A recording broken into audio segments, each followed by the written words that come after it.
Good morning to you, Trinidad and Tobago. We are live and alive here at the St. Andrews Golf Club in Mocha, Maraval, Port of Spain, Trinidad and Tobago. And we are here for the MICHELOB Ultra Rockway Trinidad 2025 tournament. And as you can see,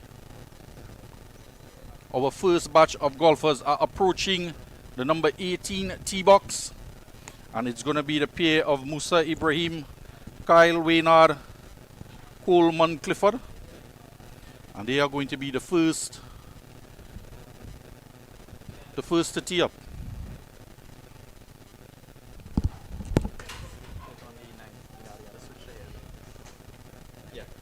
And I am here alongside my good buddy here, Adam Furlong. I am Billy Furlong, and there we are at the tee box here, Ultra Rockway Cup Tournament at the St. Andrews Golf Club in Mocha, Maraval. And Adam, we've had a bit of inclement weather this morning, causing some delays in the tournament and pushed back the starting times for the opening pair.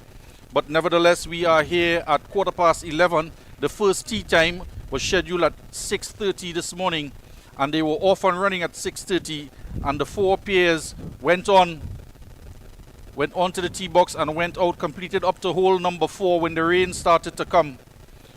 And there was a delay. The players came back into the clubhouse and then we were off. So we're here with the first person teeing off.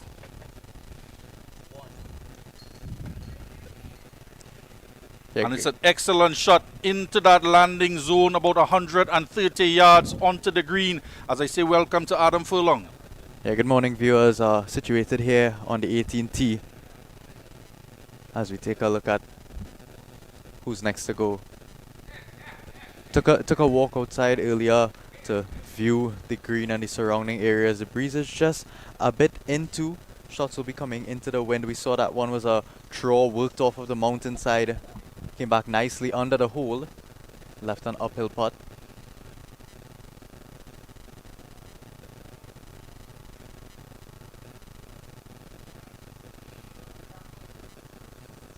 So this pair would have played through the first 9. And we're playing 4 holes on the back 9, and we are now at the number 18th hole.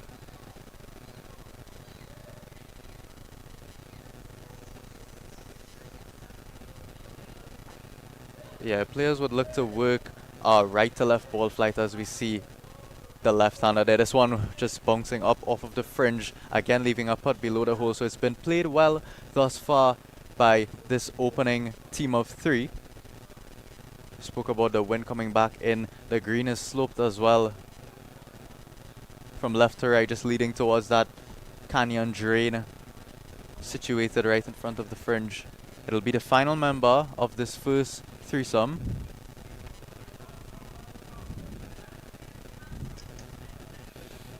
This one is again on a good line, just on the right side of that green. It'll hit the front edge and roll up. All 3 balls situated just on that front edge of the green. The closest ball, of course, it is a scramble format. So just to quickly explain the rules right after we see the first member of the second threesome stepping up. It'll be the team of Ricky Rampasad, Ganesh Ramsarup and Robin Raghunath rather. And they have been paired with the first 3, Musa Ibrahim, Kyle Waynard, Coleman Clifford. And they were the first team to tee off at 6:30 this morning.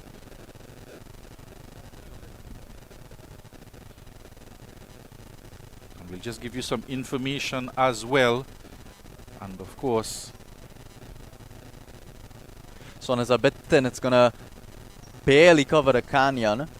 Just bouncing up around those bushes there. So just to give you a bit of context on the tournament format that is being played, like we said earlier, it's a scramble, a dropout scramble format. You would see teams of 3 hitting. So on every hole, each member of the team will hit a tee shot. We'll see 6 tee shots per 2 groups on this final 18th hole. Team will then select the best shot out of the 3 tee shots to play. More likely than not, it'll be who's closer to the hole, as this one has worked in a bit of a fade. Gets lucky to just skirt that bunker. It'll end up on the left side fringe.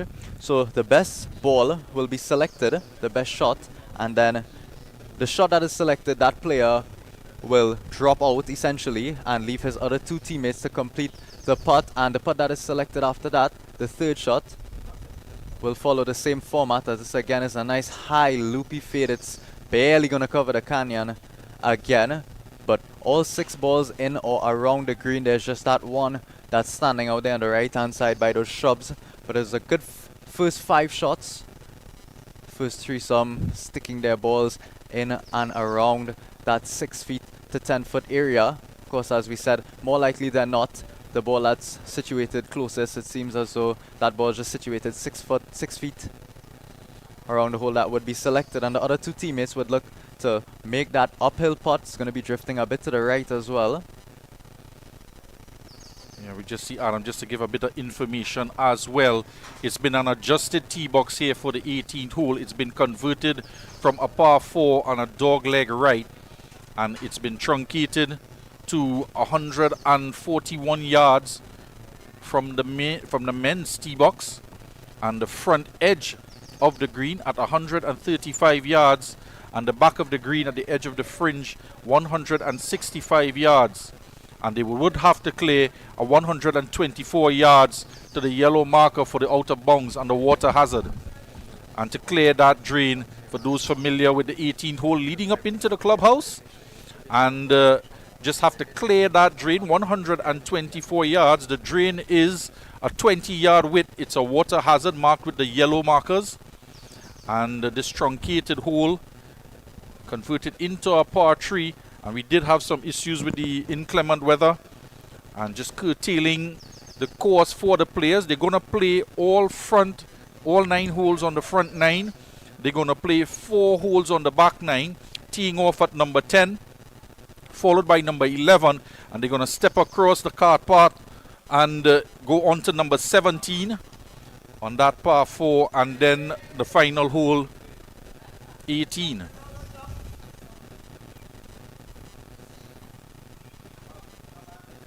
Yeah, as we said, a lot of inclement weather earlier on today. We're extremely lucky just to be able to get 13 holes, tentatively 13 holes of golf in.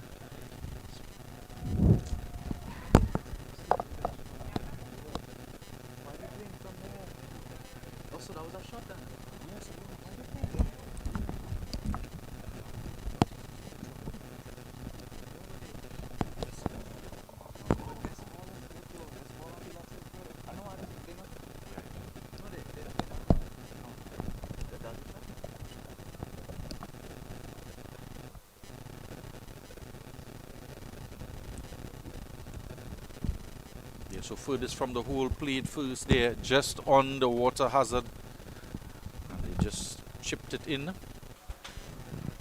and now they will play with the 3 balls on the green.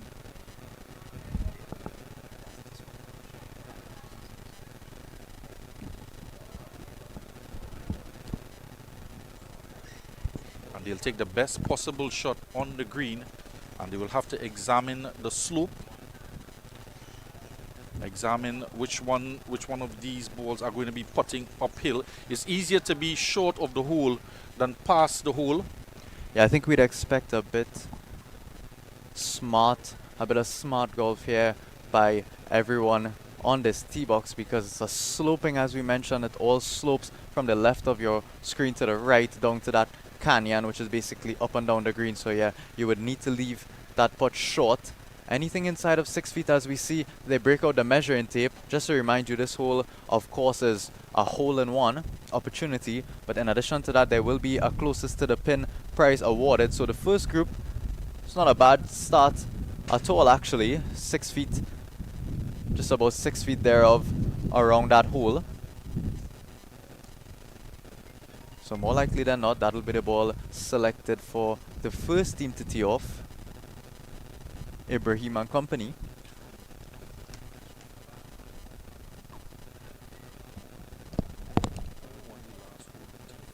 So this will be the 3rd shot. Well, what an excellent... Oh, just lipped out. Well, what a start. That would have been the 3rd putt for par off of that chip that resulted in and around the area of those hedges just on the right side of the green. But have a look at how close that ball marker is to that hole. It just lipped around the outside. It was a great putt. Of course, there are no gimmies here.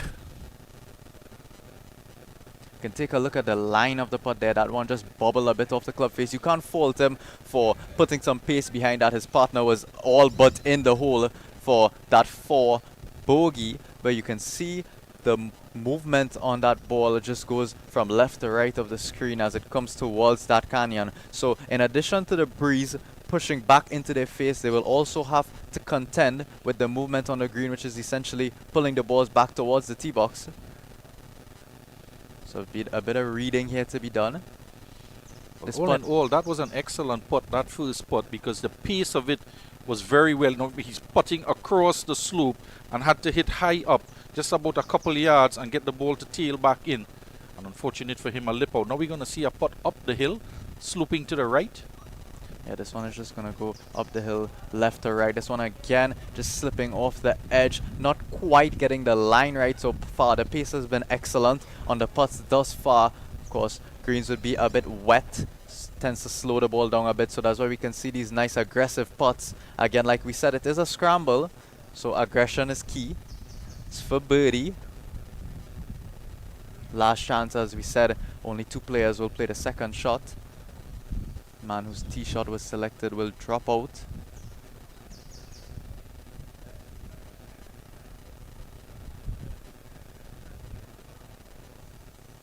It's a great putt. Look at the little jig on offer on this occasion. So it's a birdie finish. Played the hole exceptionally well. That's exactly how they would have drew it up the night before. So that'll bring an end to the tournament for this first group, made up of Musa Ibrahim, Kyle Waynard, Coleman Clifford, and the second threesome represented by Ricky Rampasad, Ganesh Ramsarup, and Robin Raghunath. Of course, this is the 18th hole. The tournament has now come prematurely to an end. They would have only played 13 holes. They would have moved on after the front 9 to number 10. They would have played number 11 after that, and then they would have wrapped back all the way around to the clubhouse, playing hole number 17 and 18 to complete those 4 holes on the back 9. Yeah, so that brings an end to the first grouping, and it's going to be 3 players per group and 2 groups at the tee box, and 6 in all. And just to explain the scramble format again, all 3 will tee off, and they will choose the best of the 3 tee shots, and the person who hit that tee shot, he will drop out, allowing his other 2 group members to play from that position. And we see here the birdie putt, opting to pick this tee shot, and it's a slam dunk there. Does a little jig as well on the green. I'm not sure the curator will appreciate dancing on the green. Well, I think the jig was deserved. They played the hole absolutely perfectly, left it below that flag. We spoke about the wind coming back into the player's face as they would hit, so it's easy to club up too much and go long. Of course, we spoke about the yardage of this 18th hole back from the white tees where the males are using. The females will be a few yards in front of those red markers.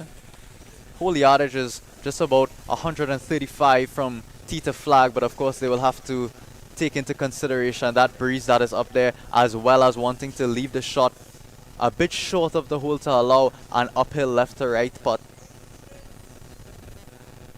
We would expect most players to be using around a 9, 8, maybe even 7 iron, depending on the flight that is required. We saw a couple fades being played by those lefties, just working with the breeze a little bit, but we'd expect those right-handed golfers to work a low draw in there, as we saw that first shot from the first group of that threesome that just would have played this hole.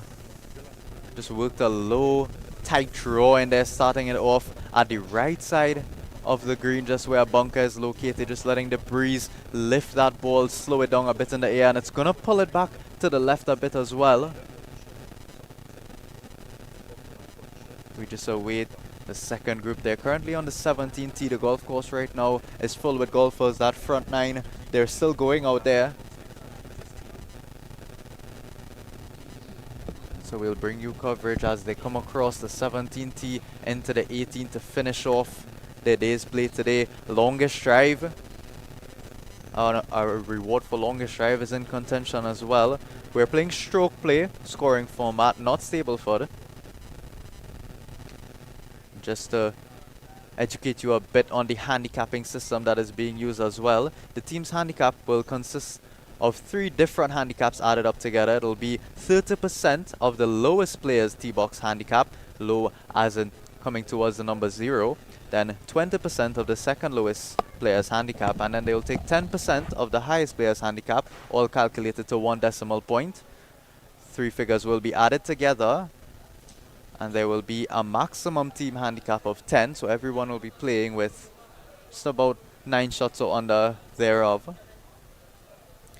We'll be following St. Andrews local rules here. The ladies will be playing off of the red tees, males will be playing off the white tees, of course. The professionals would play off of the black and off of the blue tees that are a bit further back than the white tees, but taking in everyone's handicap into consideration, they will all tee off from the white tees. And there is an option for males 70 years and older, including females 17 years and older, to tee off at the gold tees. It's optional, of course. They can choose to tee off from the red or white if they so desire. There was a situation where we might have been thinking about calling the tournament off because of the inclement weather in and around. It was the greens were all flooded here early on. The ties, if the tournament was not able to be completed because of inclement weather, the score on the number of holes that all teams have been able to complete will be used with a minimum of 9 holes. So we will be getting 9 holes in of golf for every single team here today. The front teams will carry on through those 4 holes on the back nine, as we mentioned earlier, number 10, number 11, number 17, and number 18. But if all teams cannot complete these 4 holes on the back nine, we'll just be taking in the score that all the teams would have finished on the front nine. We still, however, all teams will be playing this final 18th hole for a chance to win that prize, that hole-in-one prize, and that closest to the pin prize. So we just take a look at those on the fairway of number 10. That would be Ryan Alley and company, heading out there to make the turn. Steve Jagrupsing, a member of that second group there in purple. President of BC Golf Club, actually. Steve Jagrupsing has been doing phenomenally since he's been there. The club has been showing much improvement thus far. So we'll see them in a few minutes. There is now that second group coming through 17, heading up to that 18 tee box. Yeah, that's the pair of Steve Jagrup Singh, Sherish Rampasad, and Ram Singh Budu Singh, better known as Rambo. And pairing with him, Ryan Ali, Kevesh Ramnath, and Dwayne Ramlal, all from the BC club. And they're playing alongside their president, as well as the captain of the course for BC, Mr. Kevesh Ramnath. Yeah, bringing together all parts of Trinidad and Tobago. We've seen a few golfers from that Petrotrin Point of Pair Golf Club, from BC Golf Club, St. Andrews, of course, and Trin City. Millennium Golf Club located in Trin City. So bringing everybody together is the Rockway Trinidad 2025 tournament. And of course, Sherish Rampasad from that group. He is a low handicapper. He's won a number of tournaments across the length and breadth of Trinidad. He's also a representative on the Trinidad and Tobago Golf Association. And they are off and running on number 10 as we see our second pairing, a second grouping, approaching the number 18 tee box. And it's going to be those guys, Charlie Lee Kim, Charles Mute, Roger Rodriguez, Sean Breyer, Derek Hamilton, and Sean Jack. Yeah, if they were here earlier, they would have been treated to a clinic of golf by Abraham, Waynard, and Clifford, showing them exactly how to play that hole.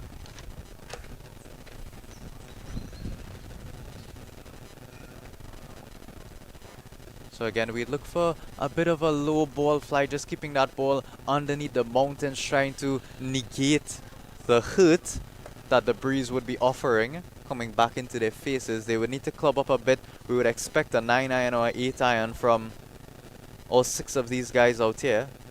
The hole would just play a little longer, but of course we did say they would want to finish a bit in front of the hole, underneath the hole, that is, to allow an uphill putt going away from the tee box, away from that drain. So it may negate each other. We see first member of that group lining up there.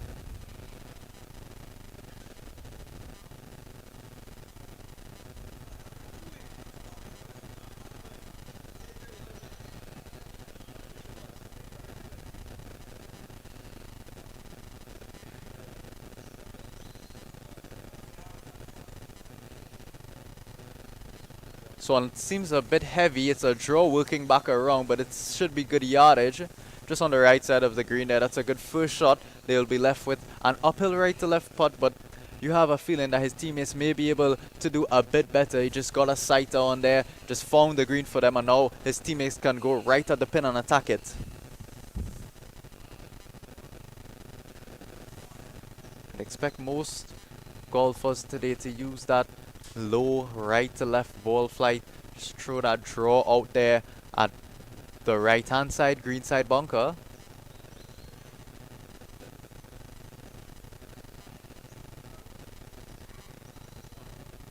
This one is high in the air.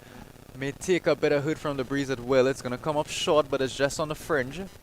So like we said, a bit of a lower ball flight would be ideal here. We saw those first few good shots, just keeping them low underneath the mountains, not letting them rise a bit. That was maybe a pitching wedge or a 9-iron. Maybe didn't catch it the best as well. It seemed to go straight up in the air almost. Last member of the group here. It's a good viewing. So far his partner would be just around 10 or 12 feet away from the pin. It's going to be a hard putt. Again, as we said, only 2 members of the team will be taking that putt. It's going to be a hard one to make for birdie. And as we said, it is that scramble format.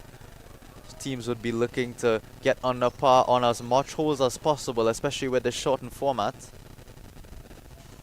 You have a feeling that the front 9 would have been essential, though we're not sure if we will be able to complete all 13 holes in this abbreviated format.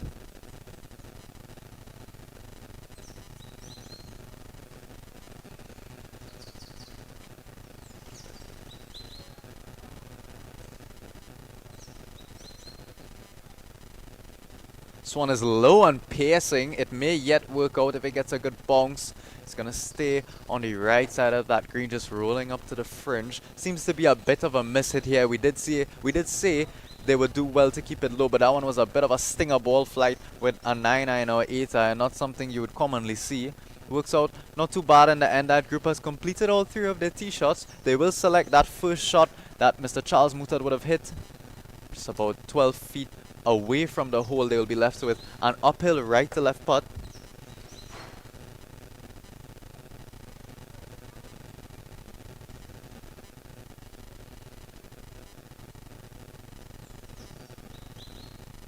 This is another low one, just drawing back towards the pin. Doesn't have the legs to quite get to the green. It'll be just short, leaving that chip up the hill. You can see that exaggerated twist, trying to draw the ball around, coming in from the outside right side of the green, trying to draw it up the hill and catch the slope. And we've seen everybody trying to aim at the right side of the flag, Adam. And we were speaking about just directly in front, if a fade could work, and it's a less of a slope on the left hand side of the green, just to land it about 137 yards in or so. Yeah, I was thinking with just the way the breeze was situated, as this is not a great shot, that's going to actually go off into outer bounds into that range area there. So clearly a miss hit on that occasion. But yeah, we spoke about the breeze coming back in. We said there were a couple ways that golfers could go about the way that they are attacking this pin today. They could either play that low raking draw from right to left, as this is a high loopy one. It's not going to end up too bad, but it's going to be just short of that bunker. It'll creep in now, just to the edge of that grassy area over the lip of that bunker on that occasion. So yeah, we spoke about using that low draw and bringing it back around, but there's also the option of hitting that big high fade, just clubbing up a bit, hitting that big high fade into the breeze, just get it as high as possible, let the wind sort of kill it and bring it back a bit. shortening your stroke, but seems as though the draws have been used. We saw a couple left-handers work that left-handed fade. Moving from right to left would be a right-hander's draw. Seems as though that's a game plan thus far. I wouldn't be surprised to see a few hold it up into that breeze, just sort of get it to go as high and just drop as dead as possible. We just saw a good shot there of Charles Moutet coming up down the middle. They're going to approach the bridge to cross. And that one shot in that pair, Adam, went all the way across, almost onto the number 10 tee box. So he was trying to pull a draw from that side, but the ball never came back. There was no wind to assist in that draw to get it to turn back onto the fairway. And some excellent camera work by our guy there, Mr. Richard Chinfat, to follow that ball flight all the way onto the edge of the bunker. Yeah, I think when you hit it that low, there is, of course, in this scenic Maraval and Mocha St. Andrews Golf Club, there are those big mountains surrounding, especially this one green. So if you keep it that low underneath the mountains, the breeze is not going to affect it that much. But of course, we did see that one go high and just get killed by the breeze, stopping short almost in that canyon area.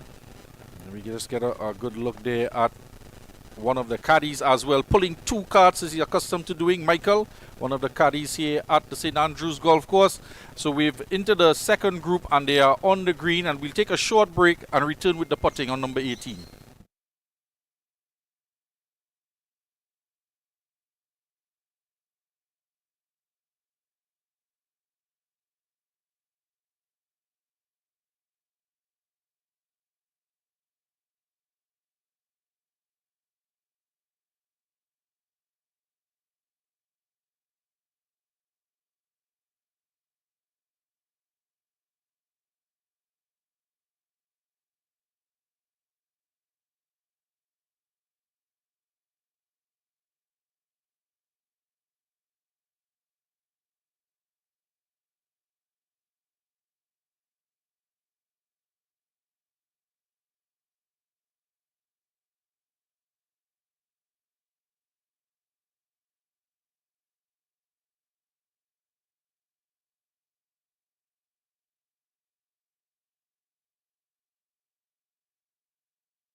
Take a look at the group coming up to finish off their putts here. They'll have, one group will have a chip for birdie, other group will have that putt from that first shot by Mr. Charles, as we take a look at him with his teammates there.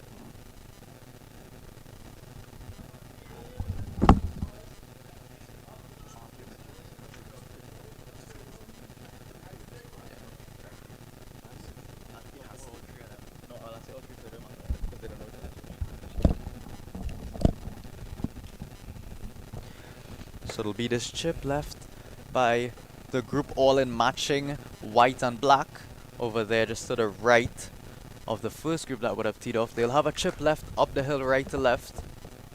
This one is flubbed a bit. It's not even gonna reach to the green. We're expecting a bit of a low spinny one in here. You can go high and just carry it about 3 feet odd onto the green and just let it roll up and around to the flag.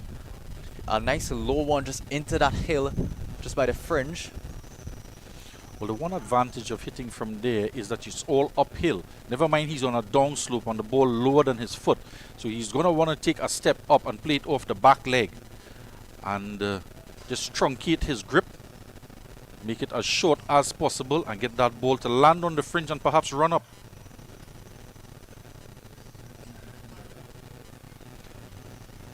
Well executed there, yeah. Just a little more. Yeah, that's the worry there. If he puts too much backspin on it and the steep hill on that side, it can just check and roll back a slide. Just a couple inches it rolled back. Fortunately for him, it didn't roll all the way down the slope.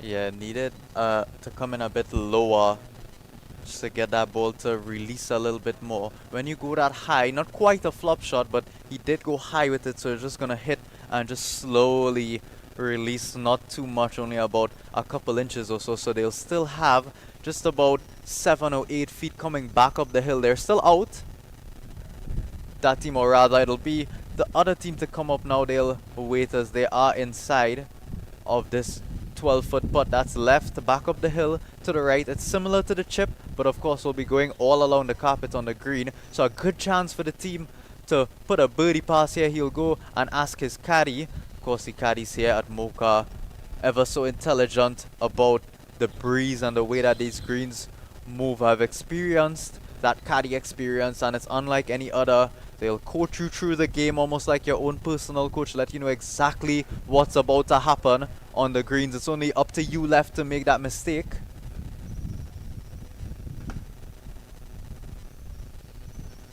So straight up the hill, moving right to left. It's to carry a bit more pace. He would have left it right in the heart. Needed a bit more pace just to get there, or just line it a bit outside. He started it around a couple balls outside of that cup. Just missing the outside edge of that rim. We've seen a few now early on that have just caught the lip or just stayed out of the lip of that cup. So a second chance here for birdie, second and final chance now, as there's just a bit of drizzle around the golf course.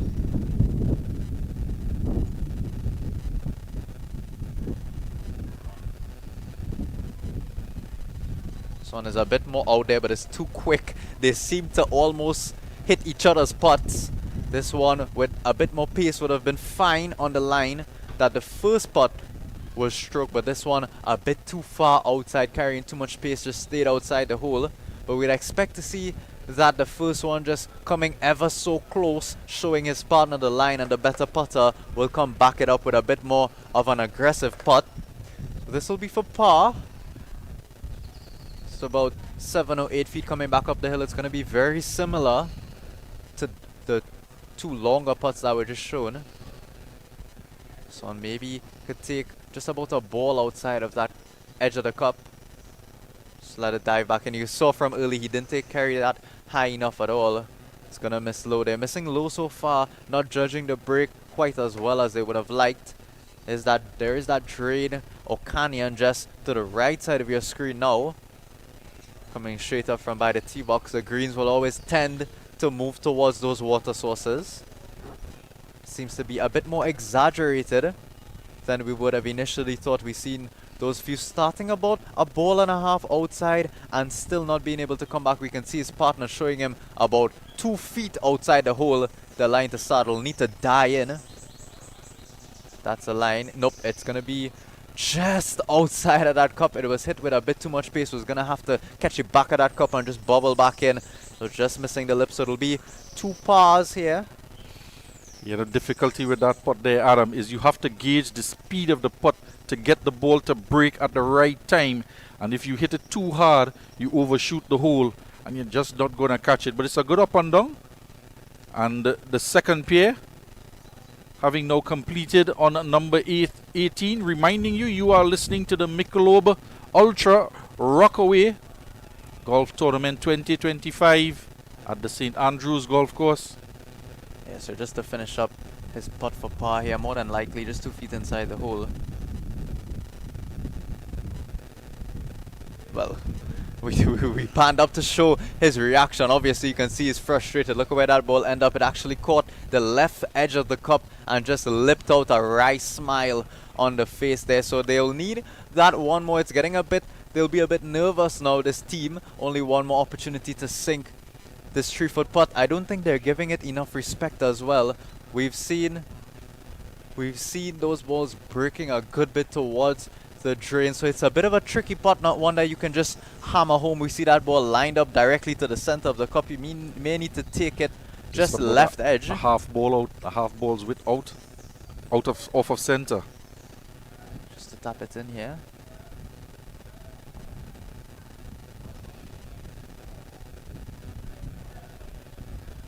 Just slams it home. We were wondering if it was going to tail off to the right, but no nonsense here to end off his round with a par. Just stroked it straight down the middle of the cup. So that'll see the end of Charlie Lee Kim, Charles Mutat, Roger Rodriguez in that first group, accompanied by Sean Bayer, Derek Hamilton, and Sean Jack. So they're now done for the day. We'll wait around for that 7 o'clock card at tea time, the third group of the day, to make their way around there. Just you can take a look at them on the 17th green across there. So in about 5 minutes or so, they'll be around.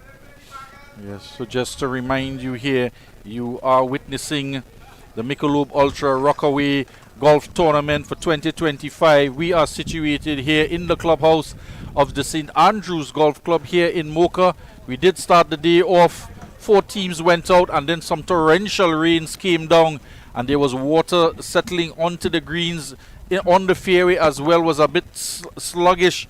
We did have the pair of Puran Singh, Sean Samchi, Ingrid Sibaran, Ron Mitchell, Robert Boyd, and Jesse Budram, the youngster from the TTJ juniors, and they were off, just indicating some feedback as to the conditions of the fairways early on this morning around 9 o'clock or so, and some puddles were out there and causing a bit of a delay, and as well resulting in the tournament being truncated.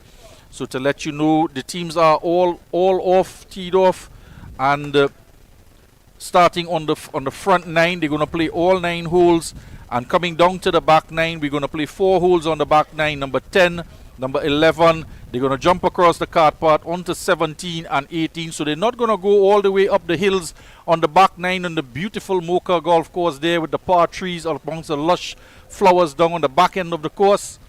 So it's going to be a truncated tournament, just 13 holes, and we are here situated at the clubhouse. We are covering the 18th hole, and the prize for the hole-in-one. There is also a prize for the closest to the hole, and for just that last grouping there on number 17, we are going to take a break. As they approach number 18, we will be back on for coverage. Join us in a couple minutes.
And welcome back here. We are situated in St. Andrews Golf Club here in Mocha, and we are bringing you coverage of the Ultra Rockway Cup tournament for 2025. We are situated on the 18th hole. Then you can see our buddy there, Mr.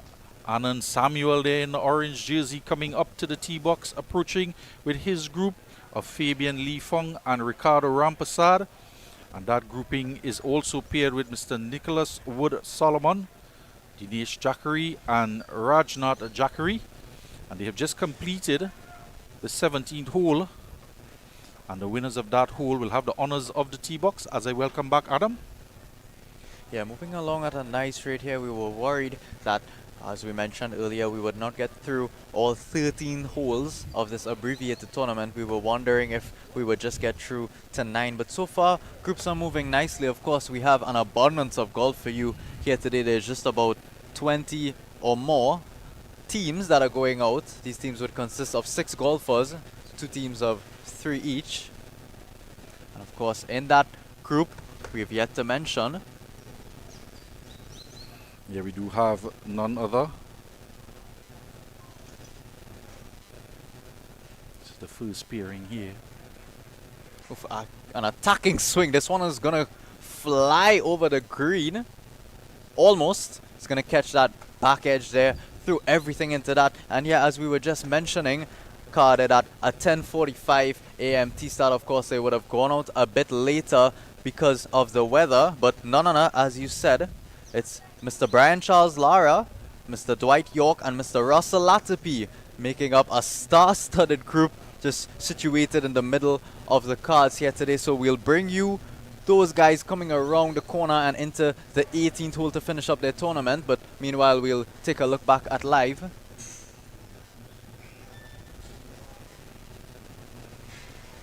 So on a good line, just looking to catch that left side of the green. It will almost pin high. It's going to spin back a bit now, but it'll leave just about 6 feet. He's going to be competing with that first group for closest to the pin thus far. Yeah, and landing in that zone as you were mentioning, just measuring around 137 just below the flag. And it's going to be the final member of the pairing of Nicholas Wood Solomon, Dinesh Jackery and Rajnath Jackery, teeing off here on number 18. Trying to work the fade in there. We spoke about it earlier. You can see how the breeze is killing it. It's just going to roll up on that front fringe. So thus far, the draw seems to be working out. We've seen a few shots put inside about 10 feet. Yeah, they just want to land it just below the hole, so they'll be putting up the hill. And we've seen one tee shot gone past the flag, just about 15 yards or so on the green. And he'll be putting back down the slope for that one. So it's going to be the first pairing now. It's going to be Anand Sami there on the tee box from the Brechin Castle Club. Left-handed Sami. He's known as the master cook and bottle washer. Oh, well, he's cooked that ball well there. It'll need a bit of legs just to creep onto the front edge, which it does eventually. Will leave about 12 foot up the hole. You're landing there in that zone, just about 136 yards or so onto the green. So he'll have a putt up the hill. And it's around that area that you want to try and land the ball. So you're putting up the hill. It's more or less a straight line. There's a bit of a shelf there just at the base of the flag.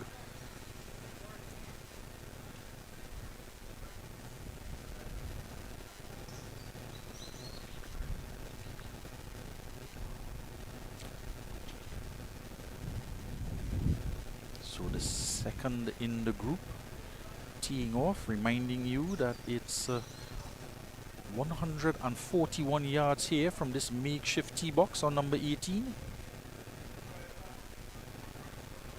This is another high one. Starting off at the right side. It's going to go a bit long and left. You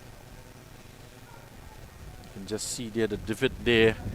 And with that moisture from the rain early on, still a bit damp out there on the green, leaving a bit of a pitch mark.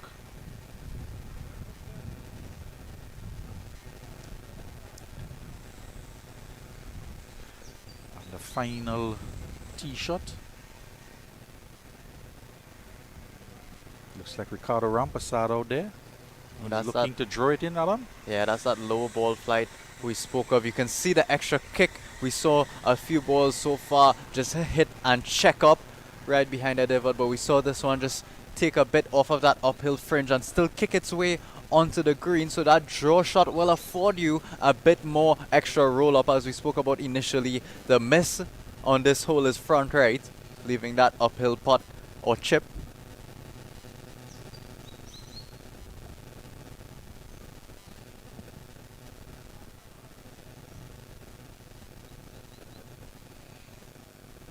Yeah, so the golfing quality has been abundant thus far. We've been impressed by these first three groups all finding their way in and around the green. We see another pairing teeing off on number 10. And they would have just completed the front 9. And it's a dog leg left here on the tee box.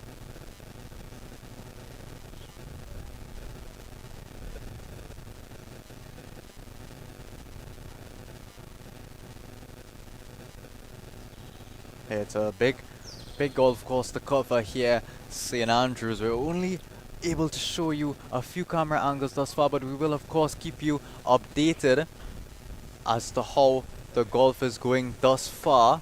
There is that 10th hole we do have a view of, as you said, a dogleg left going around that mountain that we said was shielding the green of this 18th hole. So they're gonna head north and make a turn at around the 11th hole once it's completed.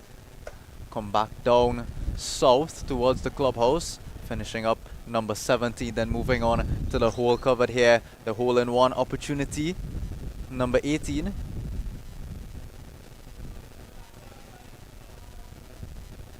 Take a look at Mr. Sammy there, just about to cross this ravine situated right in front of the greens. I don't expect to see any caddies crossing there with any bags. It's a bit precarious down there as you walk over some stepping stones. We see him there over that river. So his team will most likely select that ball that's just around 7 feet or so. It's coming up on the left side of your screen there. It's hole number 10 in the background, and way off in the background is number 17. Group just coming around to join us on this tee box right after Mr. Sammy and company have completed.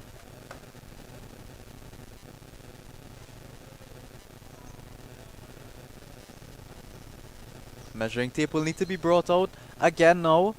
Checking that closest to the pin. I expect with the amount of golfers we'll see here today, especially those possessing the quality that a few of these professionals do in Trinidad and Tobago, we'll see a few more closer. I'm expecting that closest to the pin to be just around 2 or 3 feet away from the hole.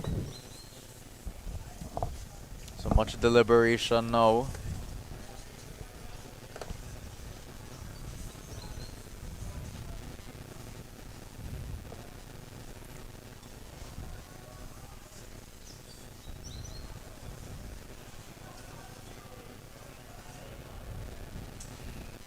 See Anna and Sammy, they're tending the flag, and they are going to pull the tape to get a measurement, because there is a prize for closest to the pin.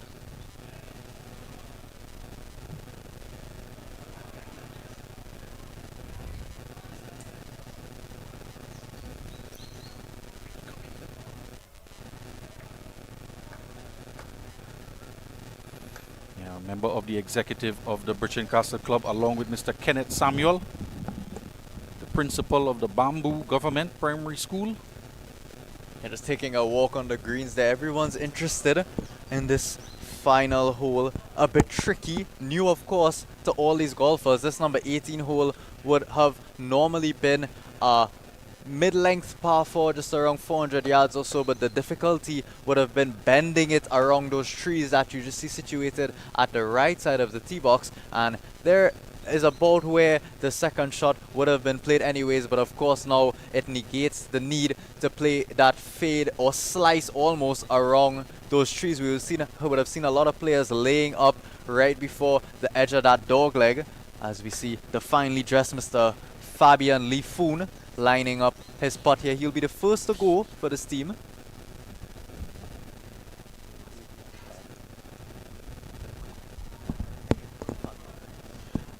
also prizes for the best dressed here. Well, Mr. Kenneth Samuel he's not playing today, but he might take home that award himself. Not playing at the moment, rather. Just observing thus far. Still have a few groups left to tee off, just about 3 or so left before all the golfers would be out here on the golf course. We've seen those 2 finish thus far, so all golfers would not be out at the same time. This one is lined up. It's going to be a left to right putt, straight back up the hill. Needs a lot more pace on that. That putt left a bit to be desired. You can't even see the flag in the frame there, so bit of a loosener. That's the advantage, Adam, of playing in the scramble, because you're the first person putting. He can not only show you the line of the ball, but the pace as which to carry it. So you expect to see a much better putt here second time around. Mr. Jackery steps up. This is a good putt. Oh, tried to walk it in there. Mr. Jackery is going to stop about a couple inches from the hole. Ricardo Rampersad, rather. He's going to mark that one. As you said, there's no gimmies here today. This is, of course, a tournament, so it'll be marked. Mr. Samuel just tap it in to finish up for their pass. So that's the first group out of the way now. Yeah, and the second group now is going to get their turn. And this is going to be a left to right putt down the slope. He's going to initially have to take it up the slope just about 1.5 feet outside of the hole and get that ball to break back right, and it's going to be a steep downhill if it goes past the hole, so speed here is going to be critical on this putt. Stroked with some power. It's just going to miss low on that right side. It's just tailing away again after the hole, showing the amount of break. I think even some of the caddies might be bemused just how the water is grabbing the ball on the surface. We spoke about how wet it was, so hot sun out there, but still a bit of moisture on offer, so it seems as though the moisture grabbing the ball and just exaggerating that movement on the green. This will be the last chance for birdie. So we'll get to see. The first putt was more in line with the hole. He'll want to take it a couple feet outside the hole and get it to break, just as he did there, and into the hole, and an excellent putt. And that is the advantage in the scramble. You can look at the first putt and make the adjustment on second turn, and then just the right speed, Adam, and the right amount of distance outside of the cup to start that putt. And an excellent finish there from the team. So Mr. Nicholas Wood Solomon, Dinesh Jackery, and Rajna Jackery completes the 18th hole along with Ricardo Rampersad, Fabian Lifong, and Anand Samuel. So good work there. And it's just 13 holes here today. Let's have another look at that putt there. You can see started just about 1.5 feet outside of the hole, and the speed perfect to get that break coming back inside. And an excellent putt to finish off. Yeah, truly terrific putt. You saw the look he shared with his caddy afterwards. I don't think he quite believed that that one was going to move so perfectly. So we take a look at that second shot from that group out there walking around the dogleg on number 10. Yeah, so they would have completed 9 holes and starting off on the 10th hole. And that hole is a dog leg left, as we see some members of the BC club there. Mr. Kenneth Samuel.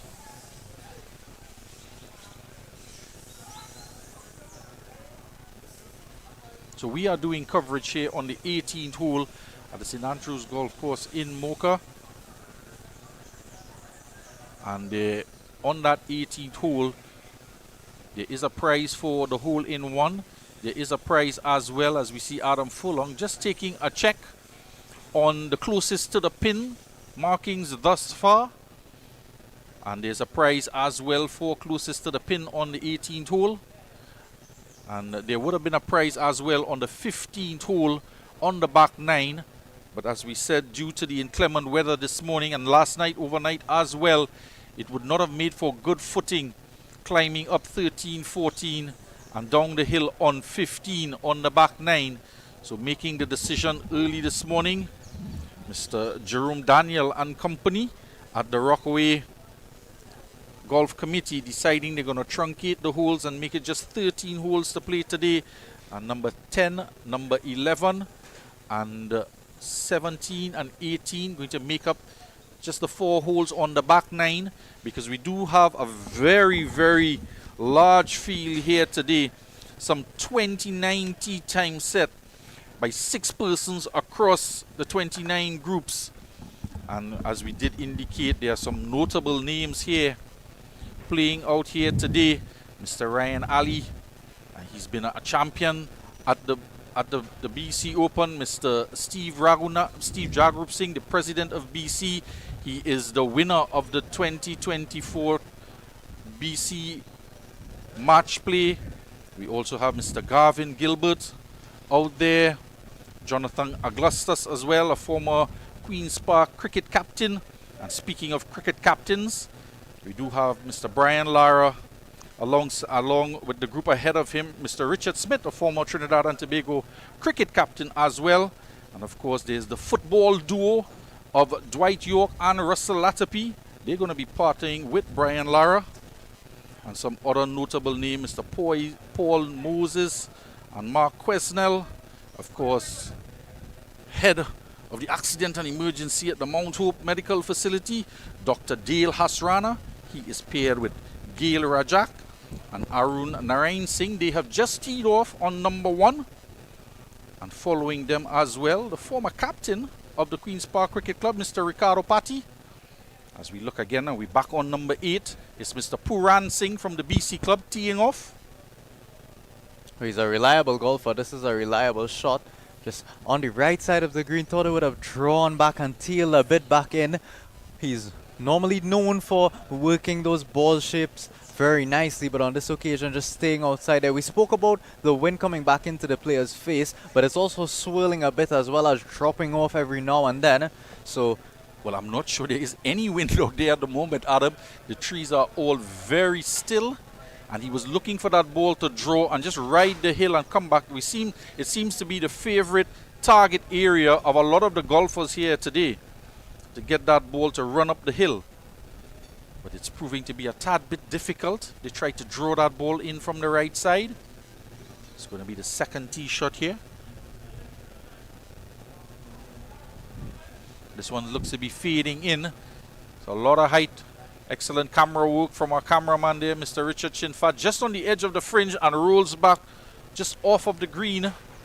So that one is going to be short. Now they're going to have to get a good tee shot in here to try and land one on the green. They want to try and make birdie at this hole. It's a good hole for a strong finish. I think it would be necessary, especially with how competitive the field is out there. Of course, we spoke about Mr. Brian Lara, Dwight York, and Russell Latapy. We know how prolific they have been in and around Trinidad and Tobago and West Indies sport, but no slouches with a golf club in their hands either.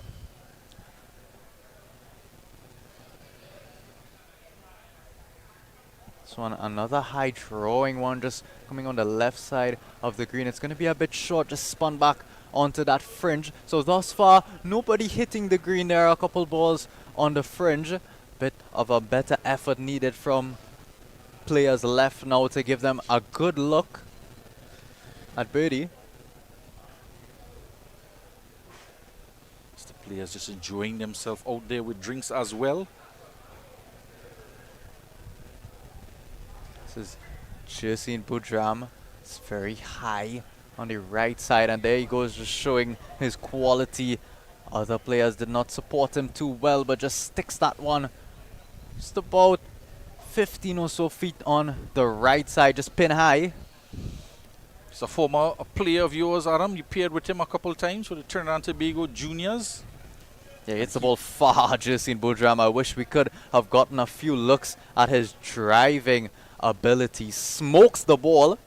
Still young, just under about 21, 22 years of age. He will be one to look for in the up-and-coming Trinidad and Tobago golfers.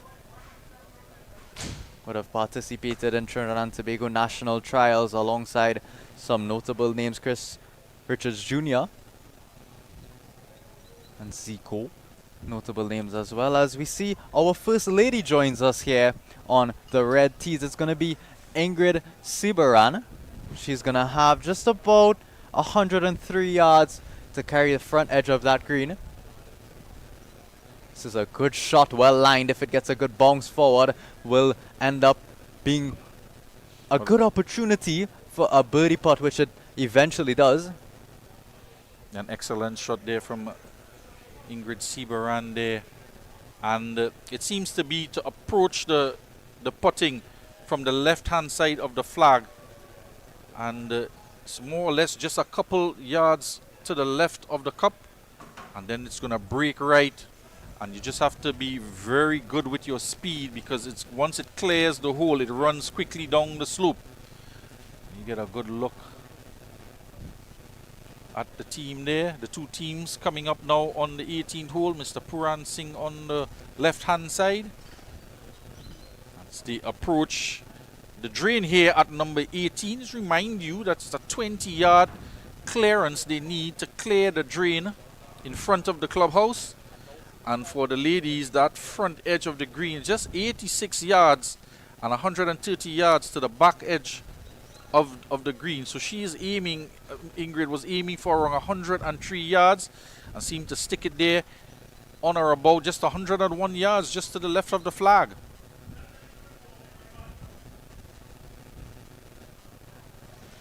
And just looking for a couple balls in the drain there. You can see Puran Singh just indicating where the ball may have landed. So there are two on the green and one on the fringe. So both teams will have an opportunity to putt from the green.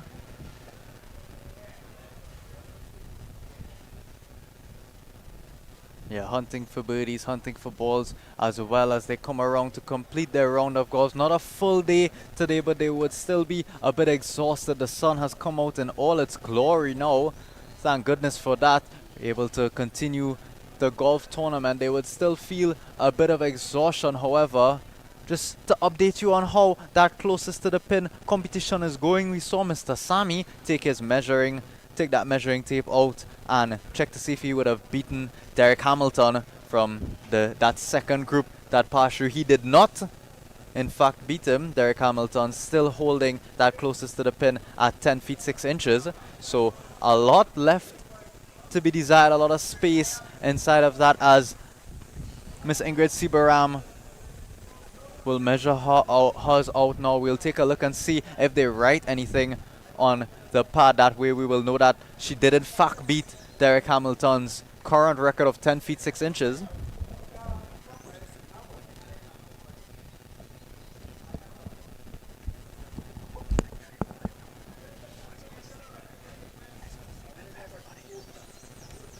Yes, sir. Another list of notable names. Mr. Shashi Sicharan, attorney at law, paired with Jesse Khan and Craig Beeput. Mr. Robert Cadiz is also there. Andrew Crooks and Dave Franco. Familiar names there in the golfing fraternity. Winning a couple competitions over the years.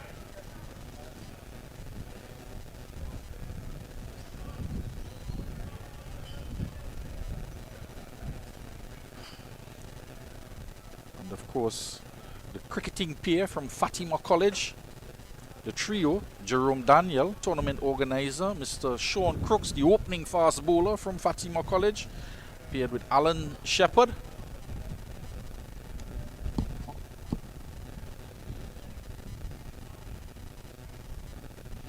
It's just the whole height there, that putt. Going to be the advantage, just showing them the line there as well. It's going to be Jesse Budram to put the second one. As we mark this putt here, just left of the cup. Yeah, you'd expect this one to be close. He already got shown the line by his partner. This one is just going to be going up the hill, moving left to right as we take a look at the pair practicing for now. It'll still be Budram's team out. He'll be putting right now. It's going to be up the hill, left to right.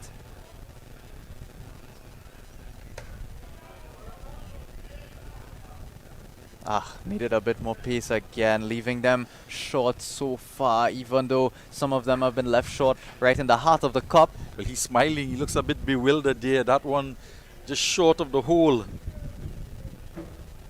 And yeah, they've been asked to finish it.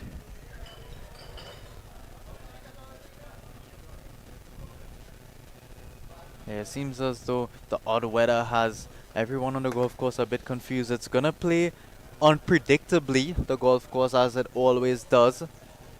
Just a caddy there, just indicating where he should be aiming at in terms of height on the green. He's going to chip it. It's going to be a sand wedge. Yeah, they'll be looking to make this chip actually for birdie. It's going to be moving right to left. One is hit. Well, it's going to leak just down the hill. Might in fact go in on. It's just past the front edge of that lip. They don't seem too surprised or hyped up, that group. Maybe they're accustomed with those just glancing past. The caddy indicated exactly, and you could see Puran Singh there in discussion with the caddy there, exactly telling them where they should land that ball. The caddies are the experts here on these greens. They know exactly where to land balls when you want to come in for that birdie putt. And it's going to be Miss Ingrid Sibaran. Yeah, they did have that ball on the green, but choosing to go a bit more attacking with the chip shot, and might have been a touch closer, just chipping off that fringe area.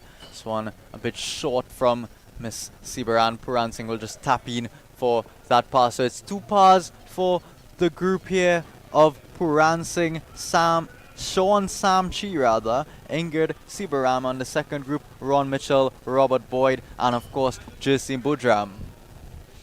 Yeah, and it's going to start to come thick and fast now, Adam, as the third group has completed here on the number 18 green, reminding you they're playing a front 9, and on the back 9 is just going to be the 4 holes, number 10, 11, 17, and 18, due to the soggy fairways on the back 9, heading up the hill to 15 and back down. So they're going to switch across from 11 to 17, which means that the golfers are going to come thick and fast now once they start making the wrongs.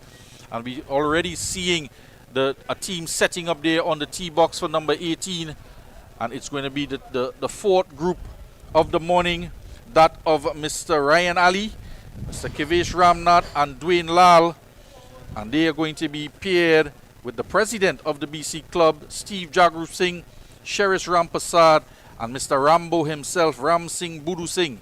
So they are making preparations to tee off down there. I'm not sure who has honors on the box and who finished ahead of whom on the 17th green. But they're going to take a moment just to get some drinks in as well. And the sun is out in all its glory. That is the good news here. And of course, any fans of the golf want to make their way down and have a look at some of the highest level of golf being played, albeit at the amateur level, Adam. But it's still highly entertaining as we sit here nestled in the valley of the Mocha Golf Course. And the driving range to our left, all the beautiful hills on the right-hand side. And it's a picture here, sitting looking out at the clubhouse onto the back 9 here. And of course, this annual tournament now, it's pretty much a staple on the calendar for the TTGA for the year. And this year's version so far just been a little bit rain affected. However, it did not dampen the spirits of all the players out there. They stuck around through all of the rain, weathered the storm to say, and they're looking forward to finishing the tournament. Also reminding you, there is the afterline taking place here on completion of the 18 holes, and that is set up just adjacent to the swimming pool area here at the golf club. So it'll be Mr. Steve Jagrup Singh, president of that BC Golf Club located in Kuva. As we mentioned before, he hits them very, very far. As you can see, his stature right now may be honestly just a pitching wedge or a 9-iron, one of the furthest hitting players in the field. As he steps up here, we can look for, I think, a high drawing motion, unless if he decides to use that breeze with the fade. This is that fade. It's heading right at us in the clubhouse, just gonna cover that ravine, so not quite getting it to come back. He did allow the breeze to sort of knock it down a bit, but it didn't drift to the right as he would have liked. I think you're right, Adam. He is that type of player. Looking at a yardage of 141, he will pull a pitching wedge out to try and cover the distance with that club. Just about a 48. Back into the breeze as well. Yeah, 48-degree wedge. But he has to estimate as well for the wind factor here now. As the sun is out, the wind is kicking up. So he just might want to club up a bit. It's going to be Ram Singh Buru. And he's definitely going to hit a draw here. He's going to use a 9-iron. Yeah, he works the ball so well as Ram Singh Buru. This one is hanging out a bit right. Will take that bounce up and just creep onto the green just beyond that fringe area. Still left to it about 17 feet with us, or somewhere around there. Back up the hill, right to left. It's going to be Sheris Rampasad to conclude this group. And this is going to be the guy you want to watch. Pity we didn't get to see him with the long driver out. But this is the, shall we call him a semi-pro or senior amateur on the circuit? Mr. Sheris Rampasad. He's won quite a number of tournaments over the years across all clubs in Trinidad and Tobago, in Barbados as well. This one is nice and high, throwing back in. Got the height on that ball. It's going to come down again just to the right side. Not quite getting it to draw enough. He started it a good ways out there. It was moving back left, but not enough to just catch that piece of the green. It's going to be Ryan Ali to kick his group off here. Checks the yardage. Steps off left-handed. We just see a good afternoon to Mrs. Ali, Nadia Ali, looking on at our coverage here. Cheering her husband on. And he has won a couple tournaments as well at BC, as well as in Tobago and Barbados, of course. Yeah, I think it's an understatement. He's a very reliable golfer. Playing that left to right fade as he does. It's not going to quite come all the way back. It seems as though there may be a magnet across there. Three balls in that area. I suspect, Adam, they've played the course so many times that they're quite familiar with the wind factor here, and they want to hit that draw in case of Ryan Ali, the left-hander, to hit that fade and to get it to come in and run up the hill. Yeah, golf is a game of misses, and I think they're just looking at where is the best miss. You want to start the ball around that line and just let it drift back. If it doesn't drift back, then you're still left with that uphill right to left. We saw a chip almost being made from over on the right side of that green. There'll be another left-hander, that of Dwayne Ramlal, to step up and finish it up for the 6 golfers. The other factor as well they have to take into consideration is the rain factor and the soggy nature leading up to the green. So if it were drier, those shots would very well be running up onto the green. Yeah, we have to take into account we're in the mountains as well, as we just see this one coming. It's a terrific shot. It's going to spin back a ways. It almost did, and that is the shot of the day there from Mr. Dwayne Ramlal. An excellent shot. Looks like a 9-iron he pulled out there. He got good distance, just about 145 yards onto the green. It did check and roll back towards the flag, and that is the shot of the day. Yeah, we did say, I did say I'd expect it to be around 2 or 3 feet to take that closest to the pin. That's going to be very hard to be just about a couple feet on top of the hole. Mr. Kevish Ramnath now. It's the club captain at the BC club. This is another excellent golfer as well. Champions across in St. Madeleine, Petrotrin, as well as BC.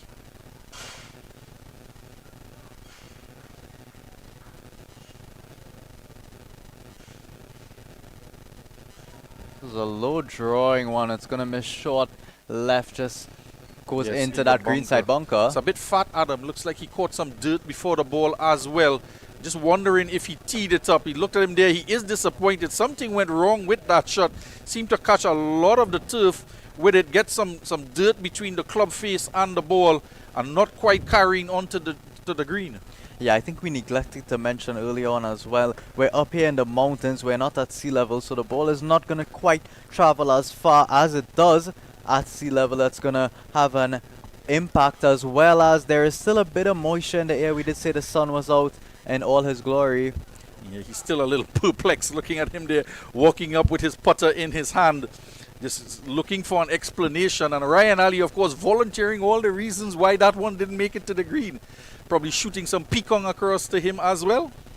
Yeah, but they know their golf, this group of these 6 golfers. They know they're well educated in the art. So they will have a lot of advice to give each other, giving out some advice as well.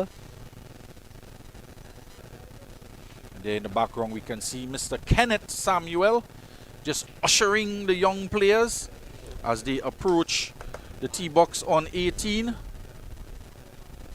And of course Mr. Garvin Gilbert in the yellow tee.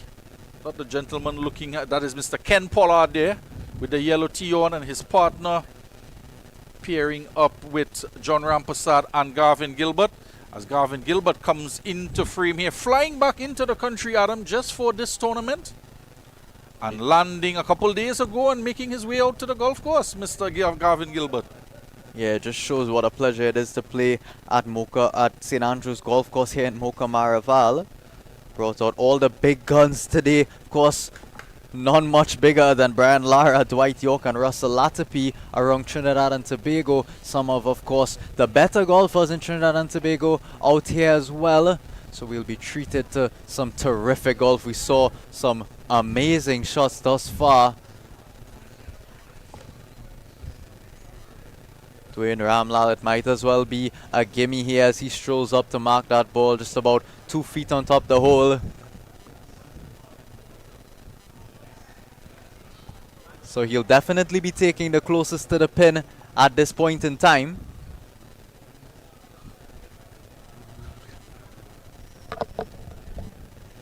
Steve! Steve!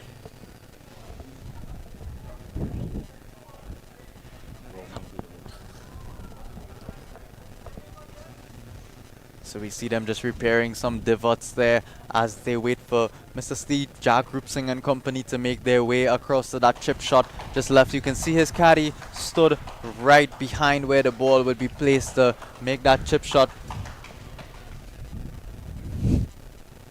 Wouldn't be surprised to see this one go near the hole or maybe in Ramsing Voodoo. We spoke about his ability to pull those draws. He also has great ability with that wedge and putter in hand. And of course, can't forget Sheriff Rampersad back there as we spoke about him, one of the more professional golfers in Trinidad and Tobago.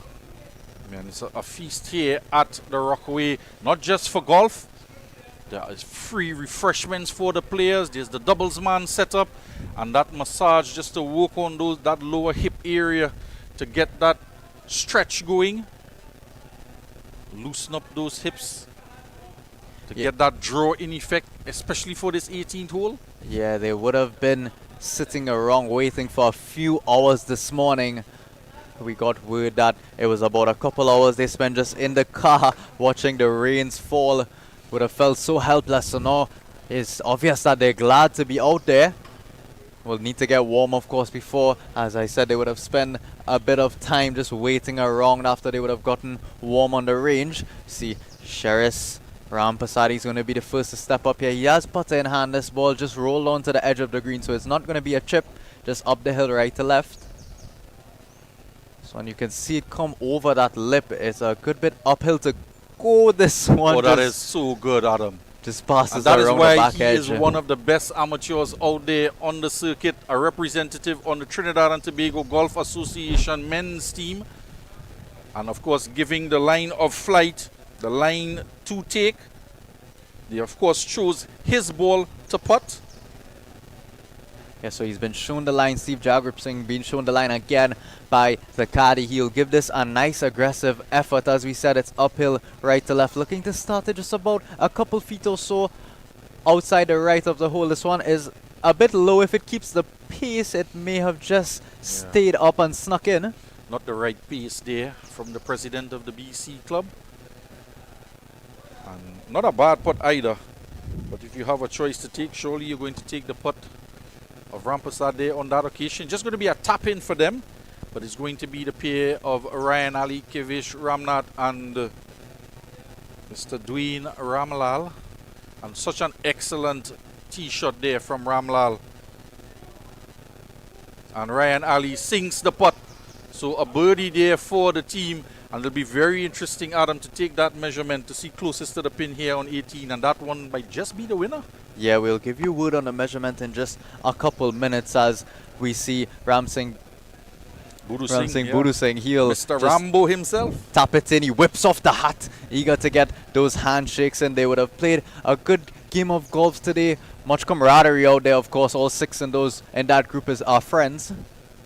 Would have known each other around the BC golf course.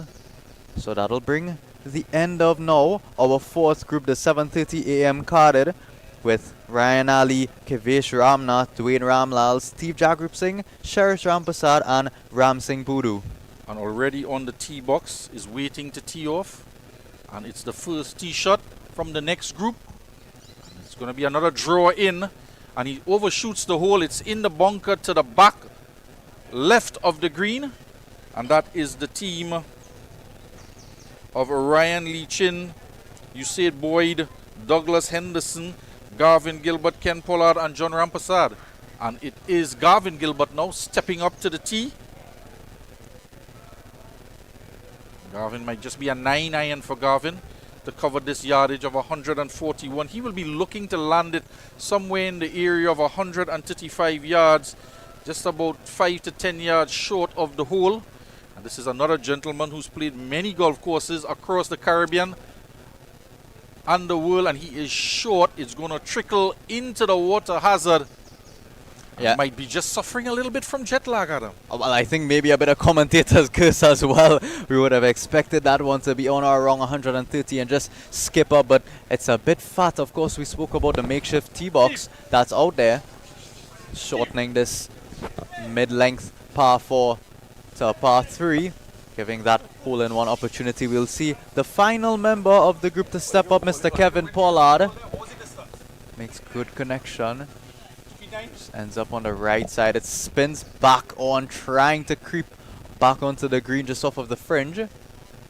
So they'll have a chip at it. This one a bit further past, a bit further behind the hole rather. Still have one more opportunity, or rather no more opportunities to get that shot in there. They'll be left with about a 20-foot chip going back down the hill. It would be, as it is on top of the flag just to the right side. Just indicating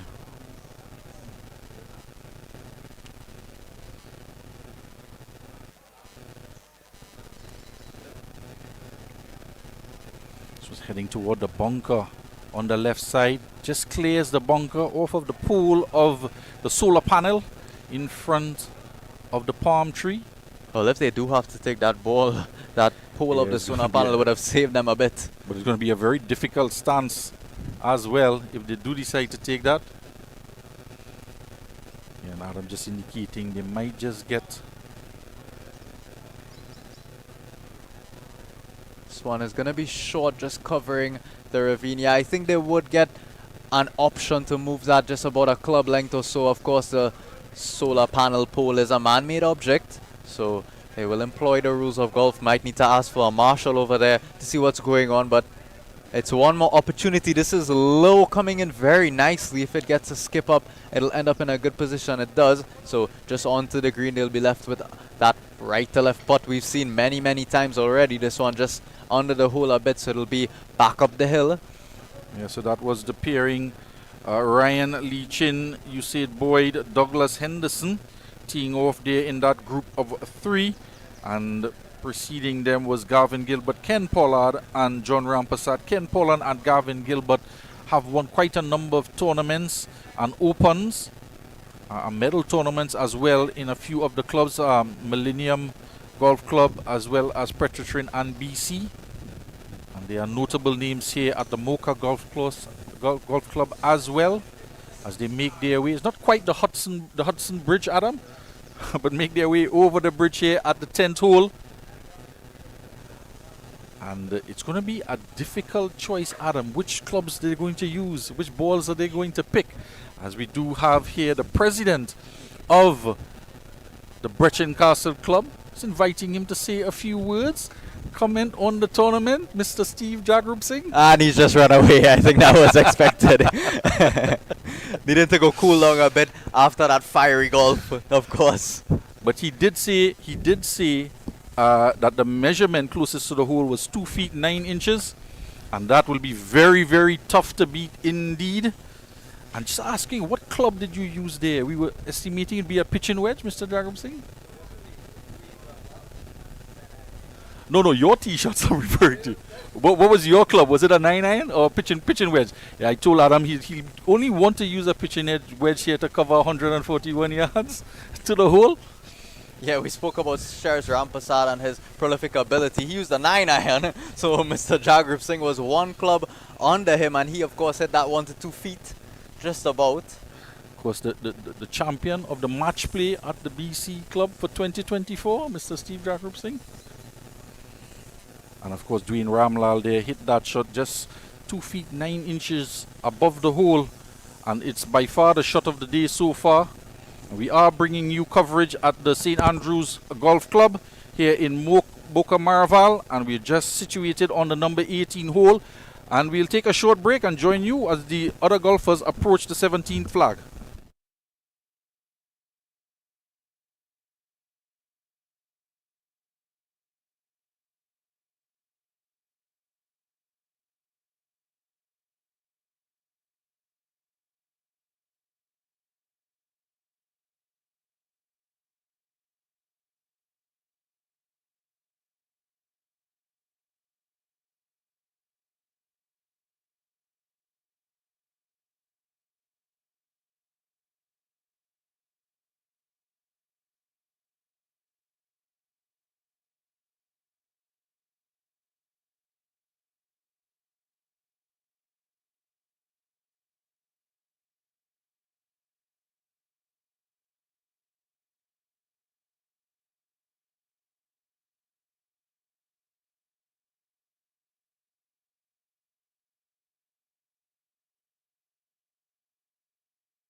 Just taking a look at that first hole there. Still about 1 or 2 more groups left to tee off. So it's going to be a long day here today. Just waiting on group on number 18, Gavin Gilbert, making his way around, assessing this pitch shot that is left. Does have putter in hand for now. He'll be going through the fringe.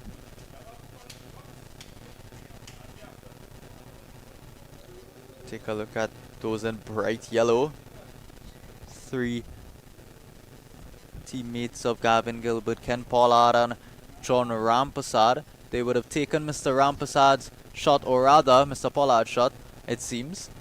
So it'll be Gavin Gilbert and John Rampasad. Chance at this from just off the green. Both have putters in their hand. Just taking a look at the line. We saw a few miss short thus far. Short and left of the hole. Will need to keep the pace up as well as keep that line way out there. You can see his caddy just stepping into frame, showing him how wide it needs to be, showing him exactly the line. Show him, made that hand motion coming across from right to left of your screen. So it'll be Mr. Rampasad. Needed a bit more pace on that, it would seem, except it does release out to just underneath the hole. Came through the fringe a bit slow, might have knocked it off course a tad bit. That of course is the problem with using the Texas wedge, as it's called, using that putter from off the green. You're gonna have to contend with the unpredictable nature of that first cut of fringe. You can see it's just about 4 feet or so of fringe to go through before you do get to the green. Need some hitting. Gavin Gilbert up here to complete the birdie for this team. You can see it again bubble through the fringe. That took it off of its line. It's gonna miss low again. Put a good bit of pace behind it, but see it bubbling through the fringe.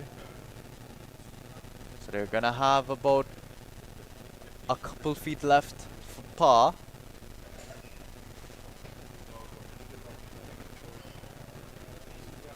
Just a chip left here. We did say they may have to select this pole that was situated next to that pole. They do have enough space back there to make a full and complete swing, so no adjustments needed to where that ball is situated. It's just going to be a chip back up the hill, moving left to right. This is the team of Douglas Henderson, Usaid Boyd and Ryan Luchin. Mr. Chin was the first to go. So A chance to chip in for par here. Coming just off of the green, about 6 feet. About 3 yards over the green. Rather, this one is aggressively taken. It's gonna rush past the left side of that flag. So still a bit of work left here for par for Boyd and company.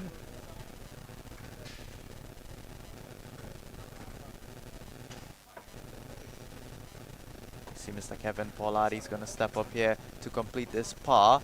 Mr. Gavin Gilbert right behind him, taking a close look at this line just in case.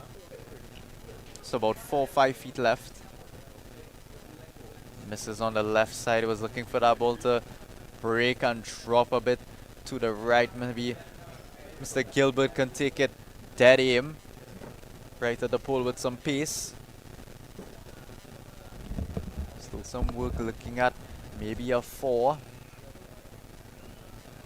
Needs to make this putt as Mr. Rampasad will set up. It's Mr. Gavin Gilbert's ball that was chosen. His putt. Still some work left for Mr. Rampasad to tidy up this tree. Just curious, Adam, they didn't take relief there at the panel. They could have done, and had they taken that relief and just come to the left of the ball, it would have been a better line to the flag. It's tidied up by Rampasad. Yeah, also interesting to note, I don't think Mr. Chin even waited for Gavin Gilbert to clear his line, just had a chip at it. I think the tiredness might be setting in and they just maybe want to be done with it at this point, because yeah, that's a good point. They could have taken some relief and ended up left or right of the pole. Right of the pole would have given them a bit more of an uphill opportunity, less breaking it. This is still some work left to be done here from Boyd and company. Just about 3 feet left to the hole, but you can see the way he's lining up. It's going to slide a bit to the right, going back down that slope, so you'll need to keep it just about left edge with some good pace. This is not good pace on that one. It's going to dip right and just hit the edge of the cup. It's going to haunt him, just having to mark that one. It's inside of 3 feet, unable to complete, but we saw prior team before was able to do it on the second go, so Mr. Chin may be able to do it on the second go here for his team, secure that par.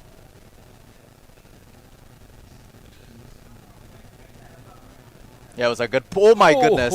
Well, look at the movement in that putt. It was a great putt. Started it just outside left, not even left edge, just outside left. And that one just dying at the hole. Really deserved to go in. Look at that. Wow. Was about halfway into the hole before it decided to lip up. Look at that reaction. It's been a few wry smiles thus far from the players as we have seen them being treated a bit awfully by the greens. It's one of the reasons as well why there's no gimmies in this game of golf, because when it comes to competition you have to putt every single thing, and normally in the friendly amateur that would have been given as a gimme, but certainly not in competition.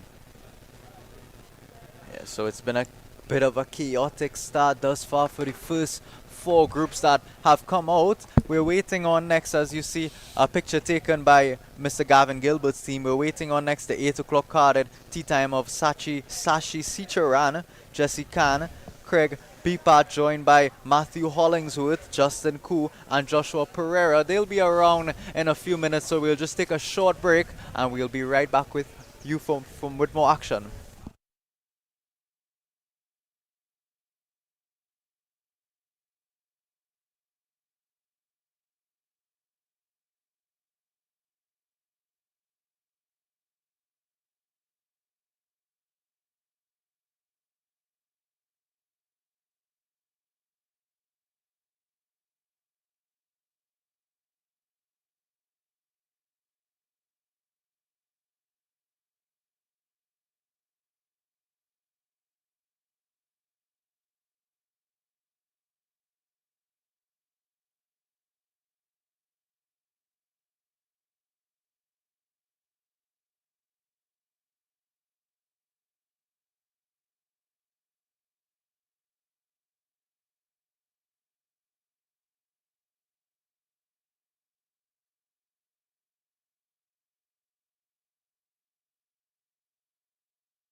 updating you, we take a look at that number 1 tee box. We see Dale Hasrana and Gail Rajak rather just walking off after having teed up there. That'll be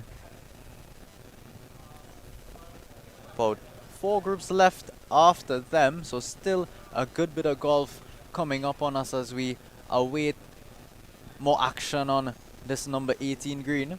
That team would be Gail Rajak, Dale Hasrana and Arun Narayan Singh.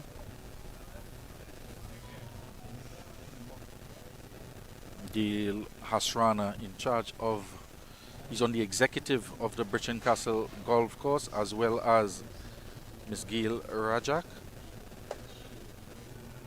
And they are partnered with Jason Warner, Varun Rajnarain Singh and Kendall Lutchman.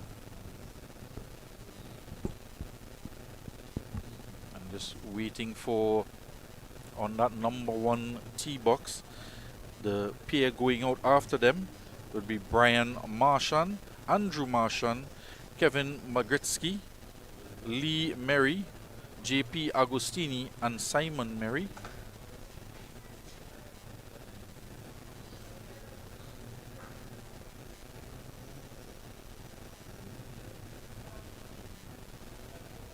And with the course drying out more now as the sun has been out for the last 2 hours or so, the option left to the golfers, and some of them, they've been granted permission outside of the tournament to go up and play the holes on the fairway which were exempted from the tournament, holes number 12, 13, 14, 15 and 16 on the back 9.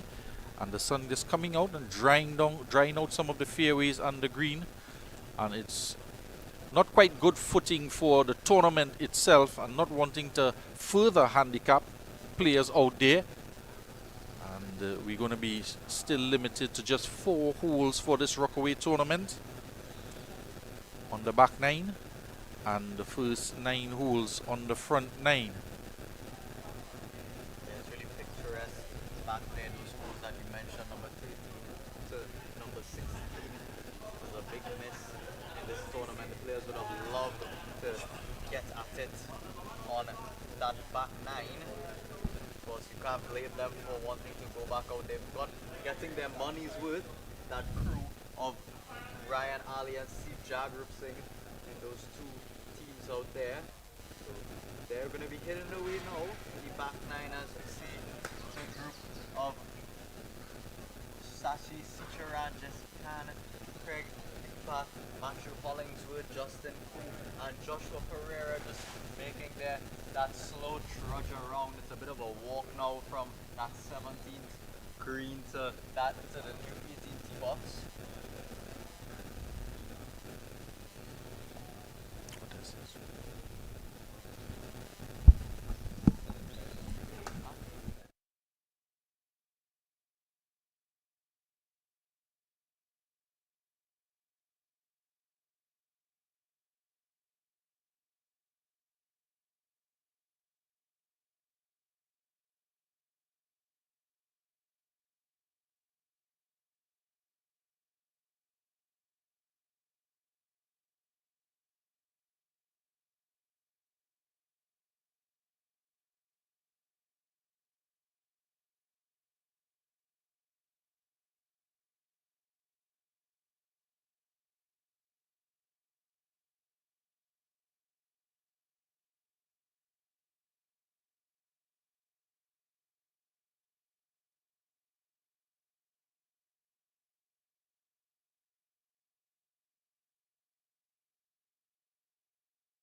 Back here live, the action we see, first tee shot about to come through for this group. Taking it right at it, it's going to drift a bit left of the flag, bit short, not too far left either. Actually just about a foot or so left of the line of the flag. They'll have about 15 feet or so back up the hill, moving right to left again. We spoke about Sheriff Rampassad's shot, 2 feet 9 inches. Don't think it gets much closer than that.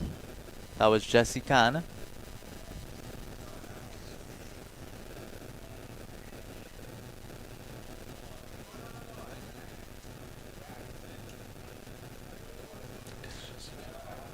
Some last minute deliberation needed here.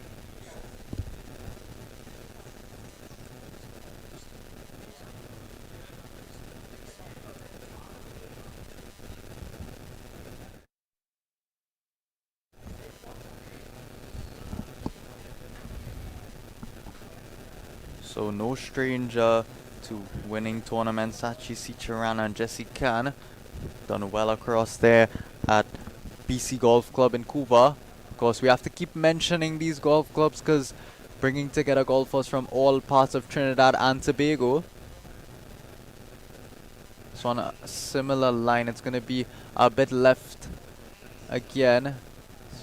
Way left actually. It's going to just miss that bunker, but they already have that good shot in there just short of the hole, so can be as attacking as possible, this group.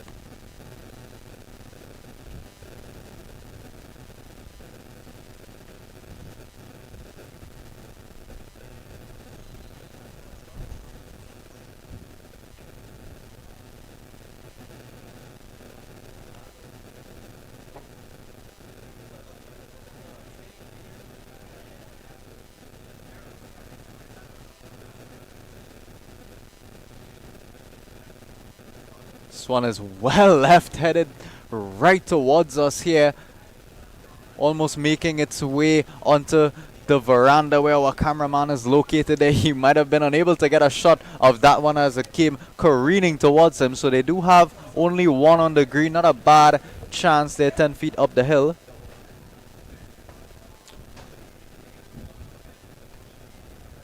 So another left-hander here to step up. We've seen all the left-handers thus far try to use that breeze a bit, working it right to left with that left-hander's fade. See by the practice swing, he's cutting across it a bit, practicing that cut shot.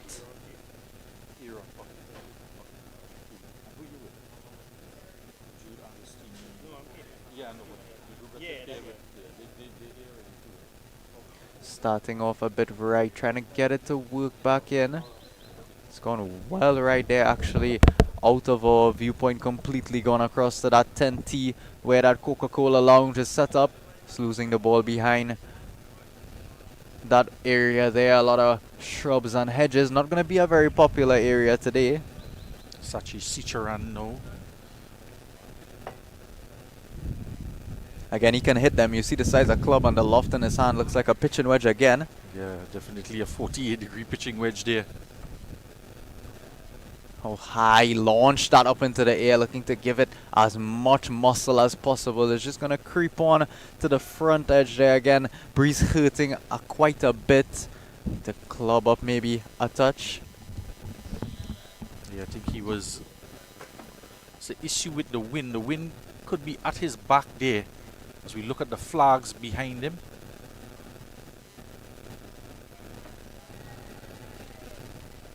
Just have to take into consideration that Mr. Craig Beeput. There's a strong wind into his face now. Might just want to club up a bit. Just actually there, just indicating the crosswind. Might just want to go with a 9-iron.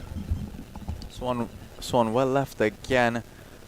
Not even bothering to follow that one on that occasion. It's gone down into the ravine. So the direction of the wind again, you could see there with the flag changing positions there. He tried to hit that draw, but the wind took it. A strong gust of wind there on that occasion, just hampering the last two tee shots, and it's just left of the green, left of the bunker as well. Have a good look there at the number 10 tee box, and the Coca-Cola advert there is on number 10 there, with the Coca-Cola girls just offering beverages to all the players there. There is a lot of food here available as well. There's lunch, there's doubles, breakfast, there are drinks available on the course for the players. Yeah, it's been a completely different day than how it started off this morning. As we take a look again at that number 1 tee, it's warmed up considerably. Yeah, and players taking the opportunity to grab a number of selfies in front of all the advertising boards here located at the venue. See the Coca-Cola sign, and of course MICHELOB Ultra, the main sponsor of this Rockaway tournament. Yeah, Steve Jagrup, we spoke to him a bit earlier. He was lending us his expertise in the game of golf, letting us know it may be a touch easier now. They would have gone out, those earlier groups would have gone out early on in the morning when there were still large puddles of water around the green area, especially in the fairways. So as it's warmed up and the golf course starts to dry out a tad bit, it'll become easier, especially for judging these distances. We've seen a few of them being a bit short due to that extra moisture in the air, as well as the moisture on the ground slowing up the balls as soon as they touch. But it's warming up nicely here. We should have almost a fully dry golf course. We see the canyon there as well. The river right in front of this green has dried up considerably since the start of play this morning. So it's going to be a lot easier now for players coming in later on. As we said, it's a very large field here today, upwards of 20 players. 20 groups rather, made up of 6 players in each group, 3 as part of their competitive team. So a lot of golf left still to play. Of course, we are still only playing those 4 holes on the back 9 due to the size of the field. It'll be a very, very challenging prospect to complete all 18 holes before the sun leaves us here in North Trinidad and Tobago. And of course, we must pay tribute and compliments to the golf course superintendent as well as the greenskeeper here at Mocha with the torrential shower they experienced overnight and this morning.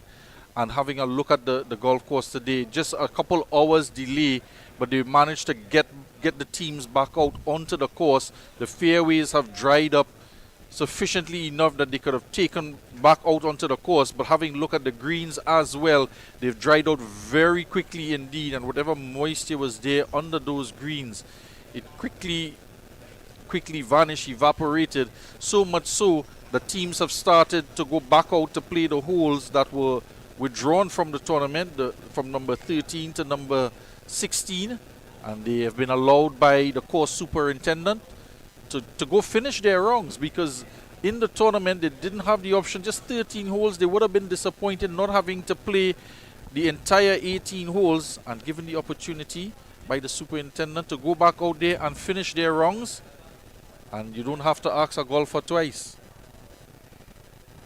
No, yeah, I think everybody here would have come out excited to play golf today here at Mocha, one of the most picturesque and well-kept golf courses in Trinidad and Tobago. So we see this first putt here by Sashi Sicharan team. That's Craig Beepath. He took it first with the putter in hand, now with wedge in hand. It's Jesse Khan going to chip this one back up the hill, moving a bit left to right, not much movement in it. It's not a bad chip shot, but he would have been looking for a bit of a lower one, almost getting it just to the front edge of that fringe and having it released like a putt. That one was taken up into the air a tad bit, causing it to just check up a touch, and wasn't able to roll all the way up that hill.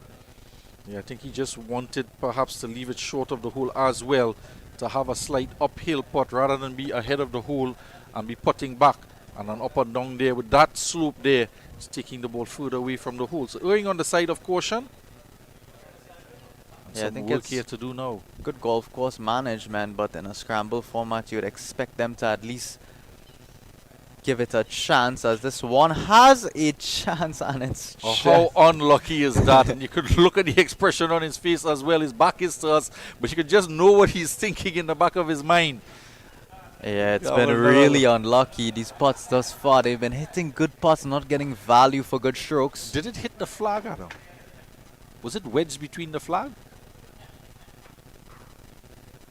Oh, or just left. just left of the hole. You can't get closer than that. Yeah, this 18th hole, this green is always a bit tricky with a lot of slopes, a lot of movement on offer. Sloping towards the canyon. Looks like in despair, you know, the last spot, Joshua Pereira group.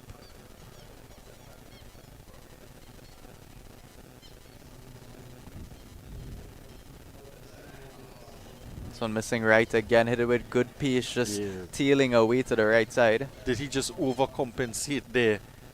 The last spot just left of the hole, and this time overcompensating and too far to the right, breaking right. The pace was good.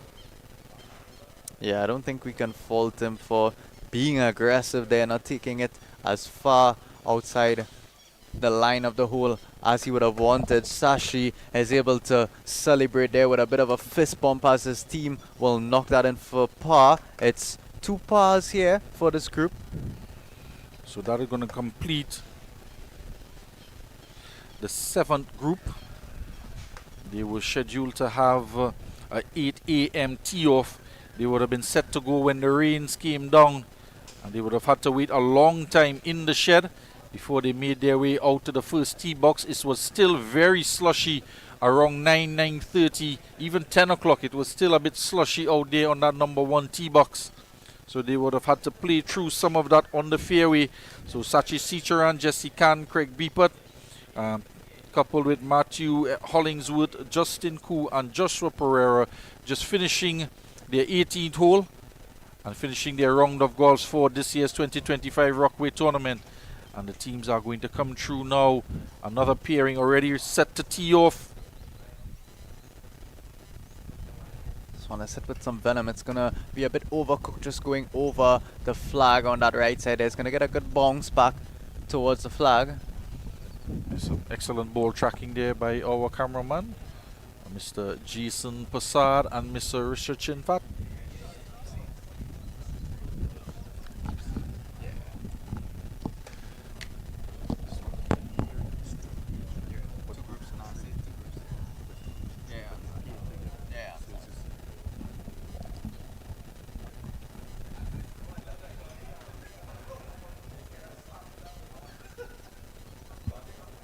So Simon Hussein, Courtney Edwards, Jody Giuseppe, Stephen Rodriguez, Lindsay Gillett, and Christian Gillett.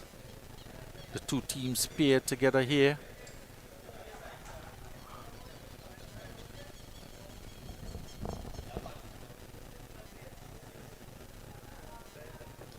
This one is a low drawing one and a good amount of power put into it, almost flag high, but it's gonna end up on that right side there. Both players missing the green on their first 2 chances. We'd expect in a scramble format, the less talented players, for want of a better phrase, would go first. Greater handicap. Greater handicap, I think that's the polite way of putting it, would go first and allow the better golfers coming up in the end, or with the lower handicaps, as you would want to say, giving them a chance to see exactly what the ball is doing. On this occasion, it's going to be well short. It's going to bounce back into that drain over there. Yeah, disappointed there. Just hitting that one a bit fat. Saw the dirt kicking up on that tee shot, and it's just not quite making it out of the water hazard. So just about 120 yards or so, and it rolled back into the drain.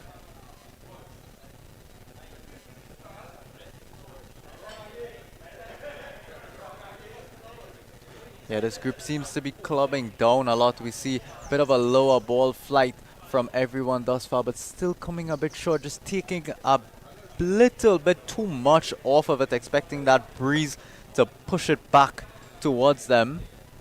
With the lower clubs, lower ball flight, ball is not going to quite get all the way up there. This one still had a considerable amount of height on it, but the breeze just killing it a tad bit as it got up into that swirling wind. As we see it switched again, it was moving into a bit right to left, but now we can take a look at those 2 red flags. They're actually blowing in opposite directions now, so I don't even know what to tell you about the breeze here. It's swirling uncontrollably.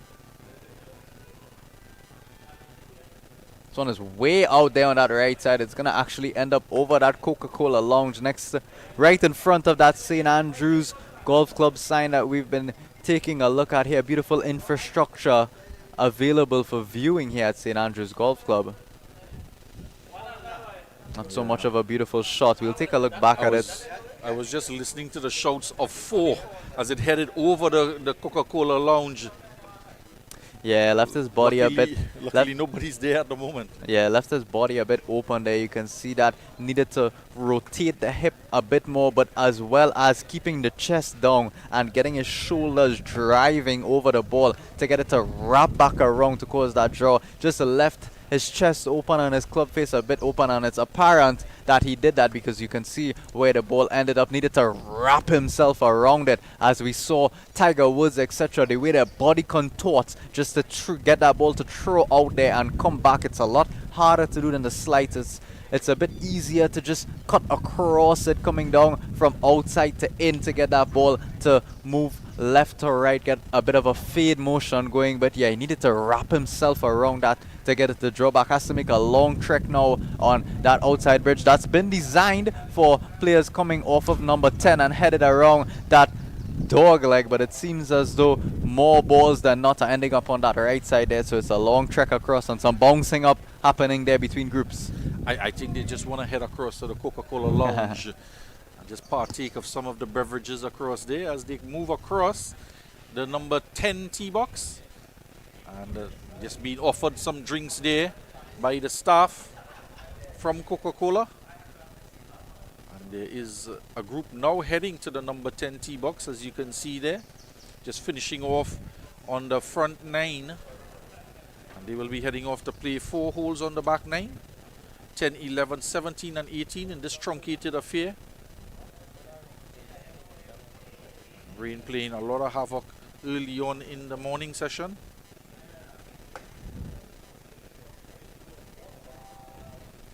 Mr. Steve, Mr. Simon Hussein and company coming past the Rockaway flags there onto number 18 green. I'm going to have to look just one ball on the fringe. And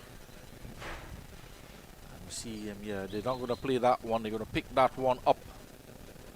Yeah, we do get a good look at the improvised golf carts here at St. Andrews. We spoke about how mountainous and hilly this area is, especially actually across the entire golf course, especially as you get into the back 9. It's all a bunch of hills, so regular golf carts not able to perform those kind of feats, but we do have the improvised scooters that are available and are being used by a few golfers out here.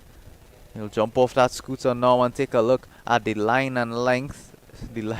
Take a look at the line. That's Mr. Christian Gillette.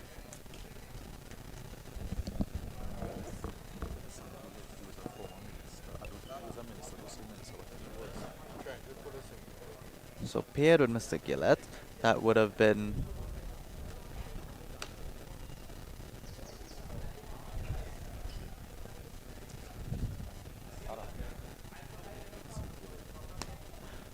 Steven Rodriguez. It's Mr. Gillette now to put it in for the second attempt here at birdie. It's going to be moving right to left. It's going to be a bit slippery as well down the hill. Going to move left very late. This one seems a bit low. It's just going to continue diving and diving away to the left. A good bit of pace on it as well. So not to say it's done and dusted for Mr. Gillette's team at this point in time. We saw a putt of similar length being missed earlier on. So still some tidying up to about 2.5 feet left for that par.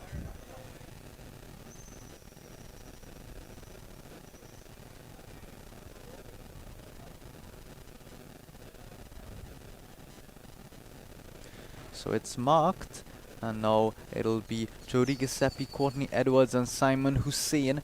That team looking to chip in for birdie.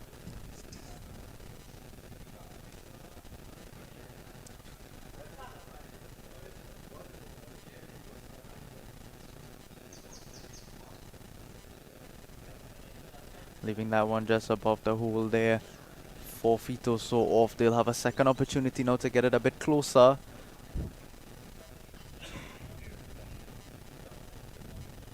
putter being employed here. It's a good putt. Going back up the hill, it's just going to tail away a bit left. Now again, still some work left. A bit of a longer putt, just about 3 or 4 feet or so, but that one is going to be sliding a lot to the right. We saw those 2 putts lipping out there on that earlier occasion.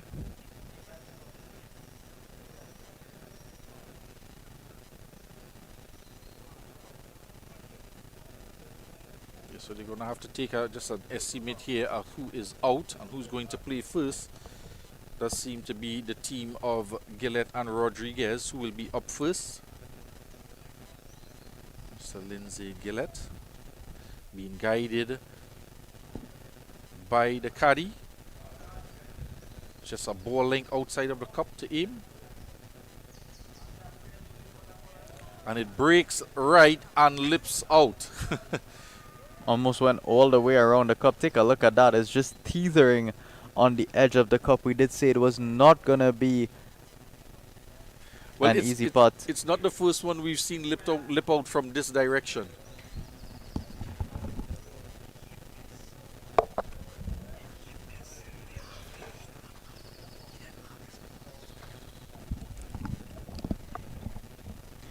So just to finish up here, still a bit of work left.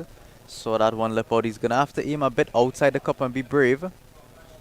She does, and it's a great putt in the end. Took it outside the putt, then gets scared of that one just missing high. Just going to dip in there for the par. So completing the wrongs, their wrongs here in 13 of 13 holes. It's going to be the team of Simon Hussein, Courtney Edwards and Giuseppe. They complete the course and they will call it a day here, finishing off the 2025 Rockaway tournament for the pairing Simon Hussein, Courtney Edwards, Jody Giuseppe, paired alongside the team of Stephen Rodriguez, Lindsay Gillett and Christian Gillett.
Teeing off there on number 10 in front of the Coca-Cola Lounge. It's a dog leg left and just an iron. Looks like a 5 iron there, just to put the ball in the fairway to have the first safety shot.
So we see that's Andrew Abraham, Andy Murray, and Dylan Abraham, joined by Jeremy Araujo, Nicholas Knox, and Kayvan Byrne.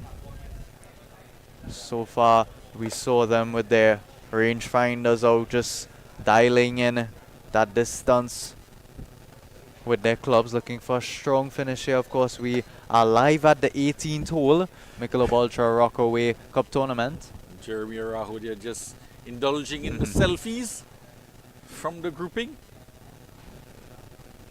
There isn't much better places in Trinidad and Tobago to have photo ops than the St. Andrews Golf Club. We spoke about how gorgeous and picturesque it is, so all of our teams making sure to get those pictures in before they come in. Of course, they're all smartly dressed as well. Most teams in matching polos.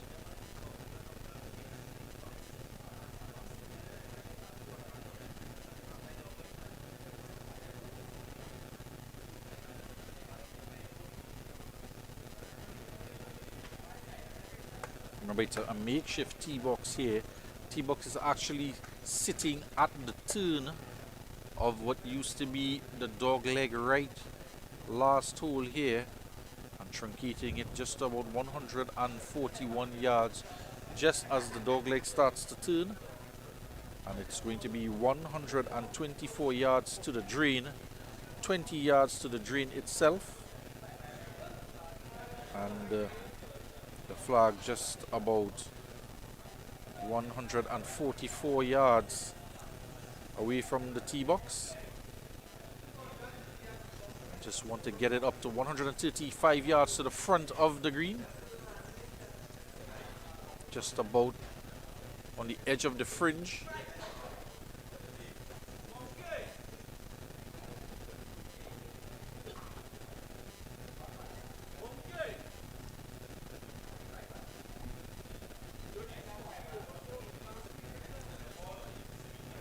So it looks like Abraham is there on the tee box. We'll have a look at this ball flight. That was struck very thin. You can see how it didn't even try to check, and that thick grass just sprinted its way straight through, catching it a bit thin. That's not going to be a good option. They'll have to chip over a bunker, then straight down the hill to get to that flag. So he'll be reliant on his teammates. Stick one in a bit closer now. This looks like Andrew Mary.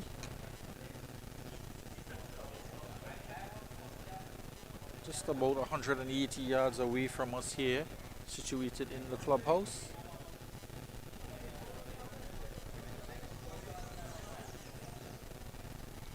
Andrew Mary there, just adjusting the tee. Yeah, they're just about 180 yards or so away from us.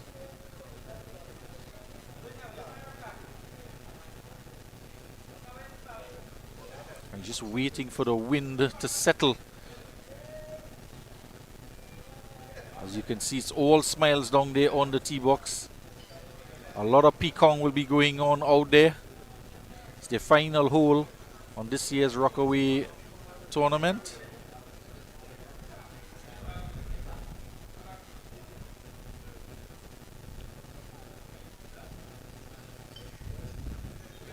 Excellent camera work from there from our cameraman, as that one just ends up on the right side of the fringe on the green.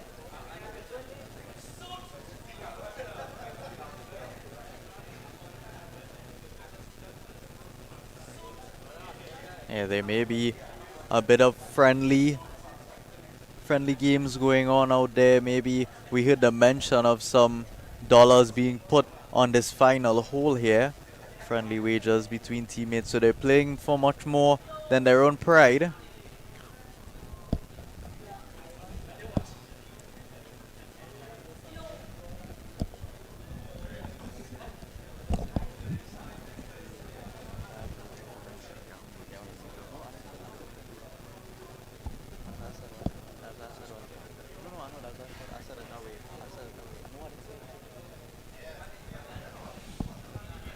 Final tee shot here.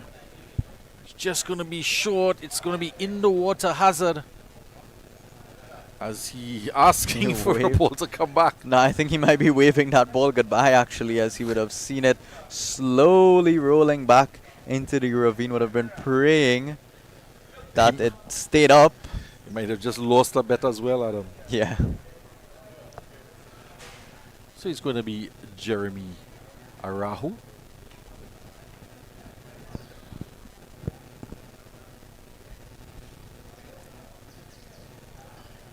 Looks like a 9-iron in his hand there. 144 yards to the flag. Seemed a bit heavy. Looks like it's gonna come up short. Did not make its way over that ravine, so that's 2 now. Of course, he would have been part of a different team, so they still have 2 opportunities now to find that one on the green. I think maybe a bit of exhaustion is setting in as well. We saw this group tee off much earlier this morning. They bombed the ball away down that first fairway, but you can see the way his left hand left the club immediately. He knew that he did not strike that as well as he would have liked. Yeah, there wasn't as much compression into the shot as well. Looking to do better here.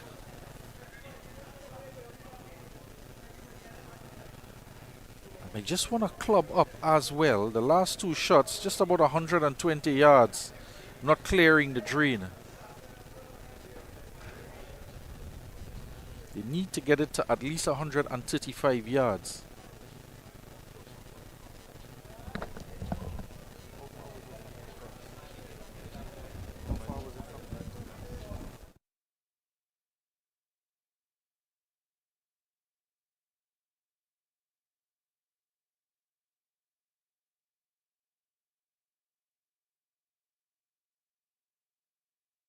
Did I say 180 yards? I was close. Here's the tee shot. Last shot of the group. Saving face for them a bit. This will just run off the edge of the fringe, so nobody to hit the green as yet. There are a couple balls off the edge of the fringe. Well, it's the best one of the lot thus far.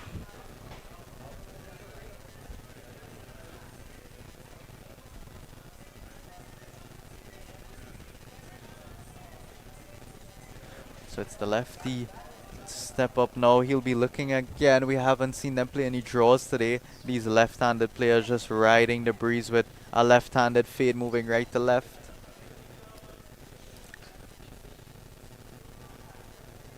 Starts out well right, carrying a good bit of power.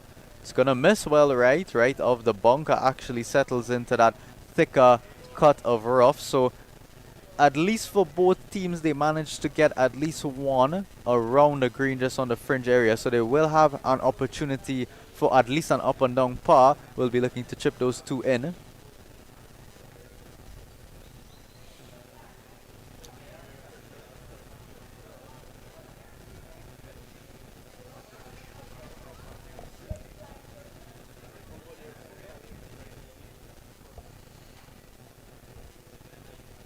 So as they make their way across to the 17th, we see another group of 6 golfers making their way across to the 10th. So it's much back and forth here. Still a good amount of golfers, a good amount of groups to make their way around to this number 10 tee box. Still teeing off at number 1 are groups of golfers. So we still have a good bit of action left to show you here.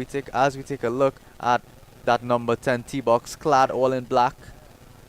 Team ready to go out there, get started into the action. They would have been waiting very long. Supposed to have teed off since around 12:30 or thereabouts.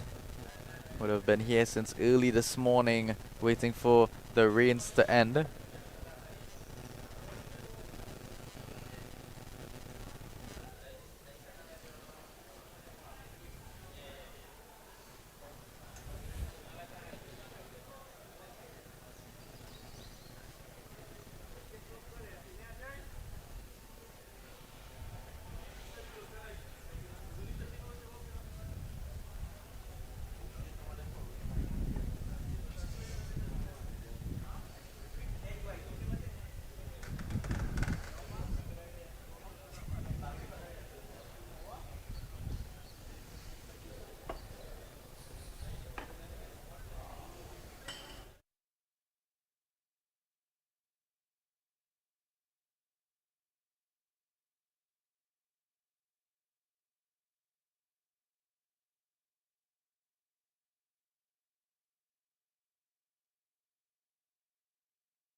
So it's going to be the group of both Abrahams and Andrew Mary. To continue on here, we take a look at them. Interestingly enough, we saw those two balls just on the edge of the fringe, and we assumed that's what both teams would have been looking to take, but both Abrahams and Mary here have chosen an interesting tactic. I'm not too sure if it'll pay off as yet. It seemed a bit out there. They've neglected the ball. They've picked up the ball. As we take a look at those in the ravine, a much more difficult shot for them. We'll get back to Abrahams and Mary's in a minute. So they're going to play the ball in the hazard and chip it out. It's not a bad shot, but very adventurous shot. Of course, we have to remind you, they are in that water hazard. No extra penalty needed. If you are able to find your ball and play it out of the hazard, they will have the added benefit of being able to give themselves a lie as well, as they are able to mark the ball and place it anywhere within 6 inches of the tee, so long as you don't go any closer to the hole. It's a lovely chip shot out of that hazard. Checks up nicely, almost pin high, drifts just past. They'll have a slippery left to right downhill putt left as we take a look back at the cross at the Abrahams and Marys. Yeah, so it'll be a chip off of a downhill lie over a bunker onto a green sloping away from you. I don't think it gets much worse than that in golf. They'll be looking to play that big high flop shot. I'm sorry, I'm not sure what was the thinking behind this. They had such a straightforward opportunity. Yeah, they were on the fringe. Yeah, basically on the green. Yeah, opted to go another 15, 17 yards back on a downhill lie. And take a look at his club face as well. It's very close, might be a 56 or a 60. To play that flop shot to get it over the bunker, even if he does get it over the bunker, it's going to run a ways. Needed to open that face and create a steep swing to create that spin. Look at how shallow it is. It's actually almost paid out. It's not going to make it over the bunker. It's going to roll back into it. Yeah, they're literally going to be faced with an uphill struggle there now. Yeah. Have a look at that again. Yeah, they need to be choked down on the club, open the club face. Yeah, needed to get that club face open. Look at that shallow swing. That would cause the ball to come out a little bit low and a little hotter. Needed to get steep on it, cut across it a bit, just get it to pop straight up into the air and land about 8 feet or so onto the green past the fringe. Would take a bounce to check and slowly release its way down the hill. And now look at the problems they find themselves in, still deliberating on which ball to take and who's gonna be hitting. Maybe making things a bit interesting for themselves, only having played 13 holes of golf, looking to create their own excitement as we take a look at the other group patiently waiting on their par putt rather. So coming out of that ravine. So still deliberation, still thinking going on for Abrahams and Mary.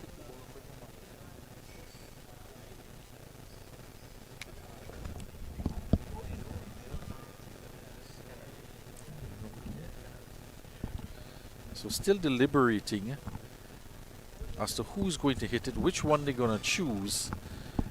And we are going to see. Well, again, they decide to choose the ball behind the bunker. We did see that one creep into the bunker, but it seemed as though it might have still been on that uphill grassy lip of the bunker, which would not have been too hard of a shot. Now they're behind the bunker. That club face again open, looking to... Well, it looks like a 60-degree on him. Yeah, but it doesn't seem as though they're going for the flop shot. You're just trying to shovel it over that bunker, half of a, or rather a quarter swing of the typical golf shot is the technique that seems to be employed here. That one isn't too bad, but it's left them about 25 or 20 feet back up the hill, so they've certainly not in for bogey. Same technique being employed, that short jabby backlift and just using the hips to generate that power needed to get the ball in the air. And it's stuffed into the bunker, so they'll be left with that 20-foot putt. It was always going to be difficult on an uphill slope. You need to choke down on the club and he wants to toss that ball away. They are on the final hole. Just, I want to dare say a couple shots away from finishing off, but it's a funny old game of golf. You're only as good as your last shot. to see the club face as well. Was there Well, some dirt between the club face and the ball? there was an as they couldn't wait to get off the golf course. This other group, they're already putting. This one left well short, so we hear a scream of anguish as well as some laughter there. So clearly enjoying themselves on the golf course regardless of the score. They will have a chance to tidy up for par. What a par it would be coming out of that ravine. Wasn't a bad chip shot, got it up into the air, but it's a tricky, slippery putt left here. Needs to keep it about 3 feet or so outside the hole, depending on the pace. Just let it drip back in there down the slope. See how wide he's aimed there. Flag not even in frame. This one is going to drip back down the slope. It was a good effort, just passing by the back edge of the cup. So they'll be in for 4.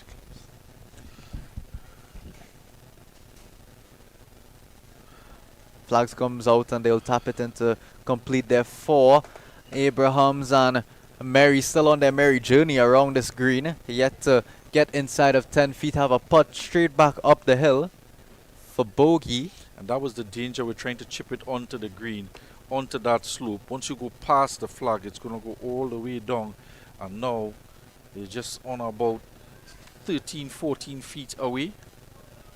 And it's going to be an uphill putt and a break right to left.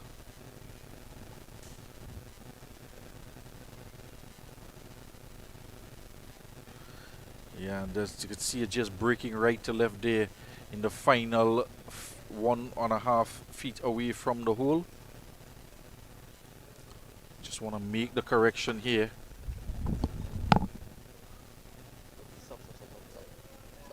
Yeah, don't say anything about it. No, stop. Wow. Wow.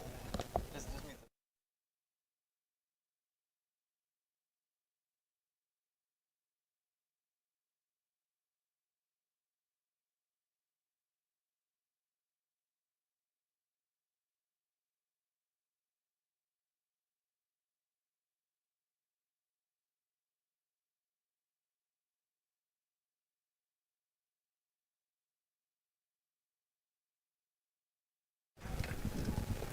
so that'll be the end of the day for Andrew Abraham, Andrew Mary, Dylan Abraham, in addition to the other threesome that's joined them, Jeremy Araujo, Nicholas Knox, and Kevin Byrne, clearly enjoying themselves on the way out. So that'll bring us now to just about a quarter way through the field thus far. We'll take a quick break and rejoin you with more action soon.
Yeah. We're back here live on the 18th hole. And the first tee shot here. Well, it's not on the green. Well, It's just in front of the clubhouse. it's not every day that you have to shout four at people relaxing inside the clubhouse, is it? We heard the cries of four. I was looking over to the right side by that number 10 tee box, where you can see the ball just ended up right in front of those green bars of the Mocha clubhouse. So it's going to be Jerome Nexa. He's going to be next up. And Justin McLean there, unfortunately, not making it to the green. Nexa, a cricketer as well. Plays for the Fatima outfit. Not to mention another one, some other. That is not the Fatima outfit.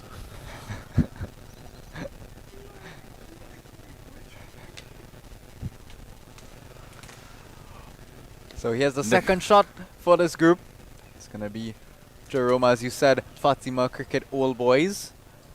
This one coming in on a nice line. It's going to end up a bit short, just sticking up on that fringe. The fringe has been seeing a lot of action today thus far. Just golfers finding that fringe in and around the front of the flag, going around to the right side of the green, just in front of those greenside bunkers. There are, of course, 3 greenside bunkers here. One far right, one back left, and one front left. Stefan Ramke soon here, the Central Sports cricketer. He's not at the cricket today.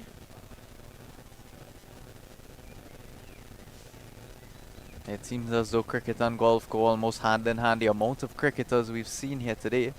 He's the son of Richard Ramke soon. He's taken a liking to the sport of golf. And cricket is taking a back seat today. Looks like he has a 9-iron in his hand. He does hit the ball a long way. This one is going to be just short. Would do well to cover the drain, which it does not. So maybe not the greatest connection on that occasion. Yeah, he just catch a bit of the dirt, hitting it a bit fat there. I see the head raised, his head raised up slightly on the downswing, losing some of that compression on the shot. And yeah, that one is into the hazard, not clearing the 120 yards at the front of the drain. This one is smacked coming down to the left side of the green here. It'll miss the fringe just left, leaving a bit of a chip shot. Nobody on the green thus far. They do have that one ball situated on the fringe in a good position. So Andrew Vieira, Adam Thornton, and the former Queen's Park Cricket Club captain Jonathan Augustus in this team.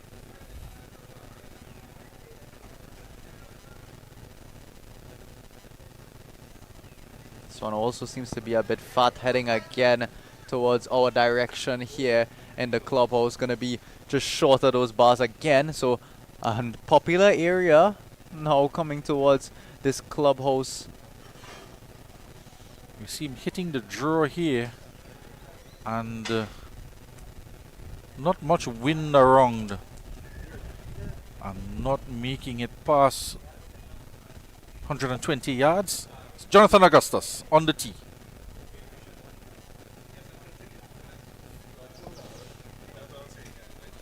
And it's into the bunker in front of the green. Just about 128 yards. And the pair of teams here will now make their way up to the green.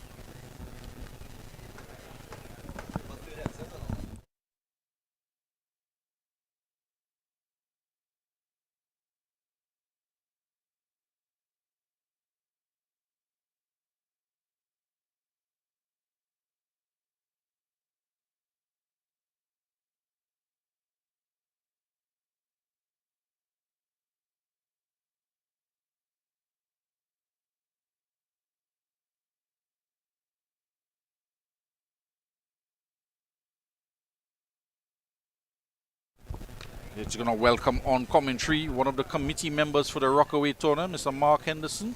Welcome to the commentary team, Mr. Henderson. Hi, thank you. Welcome. Glad you're here. So tell us a little bit about this year's tournament. So this year's tournament is the 4th edition of Rockaway. We actually are oversubscribed with players, and we ended up with 174 players, which is quite a large number. We maximize the golf course in its capacity. So the little rain didn't do us any favors, but we've managed to rejig the format from 18 holes to 13 holes to still make it fair for everybody, and also maximize the amount of holes to play at the same time whilst making it fair, because if some people played 18 holes and the ones who teed off at the end of the day could only play, for example, 12, it'll be very difficult to determine winners. Of course. So I think we had some decisions to make around 9 o'clock this morning when we weren't sure what was happening with the weather, but so far I think we made the right one. Once the heavens remain cooperative, we should be good. It was just a little unfortunate there that the couple groups that teed off initially were stuck out there and had to deal with the conditions of soggy fairways. But the golfers in Trinidad and Tobago, they are accustomed to having to deal with such circumstances, and it's just a different aspect of the game in terms of golf. You just have to adjust your club and play according to suit. It's just that greens were a little bit trickier when they are wet, but we have to say the course and the golf course superintendent, the course is in magnificent condition though, and the drainage was very, very rapid and allowing us to resume play as soon as possible and managing to get off 13th hole. But we do understand that the course has been opened up to those who have, of course, contributed towards the event, afforded the opportunity to go play the other remaining 4 holes that they weren't allowed to play before. So they actually back out onto the number 13 and 14 coming around. The additional 4 holes is actually part of the tournament. So those 4 holes are going to go for the score, the overall team score in the tournament. But with respect to the weather, it's just like I hear a lot of cricket references you'll make. It's like you win a toss and they put you into a bat on a sticky wicket. So it's all part of the game. The environment and the weather. It's like batting on a 5th day test pitch. If you're batting last and your wicket's turning, you have to deal with it, and that's what makes the game so great. So you have to be skilled enough and experienced enough to deal with the variables that Mother Nature throws at you. So we're on the 18 green here, live at the 18 green. Yeah. And first up is going to be the team of Jonathan Augustus, Adam Thornton and Andrew Vieira. What do you know about these guys? Well, I know Jonathan Augustus very well. I actually used to play tennis with him before he was a renowned cricketer. He was quite a talented junior tennis player. So very good overall sportsman, good hand-eye coordination, which of course will fit very well into the game of golf. And I believe he started relatively late in life after this, when I say late, but not as a junior. And he has rapidly improved. I've actually played with him a few times. So this chip here is actually quite a difficult chip because he's going across the slant of the green. So he's going to have to aim left of the pin, and you're going to see it roll down right towards the pin. And that is a very good effort. Executed quite well, yeah. Back of the stance, getting it up. You do see that left or right break. Anything that goes past the hole, you just want to be short of the hole, because anything that goes past is going to run away very quickly down the slope. But you also usually want to leave yourself with an uphill putt, because uphill putts are usually a little bit easier than the downhill or side hill putts. So, but with the rain, actually, the greens right now should be playing relatively easy. If we got no rain today, the dry season was pretty dry and the greens were running pretty quickly. So these shots, we're all amateur golfers, so I'm talking with a grain of salt, but it should be slightly easier than it would have been without the rain. Justin McLean here, so chipping he left up. That short. Oh yeah, he's going up the hill. Justin put it Justin up McLean is actually used to play a lot of felt match cricket with him. He's also a talented rugby player in his junior days, so also a good sportsman, but he hit that chip a little chunky. Which one of the Fet Match teams were you affiliated with? I played with the Fatima Old Boys team.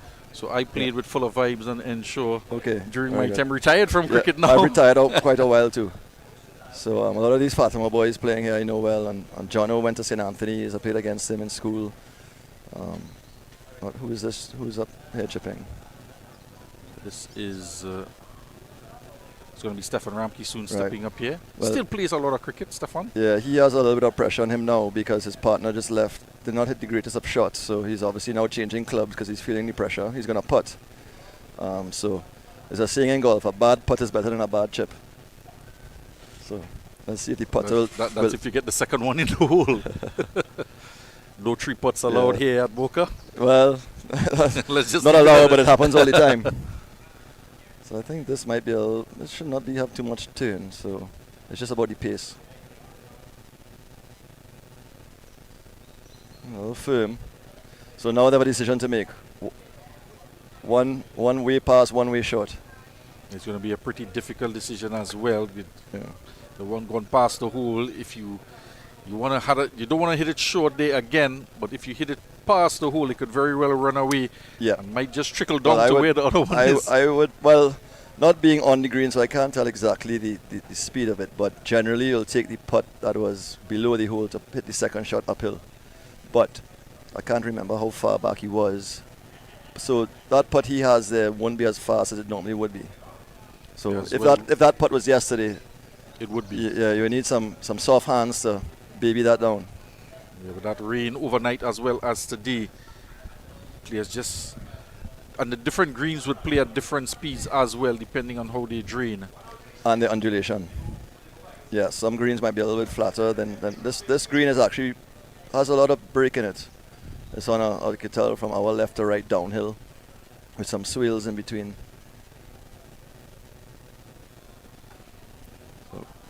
So on this hole is closest to the pin. I don't know if you told the audience about that. Yeah, we did some measurements, and the closest so far that we've recorded is 2 feet 9 inches, and it was a drive from Sheris. It was a drive from Dwayne Ramlal, and an Right. easy tap-in putt from Well- Kevish Ramnath. Right. That is going to take some beating. That's a very good shot. It's roughly, I think it's between 140 to 150 yards they put the tee box. So this hole is usually a par 4. But for this tournament, we tried to make it, a little fun and a little at the end of the day, it's a fun tournament.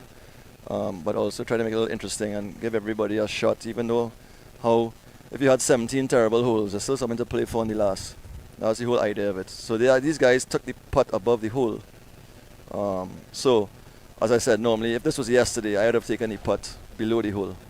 So, I guess that's to tell you how slow the greens are. It's all about course management as well. And that's why they say every day is a different day.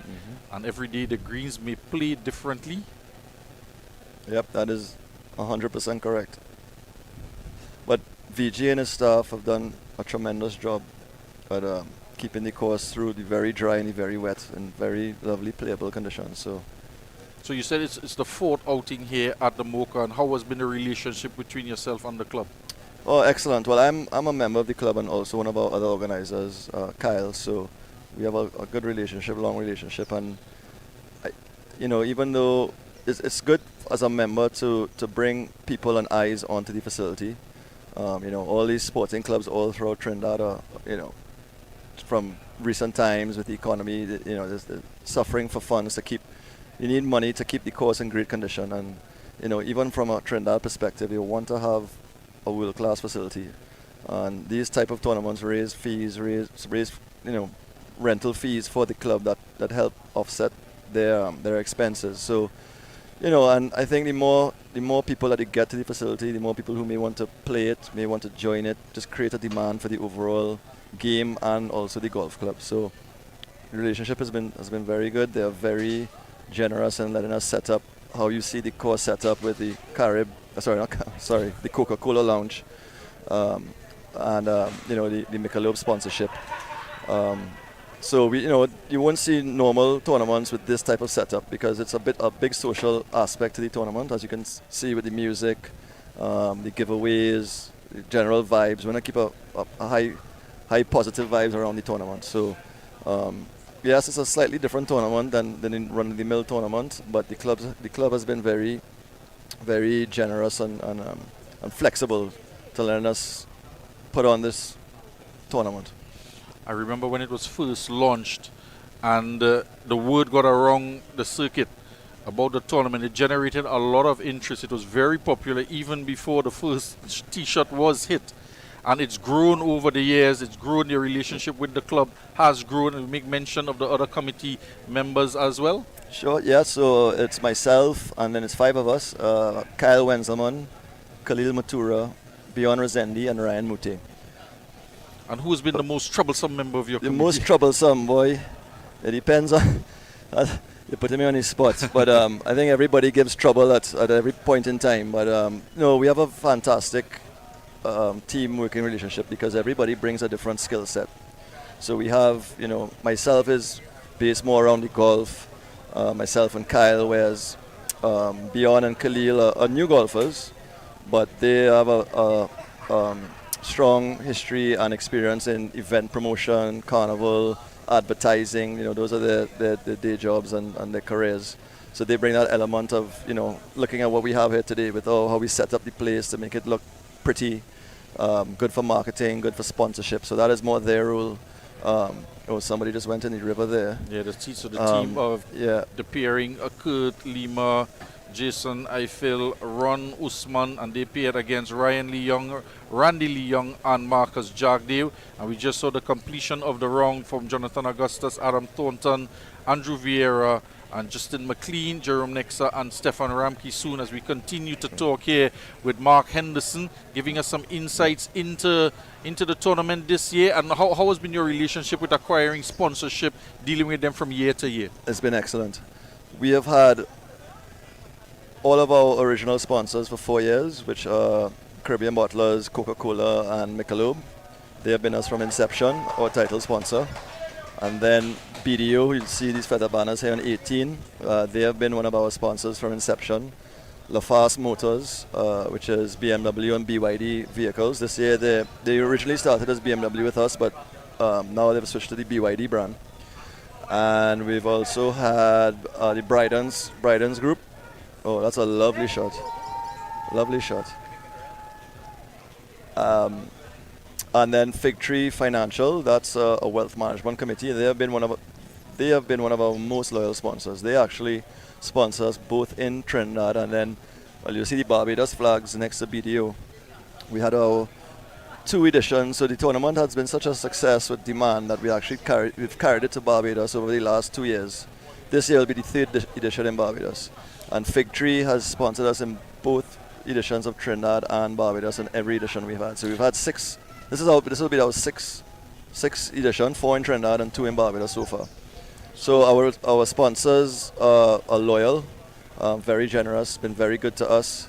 And we like to pay them back with putting on a quality tournament where the participants enjoy it, they hang around, they lime. What you're seeing now, as later in the day comes, you're going to see a crowd build. And the old talk and vibes will pick up even more.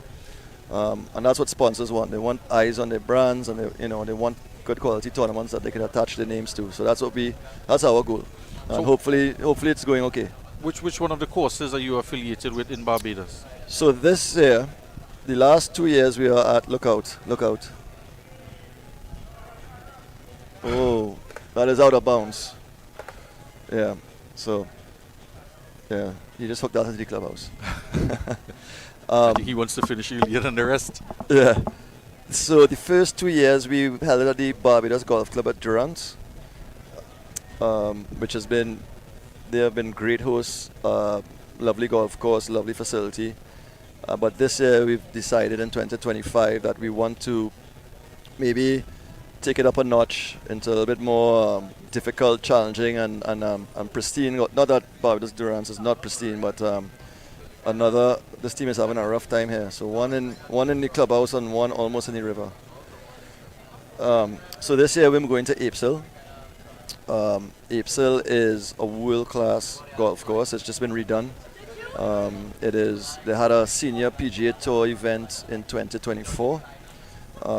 It is really, we really want to attract the trainees to get over there and play it, because usually you won't be allowed to play in Apeshill unless, whatever connection you have, or you play in some special, but it's pretty hard to play on. And we decided to approach them, and because of the because of the feedback they got from the Trinidad event and the 2 previous Barbados events. And luckily enough too, the winner of last year's Barbados tournament was the existing golf pro at Apeshill, so he was able to put in a good word for us. And they've agreed that this year's edition will be at Apeshill. So the news and the word has spread in Trinidad and demanded, oh no. So we have 1 in the river, 1 in the clubhouse, and 1. It's in the fairway. It's yeah, well, I know, but it's a par 3. So, but they still have to go over the river still. So they might go back in the river for 2. Let's see. So the demand this year in Barbados is through the roof in from Trinidad, because it's it's a new course, a course that most people have not played yet, and the word on the golf circuit is that it's a world-class facility, which it is. I've seen it, and it really is something special. So we're really looking forward to Barbados this year, and it's so much so that the Barbados flags is the Barbados Tourism Authority that have signed on board for this tournament and in Barbados. We're gonna get because they have golf carts and cannot hold as many players as Mocha. We're gonna have 120 players, but I think 50% at least will be Trinidadians. Yeah, this tournament, 29 groups, 6 players at each tee time. And it's not quite oversubscribed? That's oversubscribed. Yes, it certainly is. We did some magic with working to squeeze, yeah. So, but it's hard to tell people no, but we had to at some point. But you try to, And we understand as well, it's been booked up from months in advance as yes, well. Yes. Once we put the date out, the demand got taken up very quickly.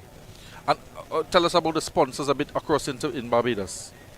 So you have mentioned the BDB. Right. So Barbados, we have this year we haven't really gone out yet. But the previous one of our big sponsors. Oh, sorry, I have to put in a big plug for RBC in Trinidad. They have been with us from the start and one of our very, very loyal big. Sorry, I leave out one every so often, but we have quite a few loyal sponsors, and RBC is one of our biggest sponsors here. In Barbados, actually, Republic Bank has been our largest sponsor for the 2 years, and then both Brydon's in Barbados and Hanchel Innes, another distribution company, have been our 3 main sponsors in Barbados. And now the Barbados Tourism is coming on board. So from this listing here for today's tournament, has there been any persons dropping out? Have any team withdrawn due to the conditions and so on out there? No, nobody withdrew. I guess, again, that's a good sign that people want to play and stuck it out. So, yeah, everybody has stuck around and braved the weather, and I think they're being rewarded for it now. The weather is actually pretty pleasant. The golf course is in great shape, and, they're getting 13 holes of fun golf. Yeah, precisely, because people, although they were stuck in the rain waiting in their cars, they couldn't even get out of their cars. Such was the torrential downpour. They still stuck it out and stayed, waited for their tee times, even though they waited an additional hour and so on. And everybody is still present here. And we're all waiting around for the after lime and the after party. Tell us a little bit about that. Yeah, so, last year was the first time we did it. This was actually the brainchild of Khalil. Was that we'll have, normally with the previous 2 years we just had a lime and little music upstairs here in the clubhouse, but we thought we'll take it to the next level, as we always look to do, and he decided to have a cook-up last year was by the pool, this year is in the car park, where we're getting about, I think this year we have 9 pots, so different, for example, the Carnival Band Bliss, the Carnival Band Hearts, the Carnival Band Spirit, RBC has the pot, we have the Cow Corner, which is partly Fatima Old Boys, partly some friends up in Paramin smoking some meat, and a few other friends, and they all come together, and everybody, each tent or pot is doing a cook. And the idea is that you bring your friends, your group, between 30 to 50 people per pot, and those who are not in a pot can bring their cooler. It's a cooler fete, and then you can also get to sample people's food and pots. Yeah, I know a lot of people, they bought tickets to come down and partake in the event later. So it's 2 events really in one day. And that may just be as big as the golf tournament, one can hope. We're hoping even bigger. We could only have 100 and, what's the number, 74 on the golf course, but hopefully we could have 500 in the party. So we encourage, everyone to bring their spouses and their friends after. It's a game that's really exploded. That's in the river. The anguish as he holds his head. Yeah, so it's really about, golf always has the stigma of, it's the men going out for the whole day and the wives are home sour because everybody's out playing golf. So we try to encourage the the spouses and the friends to come and partake and at least one day of the year, Come and have fun and don't be so annoyed that your significant other's out having fun alone. Well, mine is here. Very a good. couple others are here as well. Very and good. More to join later on. I know quite a number of the golfers are bringing their significant other. Yeah, to so join them later. on the 10th tee box, we have a little local celebrities here with Richard Smith. Former Trinidad and Tobago captain. Yeah, and then we have Richard Pecos Camacho, who, the owner of El Pecos, and he is a national golfer as well. He played for Horman Cup for Trinidad and quite a number of years. He's a fantastic golfer. And I see in his pairing as well as Derek Hudson. And Derek Hudson, yes, he's playing with Derek Hudson. So Richard Smith and Elizabeth Lawrence, and Ian Chin, they're playing for the MICHELOB title sponsor team. So they're the real VIPs today. I noticed on the schedule as well, there are a couple other VIPs. Are they playing after this group? Are they teeing off on 10? Who I think you're talking about, I believe they're the group after. Yeah. Brian Lara, Dwight Yorker, and Russell Latapi, yep. So they are paired with a junior team of Ethan Collier, Adam Green, and Ben Laughlin, yes. So those are three up-and-coming junior golfers for Trinidad and Tobago, and Ethan Collier, yeah. He just won the first flight Trinidad Open category. He actually won it quite handy. I think he lapped the field. Yeah, he cleared the field. So he is improving rapidly. So all three of them are excellent golfers, and we actually paired them on purpose with the legends of Lara, York, and Latapi, because the three of them too are extremely keen golfers, very good golfers, and very competitive golfers. And the three juniors are very competitive. So we thought it was a good. A good pairing for both. Just to keep it competitive. And give the youngsters, the opportunity to play with seasoned world-class sportsmen.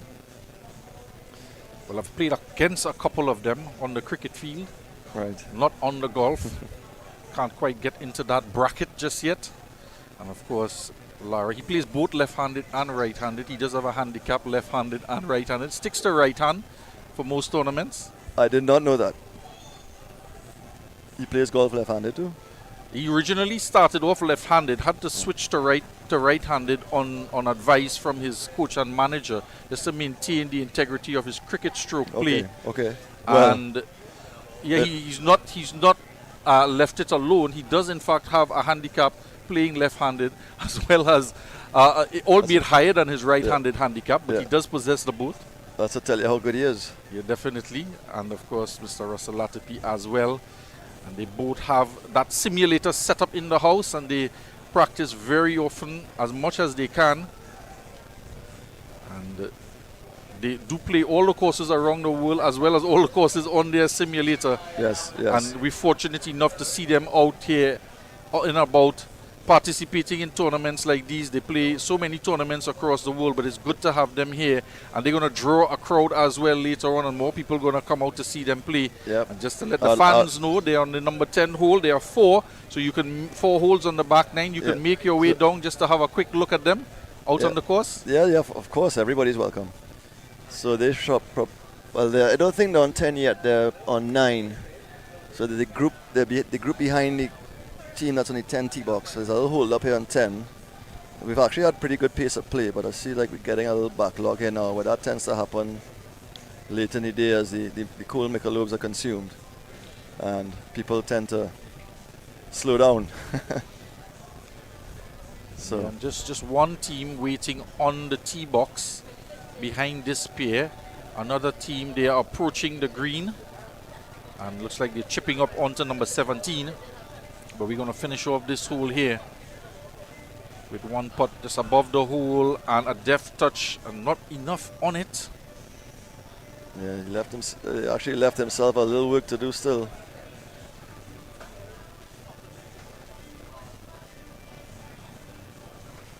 At least they're smiling. It's all fun out there, and we've seen even with the misses, It's good camaraderie, good peacock out there as well. That's what it's all about, right? Most definitely. Because we're all amateurs, so we can't take it too seriously, even though we want to win. So actually, this pin was actually strategically set up where it is to have these types of tricky putts coming in. You know, if you go at the pin and you're a little shorty in the river, if you go long, you have these downhill slider putts. And it's always been a challenging hole. After completing 17, you're on your last legs as we look at this putt here. That putt has actually run a little bit past. Now, I guess as every hour goes by, the greens technically should get a little quicker. Faster. Yep. I mean, sun is not out, but yeah, I have been known to put a couple balls on top of the roof of the clubhouse as well in the early days. well, we've actually when it was a dog leg right, yeah. and I was amongst the trees trying to get over the drain. You're not the only one. We've actually had a few TVs broken in the clubhouse too. I will not admit to anything.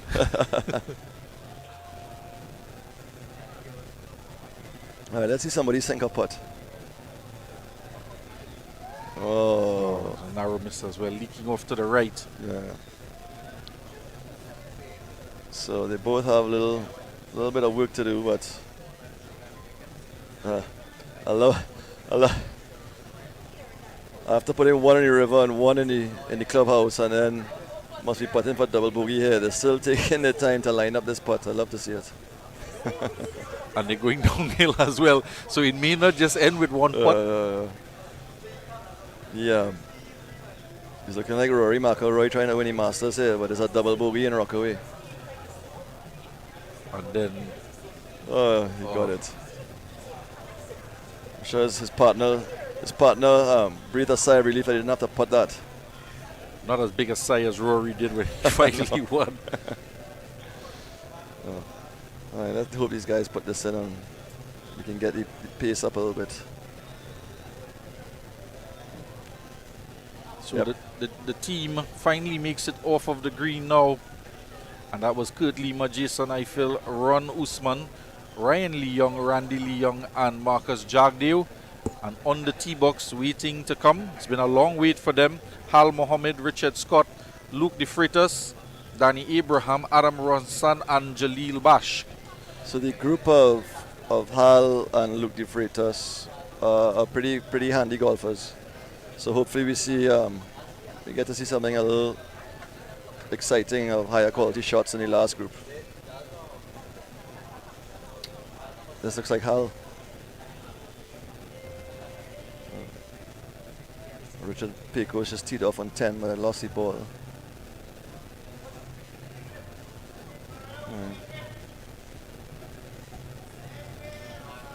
All right, short and right, not the greatest. Well, we've seen a number of shots. They're looking for a draw to come up and ride up the slope.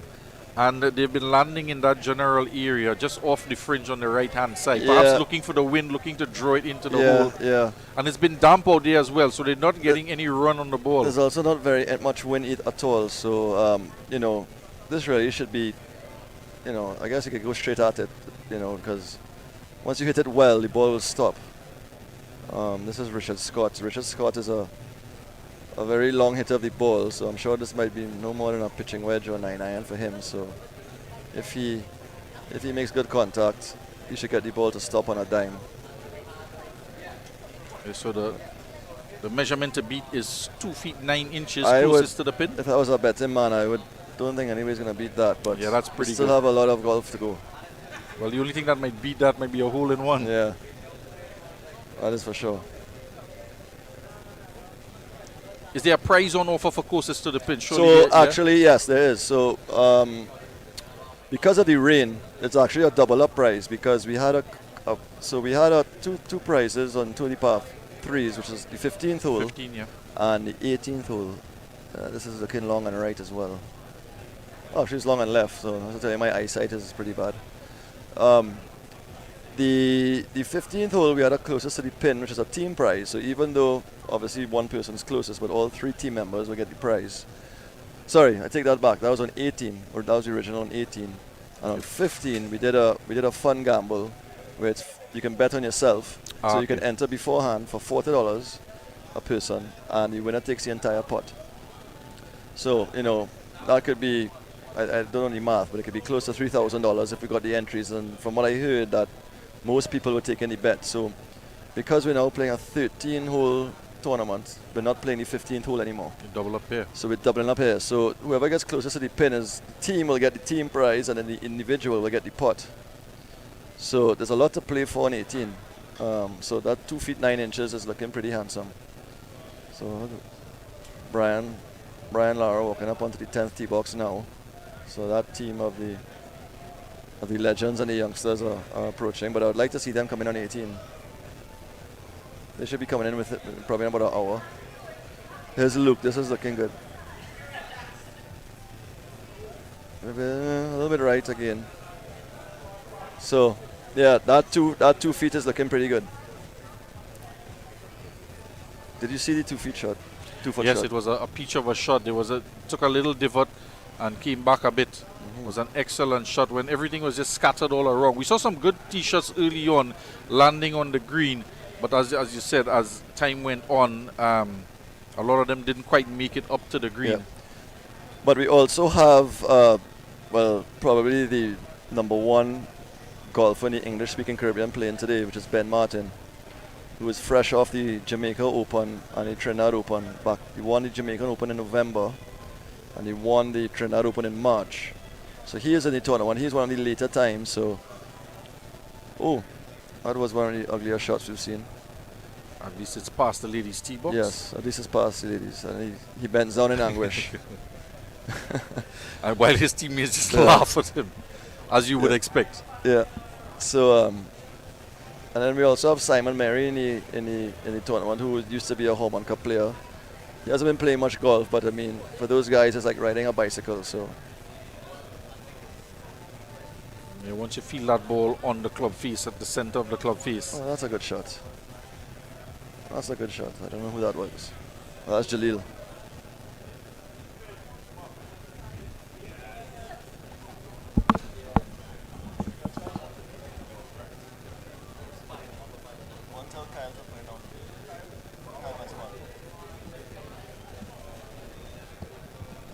Yeah, so we just got some late entries into the gamble. Yeah, word was getting around this morning, and more people were interested in putting their names down. Those who I spoke with at the tee box on one. Yeah, well, there's better odds than Playway or Lotto, so.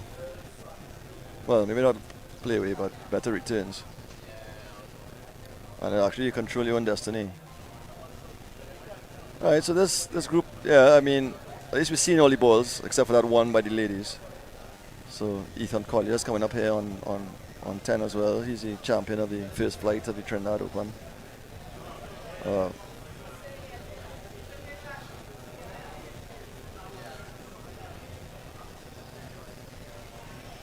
I have a little backlog here now on 18, but I'm not seeing anybody on 17 green, so hopefully after this it might be a little bit smoother.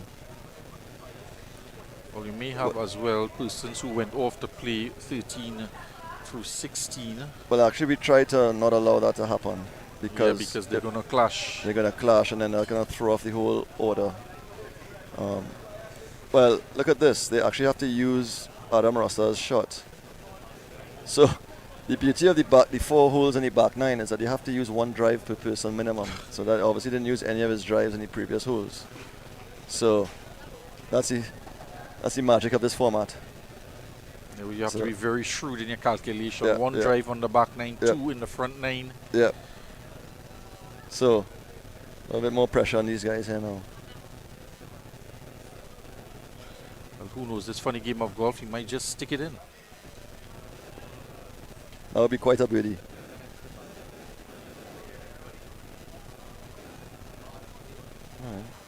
Not too bad. Oh, not bad at all. Alright, and here's a uphill putt for par. Let's see if his partner can put it inside. Oh, it was Danny's shot, sorry, they used. So this is Adam Rosta hitting.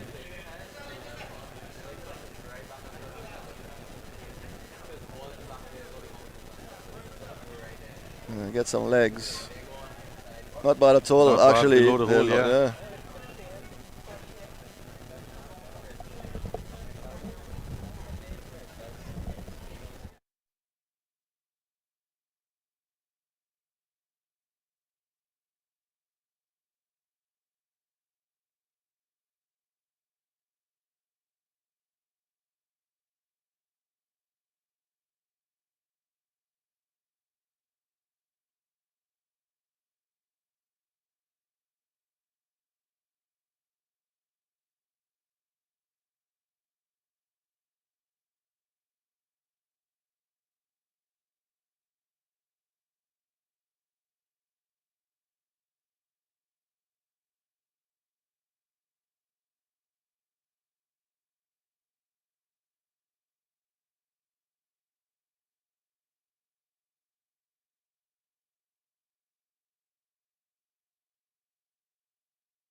So we just saw Brian Lara just getting on to number 10 on the tee box. Yep. And he is paired with Russell Latapy and Dwight York. Dwight York.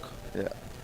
Actually, out of the three, I think Russell is the lowest handicap if I'm not mistaken. Is he about a 3 handicap or so? Yeah, he's 3 or 2. He's he's very, very, very good golfer. I mean, all of them are good golfers. They're all low single digits. Lara hovers somewhere around 16. No, he's more like 6 or 8. That may just be his left-handed handicap. Oh yeah.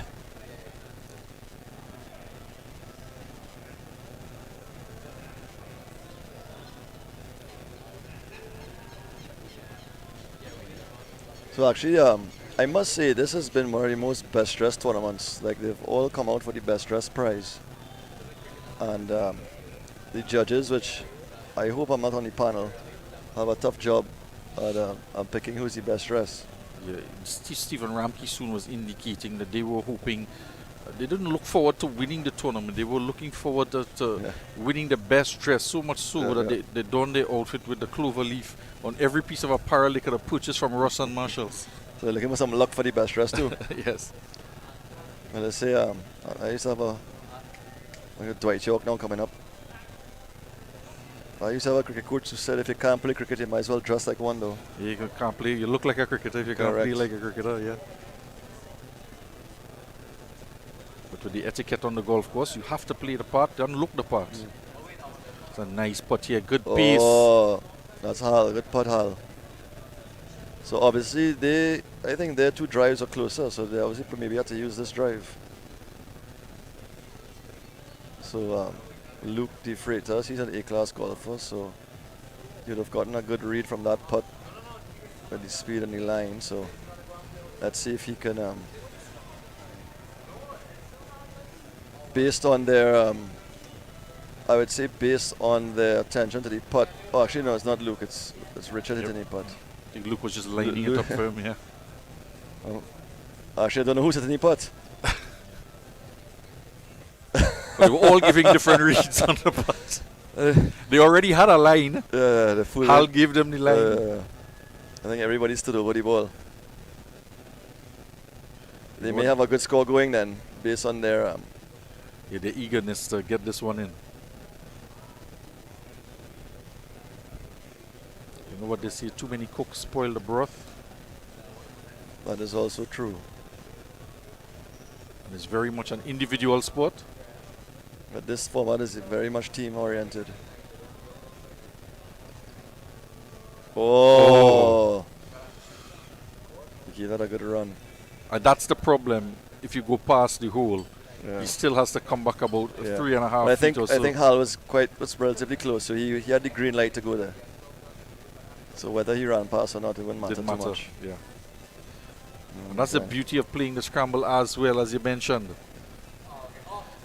It helps with the pace of play sometimes. Yeah. Sometimes it does not either. Yeah. Adam Green is teeing off on 10 from the juniors. So it looks like they have the honors over the legends. Oh, that's interesting. That's a nice tee shot down the middle. Just short of the bunker, perfect position. It's about 220 yards there from the drain. roughly. Yeah. So just a layup. Well, I mean, we know Russell Latapy is not going to lay up. Yeah, well, you know, if you take it down the left, obviously you can hit it longer and get closer like that, what Ethan just did, and that was an absolute beauty.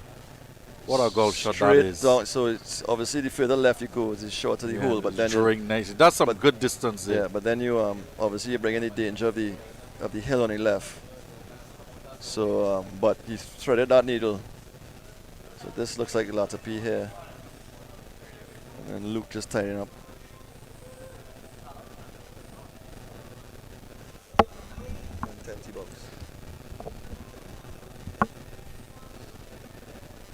Latapy down the middle as usual.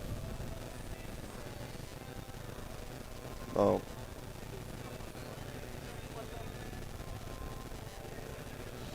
So we're going to wrap it up on the 18th hole here for the pairing Hal Mohammed, Richard Scott, Luke De Freitas. And they were paired with the team of Danny Abraham, Adam Rustan and Jaleel Bash. We as well saw the teeing off of the youths, Ethan Collier, Adam Green, and Ben Laughlin. And they paired against the elites, Brian Lara, Dwight York, and Russell Atipi on number 10. Dwight York is about to tee off here. Having a good look. The former Manchester United star, and it's an iron. Yep. Drawing it. That's fine, yeah. He's going to Down be the right short middle. of the bunker. That's fine. Actually quite long. Yeah, got a little, some distance there as well. Maybe just up to the bunker on the left. Left of the bunker, yeah, he's fine. And this is Brian Lara about to hit now. They're actually very smartly dressed too.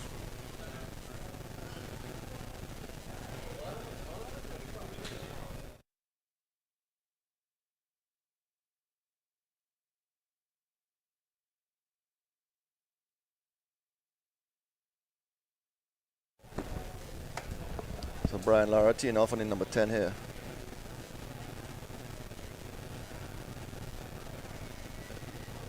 Yep, that's fine down the middle. Good shot. Some so everyone distance as well, yes, yeah. everybody with good drives on 10. So they're off that pairing on the number 10 tee box. I'd like to thank you, Mark Anderson, for joining us here. We look forward to you returning when we do see that pairing come around on the Yeah, 18th. no, thank you. I will come back in maybe the next 45 minutes or so and join in to see some of the good top golfers finish off. Thank you. Okay, so thank you very much, Mark Henderson. You've been listening to one of the committee members for the Rockaway Tournament 2025. Here we are at the St. Andrews Golf Club in Mocha, and on the 18th tee, we see the next pairing: Mark Devertile, Ryan Brown, Scott Herrera, and they are paired against the team of Ryan Lewis, Bob Devertile, and Aaron Boxo. Yeah, they're in it for fun here.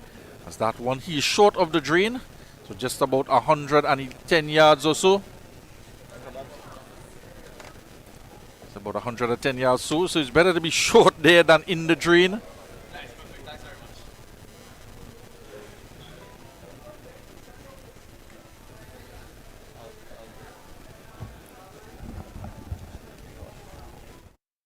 Second tee shot.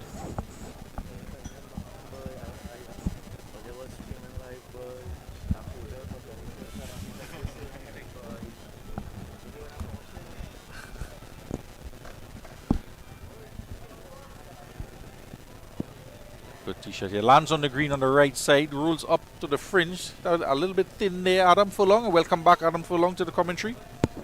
Good afternoon, viewers. Good afternoon, everybody. Yep, straight back into the action here. Saw shots of Dwight York, Russell Atipi, and Brian Lara making their way across that 10th tee box. We'll be joined by them in a few.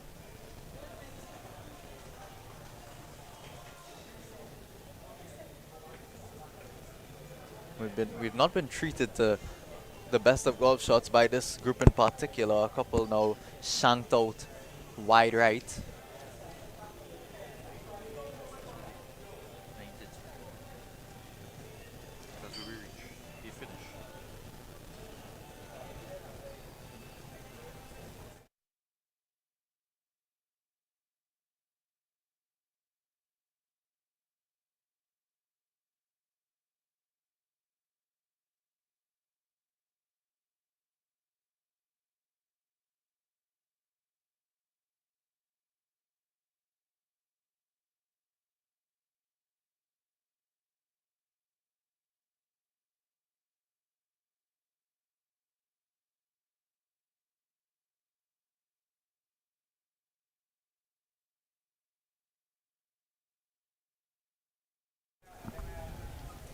So it'll be the group of Mark Devertile, Ryan Brown, Scott Herrera, Ryan Lewis. Bob Devertile is on the opposing team today, and Aaron Boxo. They will be continuing their march onto the front green. As we see, that's a group of Paul Nunez, James Betts, and Neil Lachman Singh just posing across there at the tee box, just waiting on their chances. A bit of pile up now, so good bit of time elapsed between a few groups, but now ready to get at it and complete this golf tournament. These golfers, we have only been through a few of the groups. We're not even halfway there yet. Still have the likes of Richard Smith, of course, that Lara crew, as well as Teal Hasrana, Gail Rajak, Ricardo Patti. A lot of big names still to play for it all here. Michelob Ultra Rockaway Cup Trinidad 2025.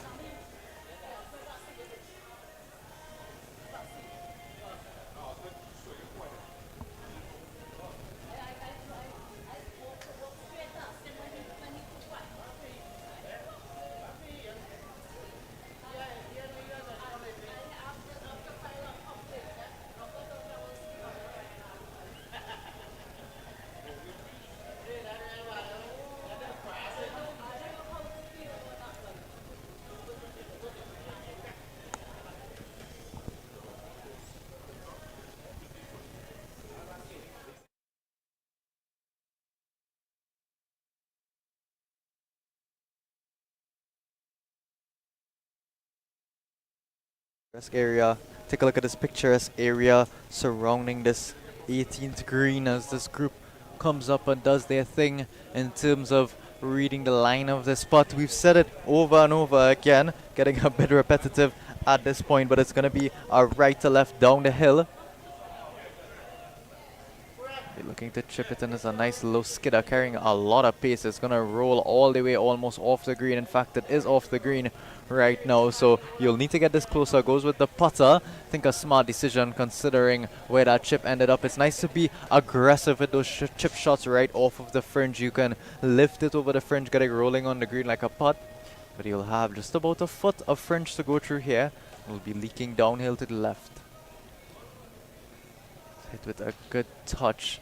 Great pace, actually. Hit that so easily. It seemed as though it didn't even want to make its way to the hole, but it gets past it eventually. A great run there. We'll take a look at that 3-foot putt they would have left for par.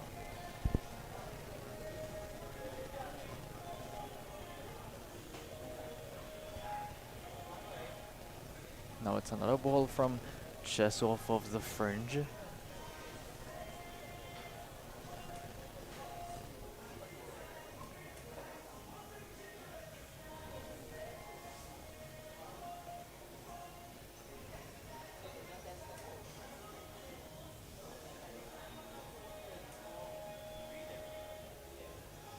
Just the mark required. Quickly marking the ball to get it out of their way as they prepare for this chip shot, setting up a left or right back up the hill. Very makeable attempt, actually. Still yet to see anyone take Dwayne Ramlal's position right now as the closest to the pin. That 2 foot 9 inches, as we said, it's going to be very, very hard for them to beat that today. Might need a hole in one. See them get inside of that, just on the 3-foot mark.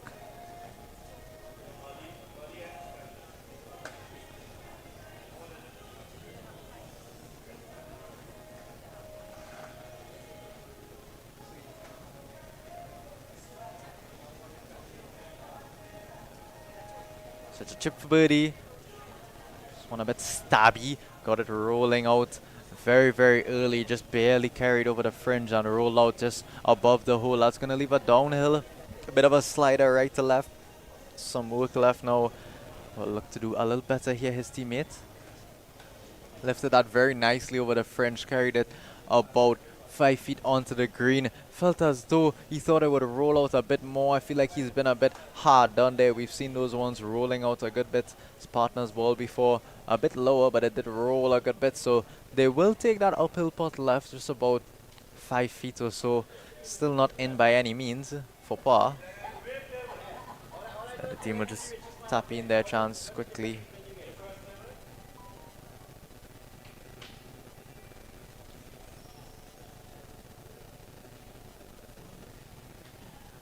So fist bump to conclude the pars. This other team looks to conclude their par. A bit of reading needed. They will actually elect to choose the ball that's just above the hole. It's a bit of a shorter putt, but this one is going to be moving, diving off to the left as it goes down the hill. You can see his partner showing him the line. They showed him just about center of the cup, but he'll need to take this at least to the right edge, maybe about a ball or so outside wide right. Depending on the pace, of course, he can just go and hammer it straight home.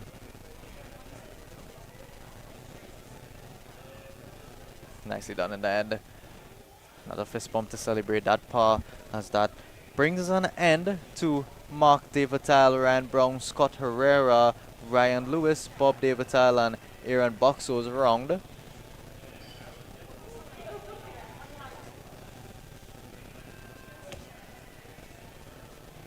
a look at the celebration. There was a good putt, as you can see, slid a bit to the left. It tried to lip out, but just diving in there.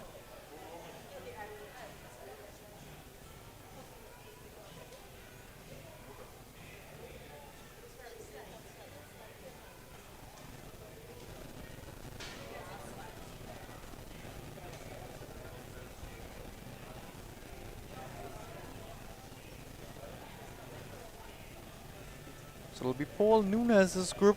Up now, Paul Nunez, James Betts, Neil Lachman Singh, playing with Christopher Gregory, Daniel Farmer, and Timothy Patty. First shot just coming in there a bit short, a bit right, leaving again that uphill right to left putt from just underneath the hole. Not a bad leave, but his teammates would do well to get it a bit closer to the hole while still leaving it short. So you get that uphill putting opportunity, but of course at the same time they'll be looking to go for that hole in one. So we've seen some conservative play thus far, just leaving it short, thinking about that second putt to come up. This one is very heavy. It's not even gonna make it to the hazard. We've seen a couple shots being just duffed by golfers out there. We spoke about the makeshift tee box.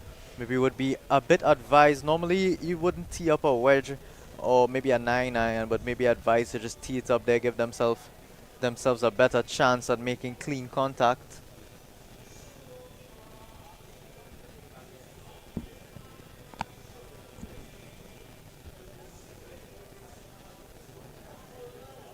It's another high draw. It's gonna go just over the flag and take a couple bounces and spins backwards. So a great shot there, just inside about 10 feet or so. It's gonna leave a putt back down the hill, so would expect to see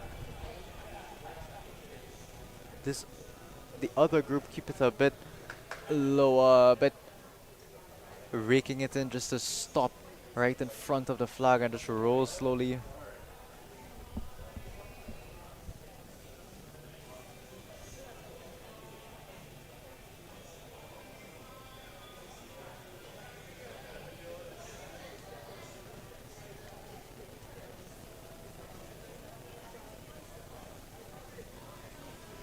This one is again short. My co-commentator Billy Furlong spoke earlier about the need rather to club up. Very necessary with the way the winds are swirling above us. It still seems to be hurting a bit as we take a look at the 10T, but it's very much swirling down there. It's going to be hard for the players to figure out what the breeze is doing down there at the tee box.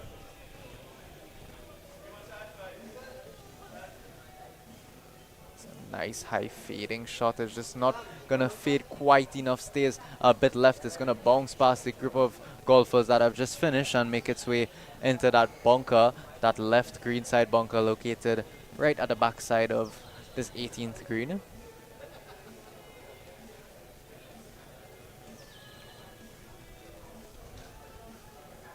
So last shot for this group made up of these two threesomes.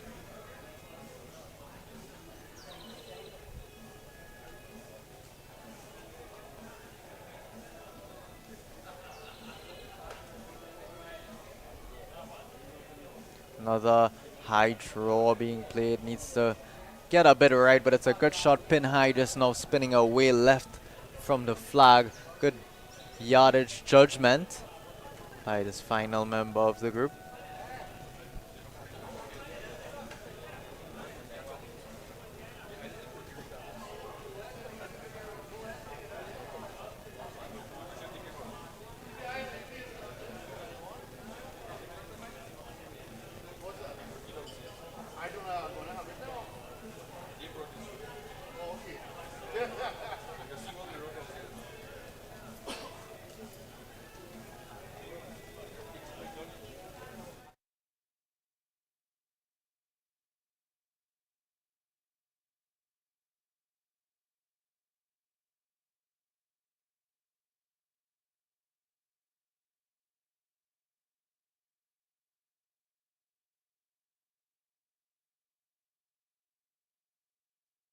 Got group that just hit making their way across that number 10 bridge. Just moving around to the right backside of this 18th green. So quite a few golfers to come through. Just about almost halfway done. A couple more groups and we'll be halfway done for the day.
See this group consists of Paul Nunez and Christopher Gregory, two head names of these two groups out here looking to line up this putt.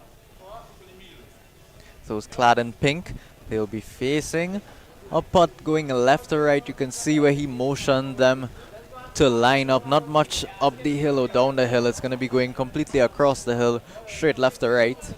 So they'll need to aim it about a few feet outside left. Just let it turn slowly and drip in with that pace.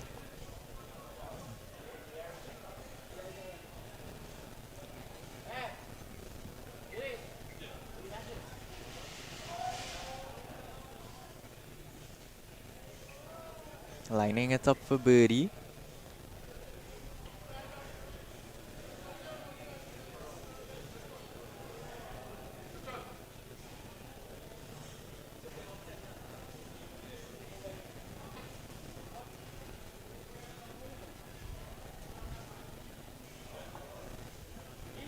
So on left, a good way short. We've seen that a few times already for the day.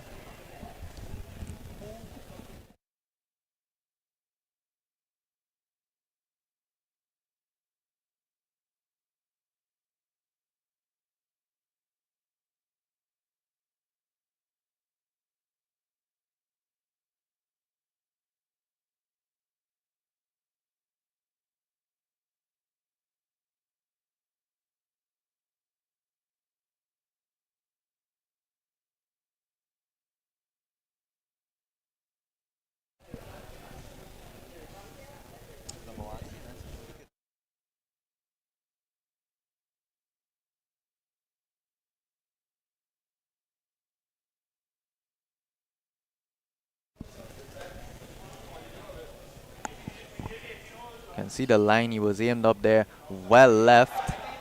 Just looking to die it in there. I guess that's why we saw the first one was a bit short. They know how important it is to get that pace slowly dying coming down to the end of the putt, so they could just take that hill and tail straight away right.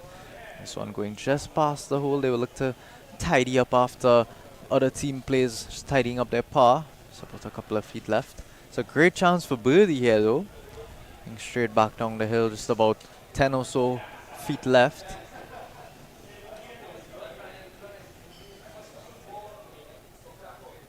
And that's a great putt. It's a great birdie. You can see the smile on his face, exactly as they would have drawn it up. High fives his caddy as well. He knows how important the caddies are today. Always important, aren't they, at St. Andrews Golf Club.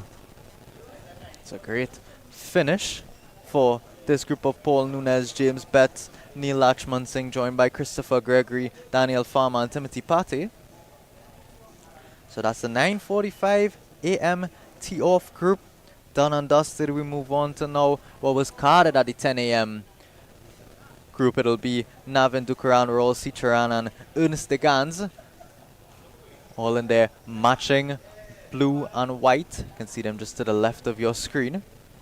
They'll be joined by Adrian Sampson, Vijay Paradine, and Richard Lara. Have honors on the tee box, just waiting for clearance of the greens.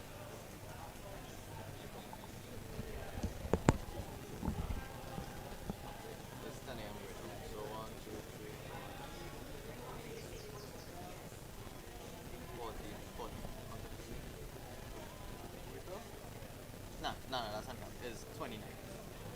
So we have.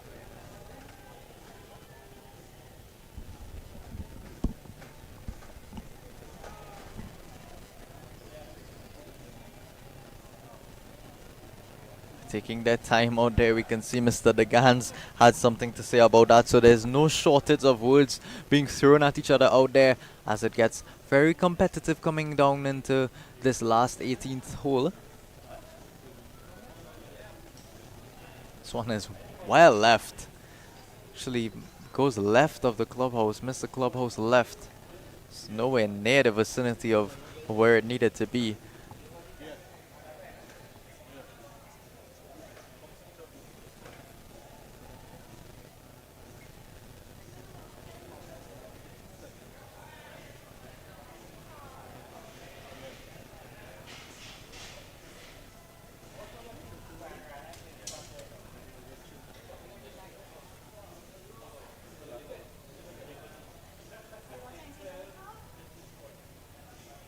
This is a good looking shot just on the right side of the green.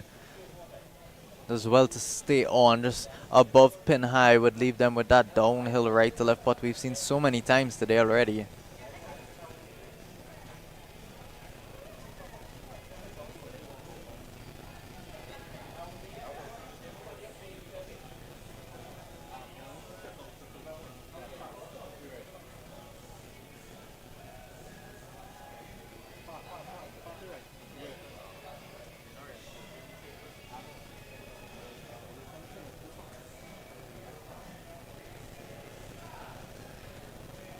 It'll be the last of this group consisting of Adrian Sampson, Vijay Paradine, and Richard Lara.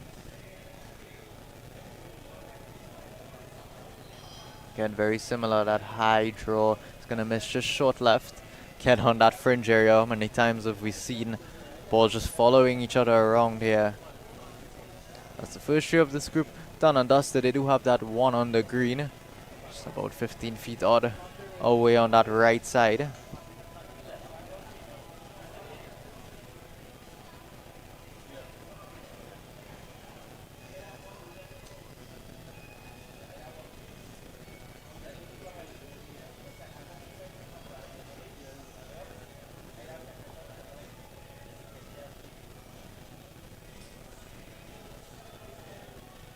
One is a much lower flighted delivery, not rising above those mountains at all. It's gonna miss a right, long right into that green side bunker. So Ernest Gans step up and hit second shot for his team here.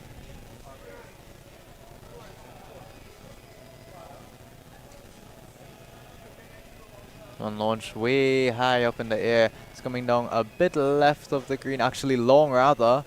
Was on a good line, but it just sailed over the flag to that back portion, that back ledge of the green. A very interesting putt that would be from up there. There's a bit of a double breaker going back down the hill, then onto a flat, then back down the hill again. Moving right to left the whole way.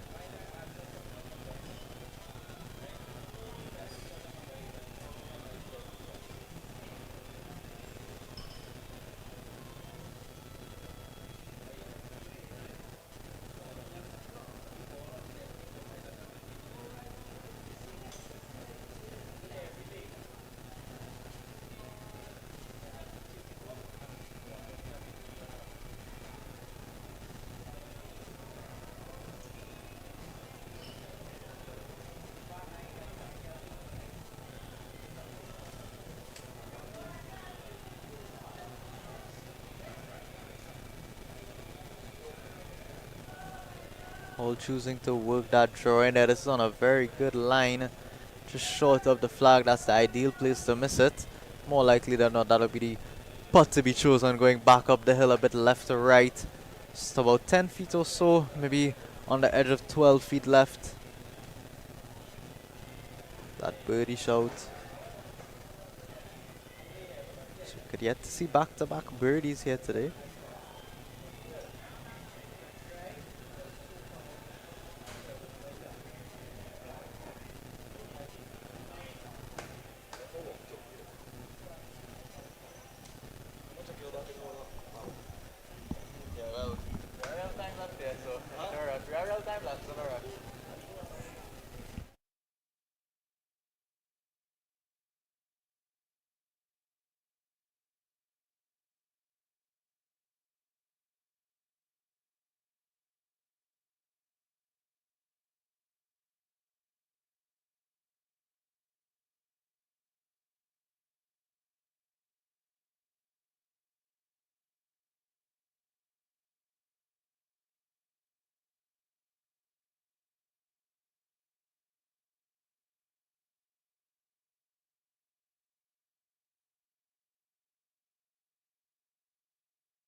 So it'll be Ernest Degans, Rolls Sicharan, and Navin Dukaran just lining up. They have left. They're just short. It's about on the fringe.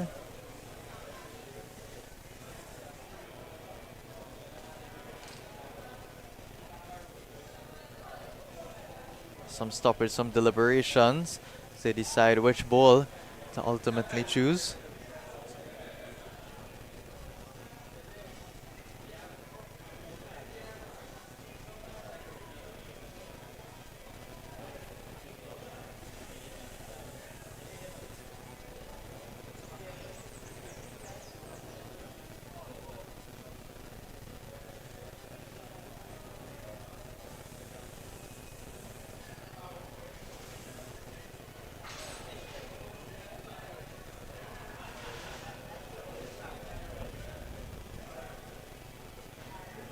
So we'll take a short pause just as some deliberation is going on between two groups, maybe some consultation needed with a course marshal. We'll be back in a couple minutes.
So complications there, as just out of our camera shot, just right of screen, ball ended up right next to the clubhouse almost, and there was some deliberation as to whether that ball would be out or not.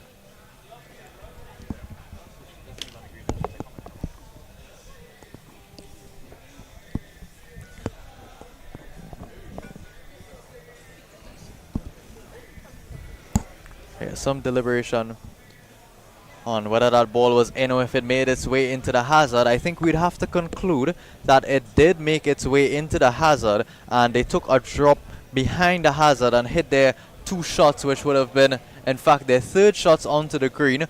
Both have finished chipped. So now it's Mr. DeGans and company. They'll have their very good look at birdie, you'd have to say.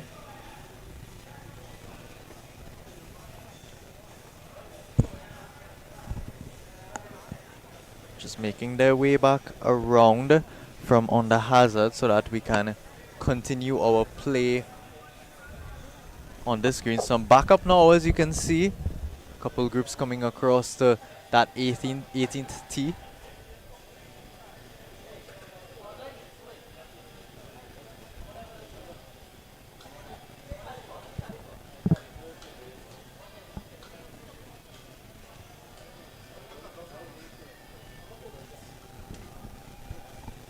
It's a good looking putt, leaving it just short. This will be for 4.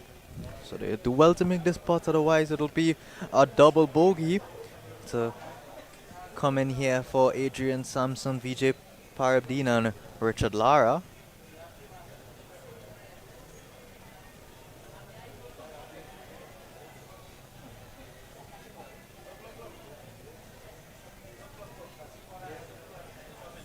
Oh, just missing on the left side. You can see the reaction there. He thought it would come back to the right, as it has been doing all day. A bit unlucky on this occasion. It does try to come back right, but of course there is the opposite slope on the other side of the green that'll bring it back left. So it seems as though he just managed to catch the opposite side of the slope.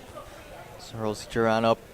It's a good look at birdie, straight back up the hill, moving a bit left to right. Taking a good hard look at this one.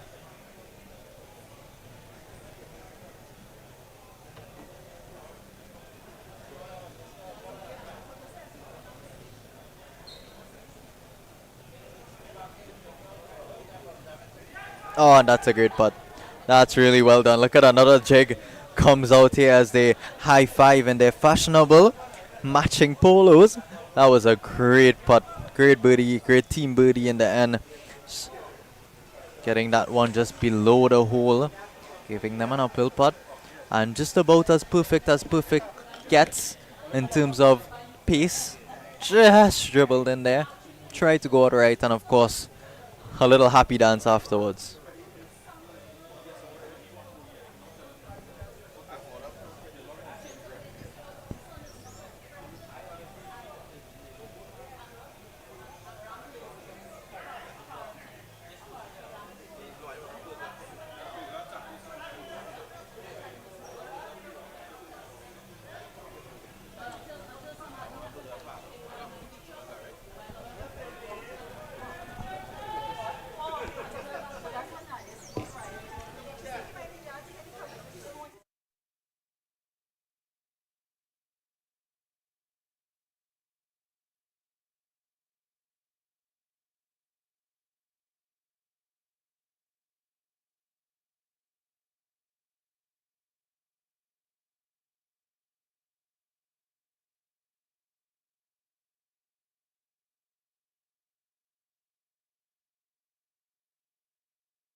Jerome Daniel and Alan Shepard across there in the Coca-Cola lounge, just waiting to tee off on number 10. We were under strict instructions from Mr. Jerome Daniel Jr. not to show his t-shirt. You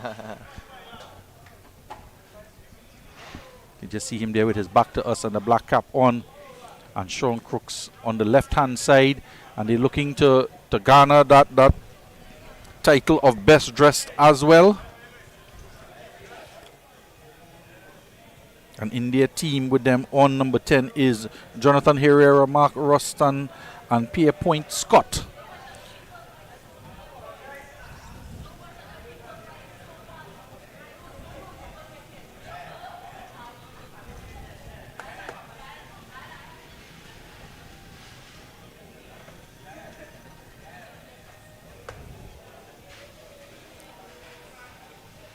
So the team of Gomez and Fitzwilliams make their way up to the green, accompanied by the pair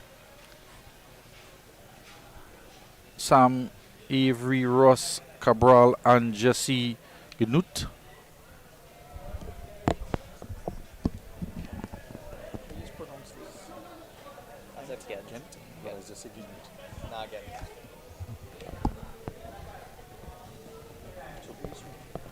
I don't know.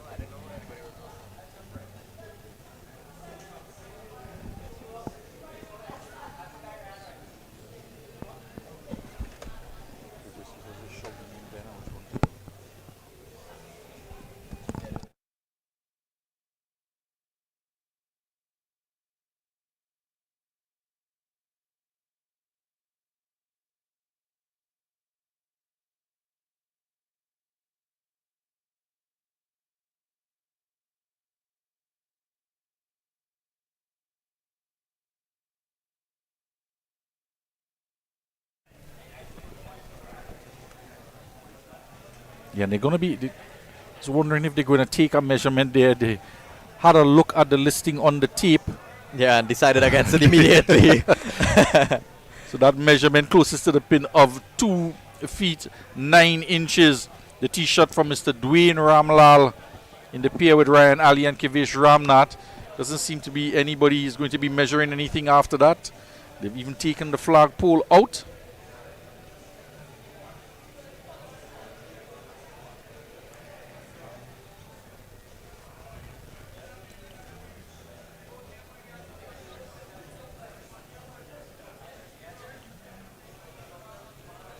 So we've just crossed the halfway point in terms of the teams that have finished. We have 15 teams through already, past the 18th hole. We might just be running into some overtime here as well. So we just have another 14 teams to make the trek onto the back 9. Well, the back 4 rather. It's a pole high putt here. When you read it expertly, what a magnificent putt there. Pace was excellent. The line was good outside of the cup on the right. Yeah, it was a terrific putt. Needed to hit the back of the cup. You feel like it would have kept going down that hill. We've seen a few putts up there going right to left, but look at that, just died straight down the middle of the hole on a fist bump to match. Terrific putt. We've seen them struggling with those balls just above hole high, coming back down right to left down the hill. We've seen a few groups struggle to get it close and to then finish up the basically gimme putt. Flag is just on a bit of a precipice almost. And well, we said we may see back-to-back birdies. We may see back-to-back birdies. This is another great opportunity, just about 6 feet or so going straight back up the hill. Not much break in it. And it's done. Great work by these two teams out here. Birdie by birdie, 2 under as a collective. The 6 from here, congratulations. Much in order, much due.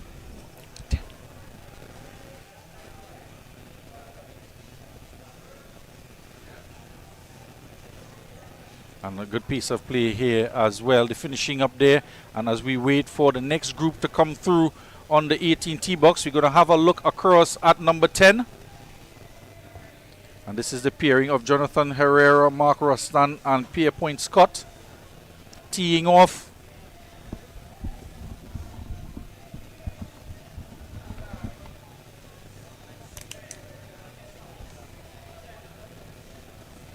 And that number 10 tee box is a dog leg left.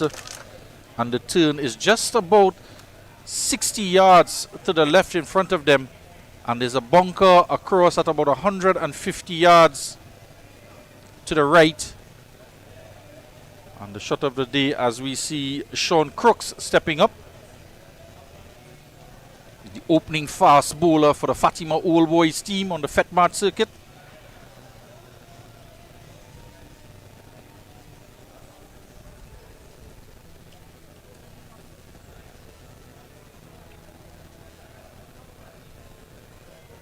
And the tee shot of Crooks there, and we just switch back here as the action heats up. And the first tee shot hit here on number 18, and it's very close to the flag as well, just about 6 yards above the flag.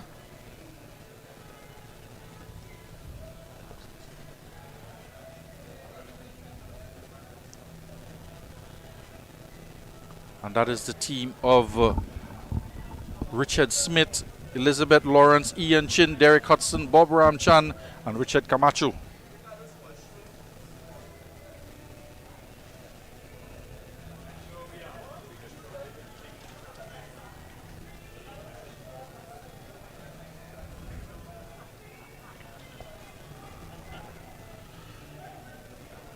This is Ian Chin on the tee box. And all of the peacock taking place there.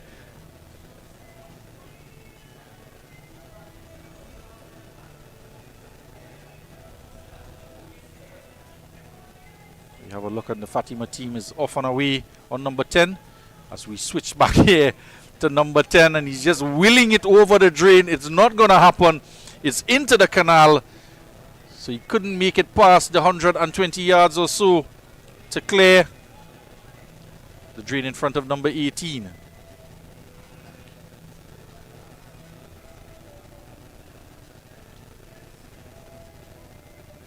We see just landing just to the left of the staircase there.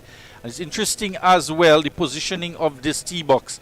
As we said before, it's a dogleg right and a par 4 originally on this 18th hole. And from the tee box, the drive at for about 230, 220 yards or so would put you right in this position there where we see the tee box is. So it's a pretty much a standard driving distance off of the tee for the amateurs. And the tee box here set up for that second shot, which would have marked a greens in regulation had it been a par 4.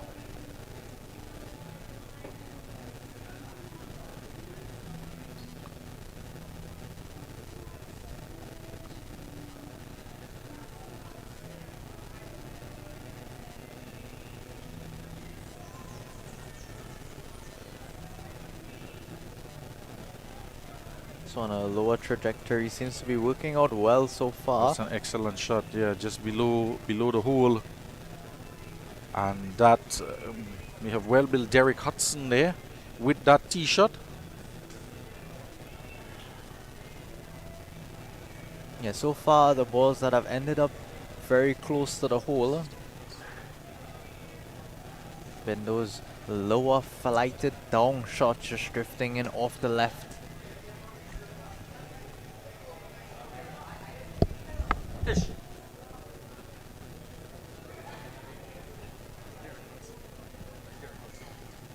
Another lower one coming in here, similar area to the last one. This one just a bit short, looks bemused.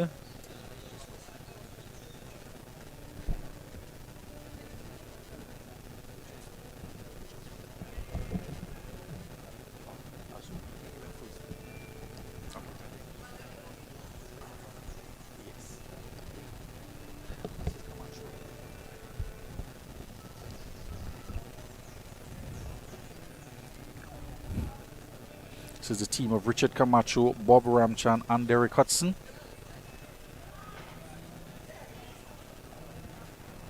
And no stranger to this course is Camacho.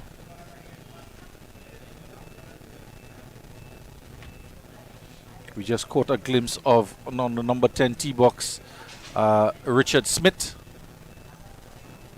Just doing some back stretches there as well. Former Trinidad and Tobago cricket captain for the senior team, as well as the official MICHELOB Ultra sponsored team on the course. Richard Smith, Elizabeth Lawrence and Ian Chan. And they're just waiting as we switch back here onto the ladies tee box.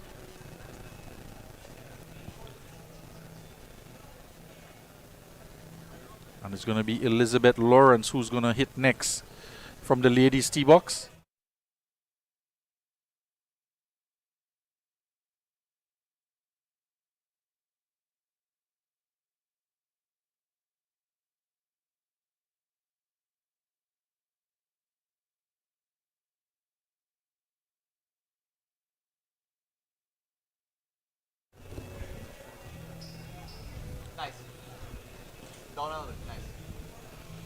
That's Elizabeth Lawrence there in your frame now, teeing up from 103 yards out on the ladies' tee.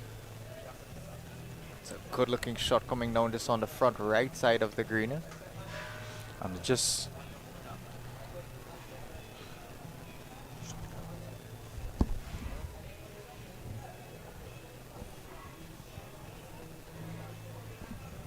and Richard Smith just marking his ball. You see them doing some back stretches as well as Camacho in the distance, joining him on the tee box, on the greens.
Taking a look at that pad again. You see some shock looks from everyone that has a look. Normally, near around 6 feet or so, you'd think maybe you'd have a chance to be inside that closest to the pin, but to win Ramlal, 2 feet 9 inches, not going to get much better than that.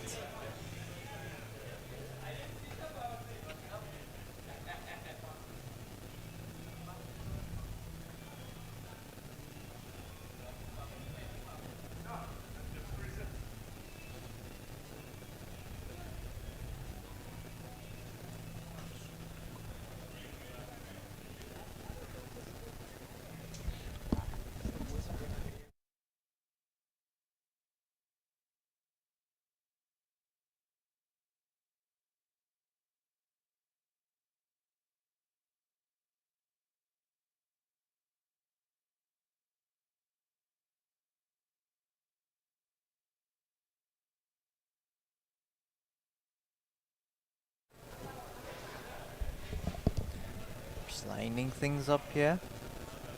So Richard Smith's caddy just stroll across to him with a wedge in hand. Just giving him a read.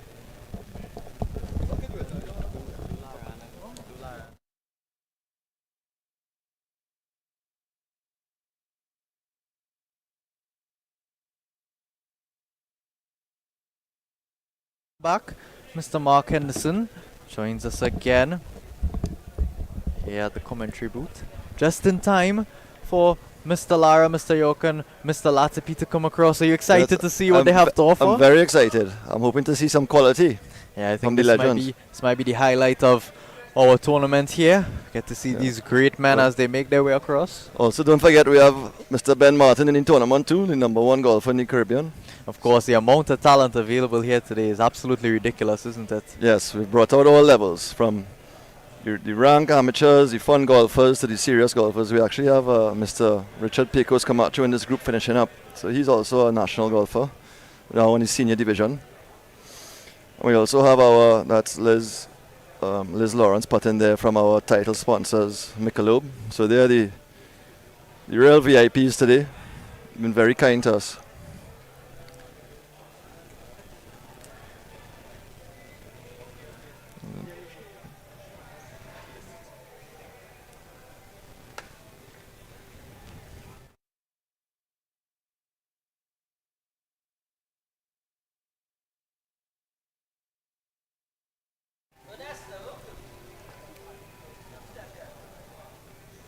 Setting up here is Richard Smith is going to be, but we haven't seen as yet today. Going back down the hill this time, left to right instead of right to left.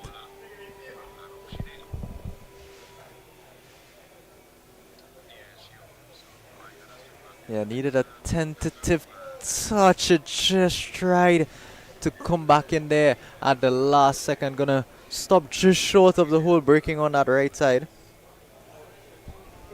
See how easy he stroked it. It needed a bit of a delicate touch going back down the hill, but needed just a little bit more. You can see he stepped away from it. Seemed to know what was coming before it even happened.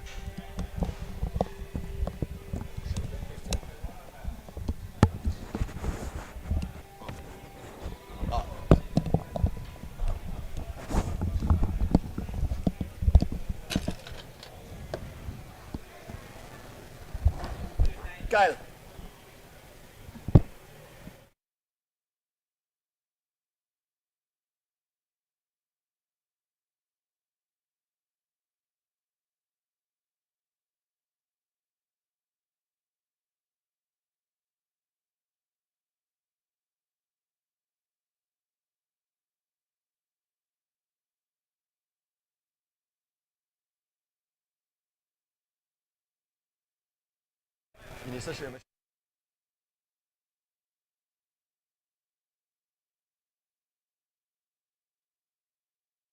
And again, agonizingly close here from that team of Derek Hudson, Bob Ramchad, and Richard Camacho. See how they're around with a couple pars.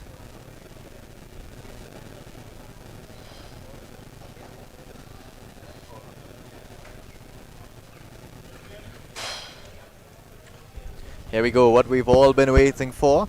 That's Dwight York, current skipper of Trinidad and Tobago, current coach of Trinidad and Tobago men's senior team. That's Brian Charles Lara having a stroll. That was Latapi in the white, Brian Lara's in the black. Wearing the national colours, so Dwight York is about to hit.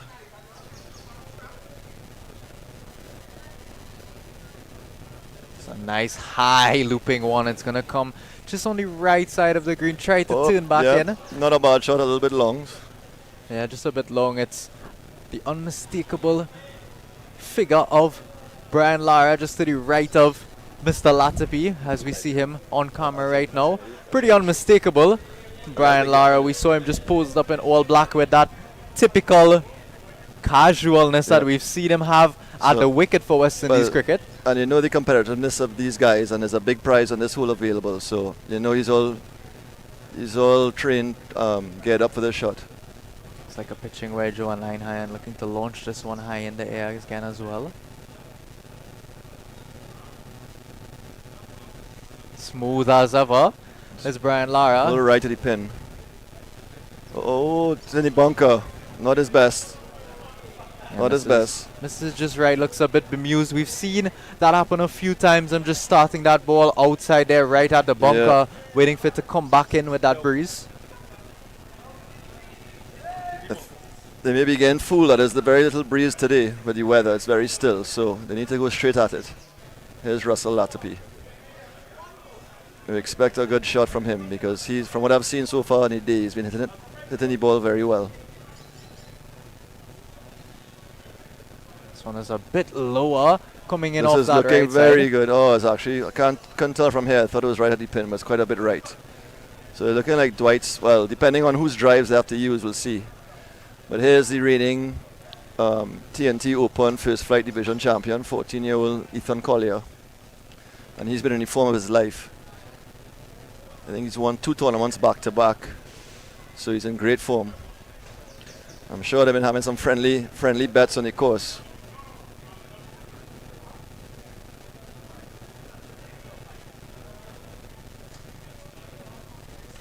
There's also a little right of the pin, is looking like.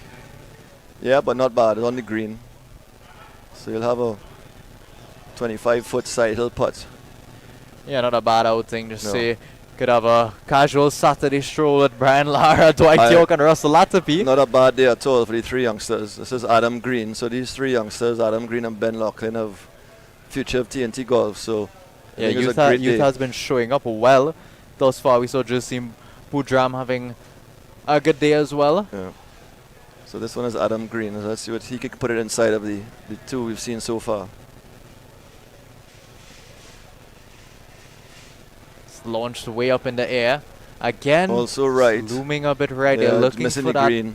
Not Looking, his best strike. yeah, looking for that shot. We So- spoke earlier about golf is a game of misses. So they are starting it off on and around that bunker line, just on the they're hoping right to side. draw the ball into the pin, but they're not getting that draw.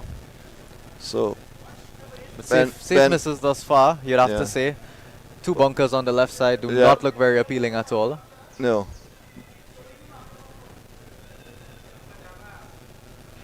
He's pulled this one a bit left. No, short and left. Actually, it's not too bad. They have an interesting choice here to make because they have an uphill chip versus a side hill putt. So it'll be interesting shot selection from here. Yeah, we saw some interesting choices being made. Of Yeah. course, strategy does come into play. Who you would like, as earlier we spoke about, it is a scramble format, but once a tee shot is selected, then that player would not get to play that second shot. So a bit of strategy as well being taken in consideration. But yeah, you would have to say they're about the same distance away. Of Yeah. course, the one short of the hole is off the green, but you'd have to say back up the hill, it's going to be much, much easier than trying to negotiate that break coming back down that ledge we spoke about Yeah, I earlier. mean, I think chipping or putting up the hill might be the easier putt, but as I was saying earlier, the greens are a bit slower because of the rain. So the side hill, downhill putt may not be as difficult as it would have been a couple of days ago when it was dry. So, you know, the putt actually in these circumstances, the side hill putt may be the better choice. But if it was, as I say, last week when it was a lot drier, I might have taken the uphill chip. Yeah, I don't think the youths would shy away as well. We saw the Texas wedge being employed a few times already, but I don't think the younger golfers would shy away from pulling out that sand wedge, maybe pitching wedge, getting a low and nippy one to just Yep. dive in there and take the Correct. break right. Yeah, maybe two bounces, stop and right in on the hole. So let's see. I'll also I guess they'll probably take Dwight York's drive on the other side. But we also don't know if anybody has to use a drive. Remember, there's a minimum amount of drives that have to be used up. And we saw in earlier groups that, you know, 2 players hit the green and one was short of the cabrada, and they had to take the ball that was short of the cabrada, obviously because they needed that drive. So I see Ben picking up his ball, so they're going with the putt. It looks like they're going with Ethan's ball. Russell and Dwight have a decision to make here too. Because I think Brian Lara's ball is definitely out of consideration, but 2 different types of shots available now. We see a big wide smile on Dwight York's face as they deliberate. There's a bit of movement around there deciding what to do. Brian Lara is having fun with the youths out there as well. Of course, I think this must have been a great opportunity for the 3 youngsters to play with these, you know, sporting legends of TNT. So I hope they remember it and enjoy it. Yeah, definitely. I don't think many would get to say they got to share around with Lara, York and Latifi. Of course, they are friends with a few golfers out here. They have played a few rounds with Gavin Gilbert, etc. Yeah, I can see the banter going on already between the youths and Lara. So I'm sure the youths have gotten gotten comfortable enough where they could give him back some fun picong. Boy, we can see the smiles back there as Brian Lara just pulls out the rangefinder about 15 feet from the hole. Yeah. Still getting those measurements exact, drawing a smile out of those youths in the background. It'll be such a crazy experience, you know. But actually, what I'm seeing, they have to play Lara's ball. As I said earlier, we don't know whose drives they have to use. So I see they're in the bunker, taking a drop. And this is not an easy shot. Seems as though they are going that way. We see Russell Latipi situated in that bunker, so it'll be York and Latipi. York lined up right behind him, just having a look. This is a good bunker shot. That's a pretty good shot. That's a very good shot. There's lovely judgment in the end. Look at the pace on that. I think even with the wet sand, it's hard to judge how the ball is going to react coming out of that. Yeah, we saw he just had a stab at it, just picking up that sand behind, causing that ball to float nicely. Rolling all the way down. Look at the pace control on that. So I think now we're going to see Dwight York. If he can put the ball inside of that, he'll be very impressed. I mean, the sand is wet. It's a downhill bunker shot, so never quite sure. That looks pretty good too. That's technique. That looks pretty good too. Oh, two fantastic shots. But we definitely need to have a look back at that one. That was just about as perfect as bunker technique could be. Phil Mickelson would have been looking on and appreciated that, definitely. Just showing off a bit is Dwight York. He's been having a great time with the TNT men's national senior team. They've just beaten Cuba very nicely. Still seems a bit disappointed in that, but I mean, it doesn't get much better than that, does it? I don't think Tiger Woods or Rory McIlroy will be disappointed with that. Not at all. Especially in these conditions, on the wet sand. So, actually, the group behind this group is the father of Ben Loughlin, Mark Loughlin, who's a very handy golfer too. So I don't know if Mark could see his son putting from here. He should be able to, actually. Yes, he's looking. I'm seeing Mark in the blue shirt. Yeah, I'm surprised the video cameras and everything is not out as well. It's good pace control again. It's just a little high and long. Not his best effort. Yeah, these putts have been tricky coming back down the hill. Once you're on top of the hole, it's always going to be a bit slippery to the left. I guess he has the adrenaline of the 18th hole and the crowd looking now. We have a little crowd gathering, so, and you're also playing with, 3 celebrities. A lot of guys in England will pay a lot of money to play with these 3 guys, so these juniors have gotten a great opportunity.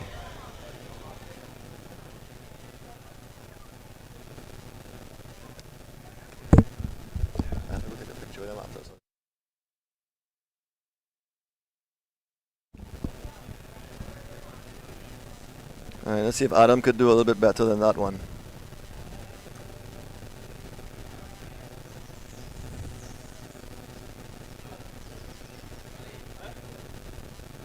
Deft touch needed this one, carrying a bit of pace. Oh, but it actually, it's still around quite a bit. The greens are definitely speeding up now.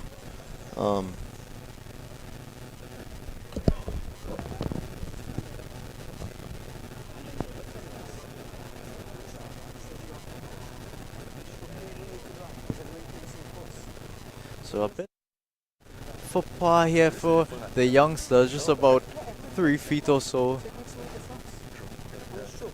left to go for that finish. Senior celebrities will allow them to finish up. An important putt left for par. Finishes up nicely.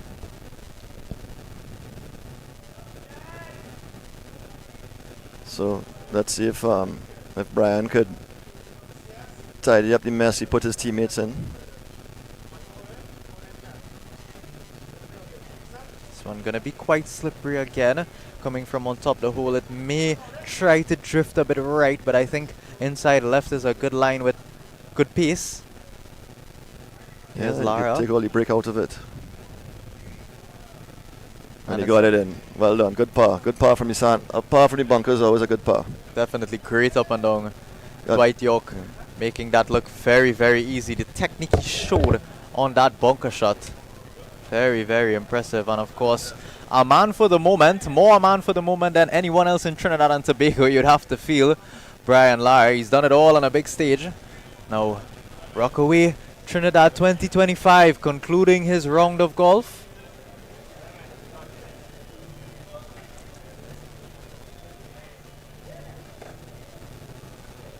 Dwight York, Brian Lara, Russell Latapi, all smiles as they come off of this 18T.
All the excitement of Yorkie, Lara and Latapi.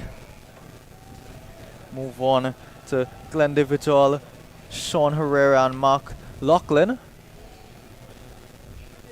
Father of Ben Lachlan, we just saw him complete his round with Brian Lara. Like father, like son. Dropping that ball just short on the fringe, leaving that uphill chip left.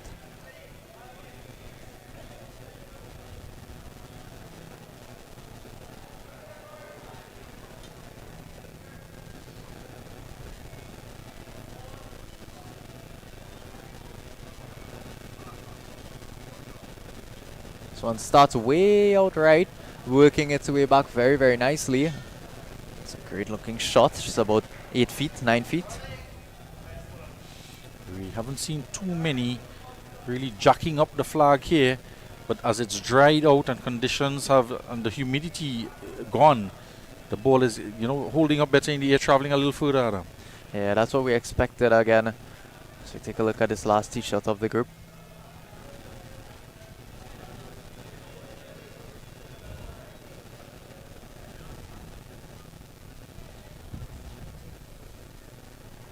This is a good looking shot. Started off just on that right side, bringing it back with that lefty's face. But yeah, as I was saying, Steve Jagrup saying, showing us exactly why he does hold these positions in these golf clubs, telling us that it would become a bit easier coming down to the end as it dries up. Ball fly a little further through the air, it'll become a little easier to putt, and so said, so done.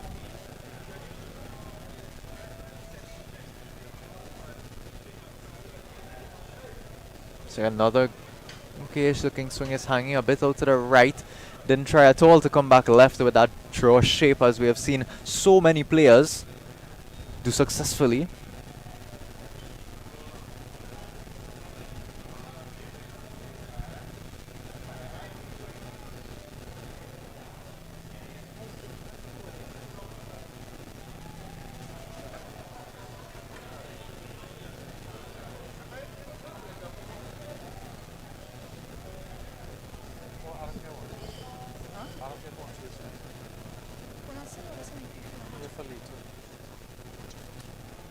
This one is going to be short right. Not great connection there at all. Straight into the ravine.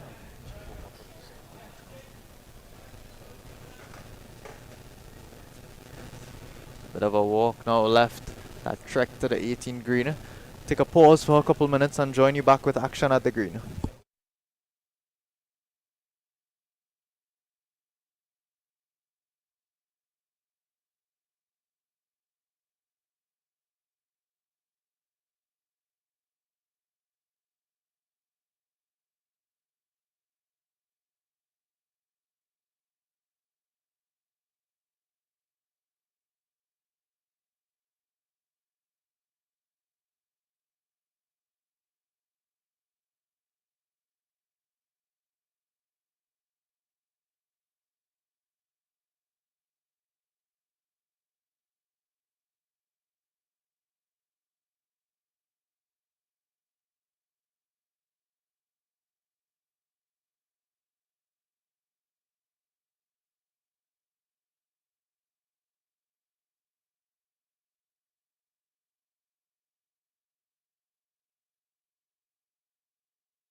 So just about 10 more groups of players left. Of course, this group would have had those 3 players, so still a bit of golf for you here. 360 TV. Just awaiting now. Seems like if they will be selecting that ball in the ravine. We were a bit confused earlier about certain selections in terms of whose shot to select. So they've made their way down into the ravine.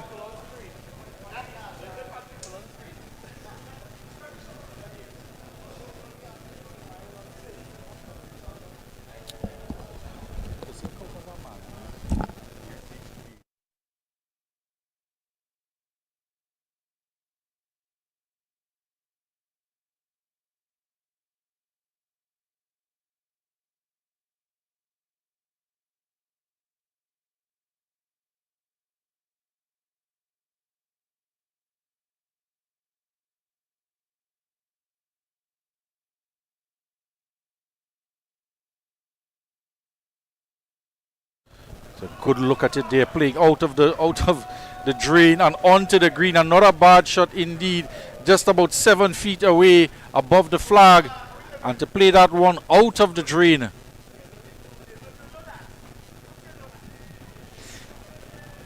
Clearly they're having enjoyment out there. We see the bears. There is a bear right now on our greens, acting as a ball marker almost. We'll get a shot at that right after this shot from the ravine. They would not have taken relief. They would be playing it almost as it lies. Of course, they will get to a lie. Which is almost like a bit of a relief. Yep. 60 degree. Going to hit that flop shot. Open club face. Yeah, that's the technique for the flop. This one he caught a bit too good. It's gonna go over, and of course, a different day, different greens that might have got some revolutions and made his way back. But that's the technique there for the flop shot. That open face, you saw how high and steep he got on his back lift. Just flopped it straight up in the air. Not a bad shot at all, considering. The second beer bottle has made its way onto the green now. And that's the sponsor, MICHELOB Ultra. And it has been flowing out there on the golf course, in the clubhouse. Yeah, you just saw in the background those cart guys out there with their big coolers in the back of their truck. They would have just flown across the back of this green, providing a lot of refreshment. We spoke about the inclement weather earlier on today, but it's been nothing but hot sun since then. Take a look at this putt being lined up.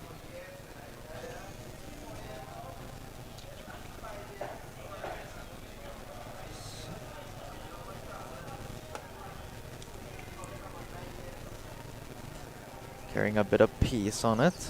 Still about 3 foot or so left.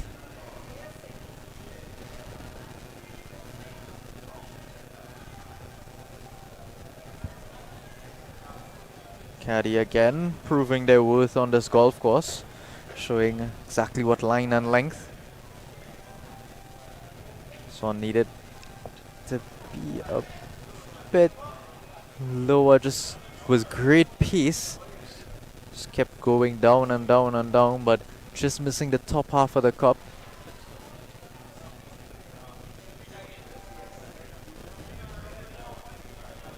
So 2 footer left to clean up here.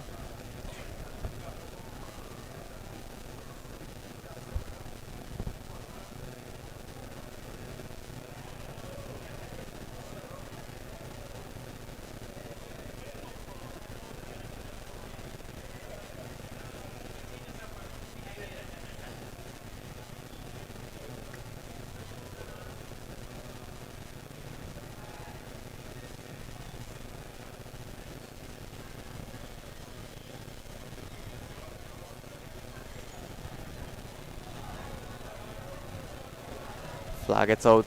It's going to be a putt down the hill, moving slightly left to right, but it's going to be downhill the whole way. It will require the deftest of touches to ensure that it doesn't run past the hole.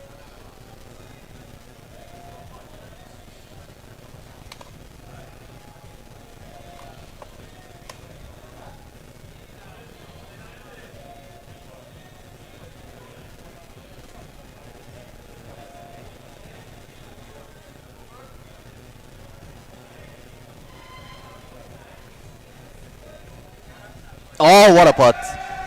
What a putt, as nonchalant as you would like. Sees it go into the back of the hole. A couple of high fives, and I don't think it'll be any surprise where they're headed now. Barmaids downstairs will be getting their work in now, earning their paycheck. What a putt, what pace. Beautiful. Oh, look at that.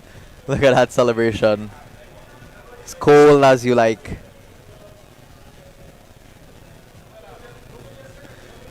So Glenn Devertile, Sean Herrera, Mark Laughlin, Evra Laughlin, David Gibbon, and JP the Courier, they have completed their rounds here in the Rockway 2025 tournament, finishing off on the 18th hole, and right behind them is going to come thick and fast now.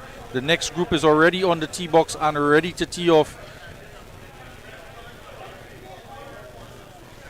It's going to be just short, but not on a bad line. Leave a good look back up that hill. This is a group of Jonathan De La Rosa, Richard Testril, Barry Rostat, joined by Paul Taylor, Donna Taylor, and Robbie Llanos.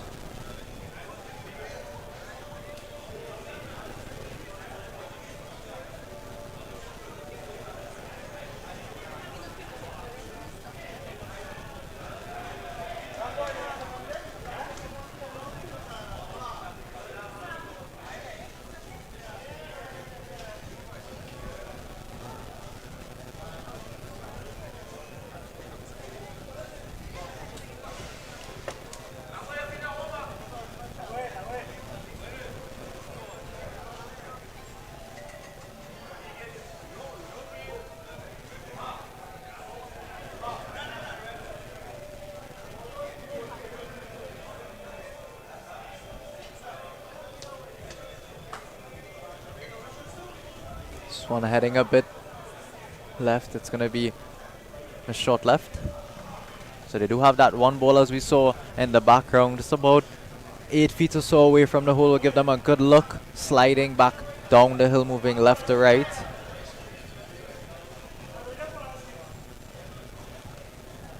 So last couple groups moving on through hole 10. Of course, there's only 4 holes to play on this back 9, so they'll be back around in a moment.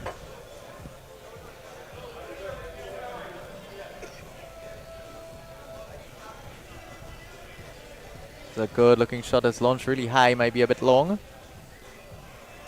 Oh, that's right. Good distance, but not getting that curve back.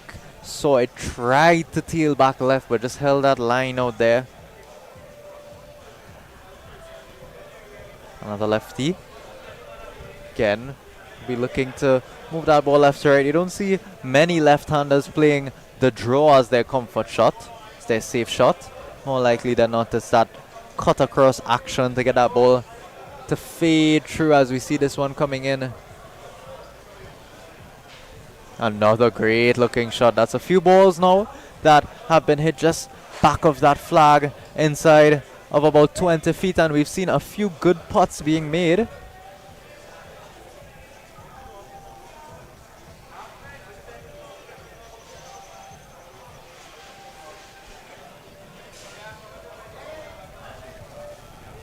Have a look at that. Few groups.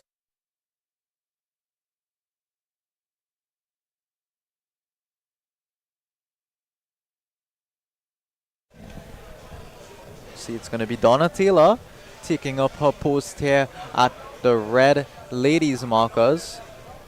Yeah, 103 yards there it is. Oh, this is good. It's a good looking shot just on the right side of the flag. Drifting on past now.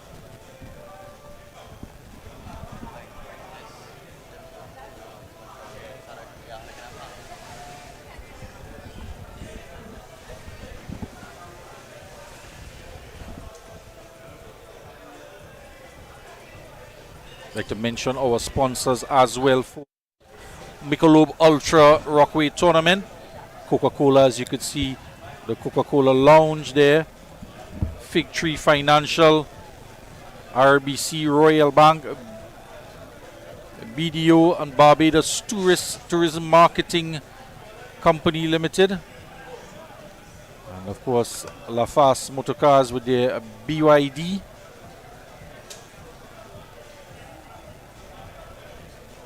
Victory Financial as well. Some of the main sponsors here for this tournament. You also have Corona, Johnny Walker, Monster Energy Drink, Powerade, Eldorado Rum, Fireball, Caribbean Bottlers, as well as Dasani.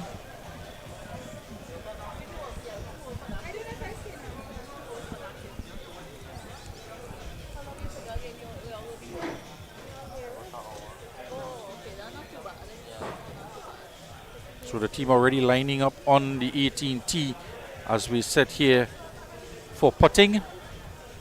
And 3 balls on the green, 1 just on the fringe, as the players make their selection as to which ball they're going to play.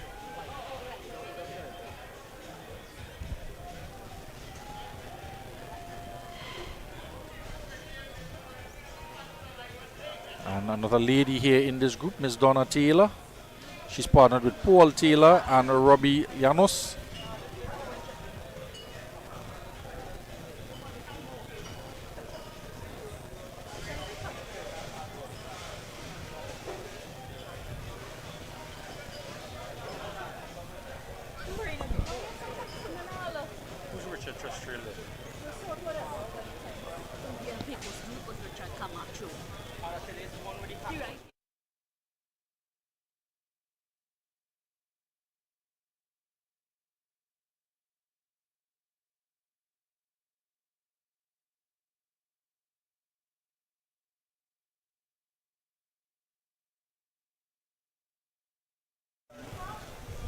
Setting up for this putt here, slippery one down the hill. Spoke about it earlier. Just moving left to right off the club face, and wasn't Just a bad effort, but carrying a good bit of pace. Now it's going to be a bit complicated because take a look at where he has to go to mark that, just about 10 or 11 feet outside of the hole. Of course, that would be for par, so need to be a bit more intelligent with this putt, a bit more conservative rather. Just cozy it up close to the hole. Just wondering if putting on number 17, if it's a bit slow, and then coming here now for 18, and with it drying out, as that one dies in front of the hole. Yeah, had to be safe. Couldn't afford to put that anywhere outside of 2 feet. In case they had some problems coming back up the road. It's going to be an easy tap in par to finish off their round of golf.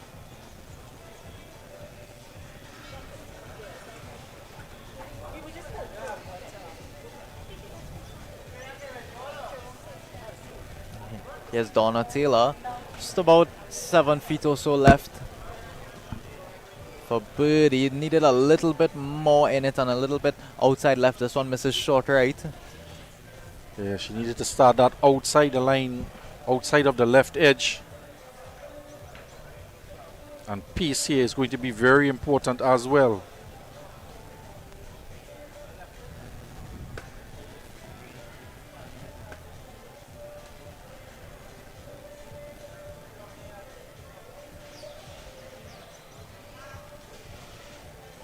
It's a good shot there of how far left he had to start it. The pace was good, but just the line, just fractionally, needed to be a tad bit more to the left to get that ball to break right. They're going to tap it in here to finish their rounds. So Jonathan.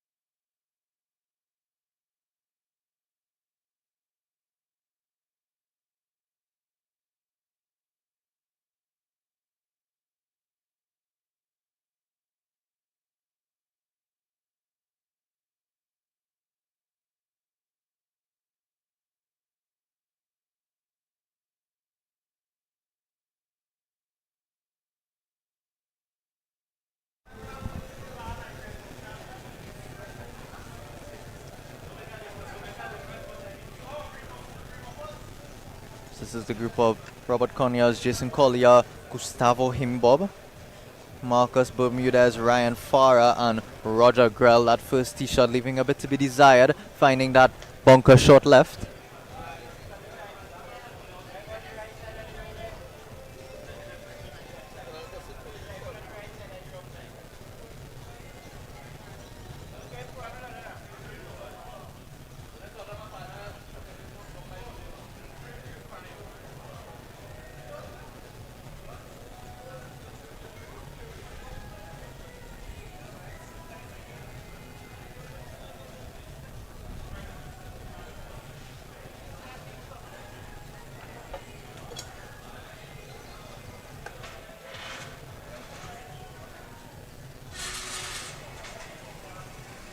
Again, that lower trajectory that seems to be working out. Need to get some legs on it.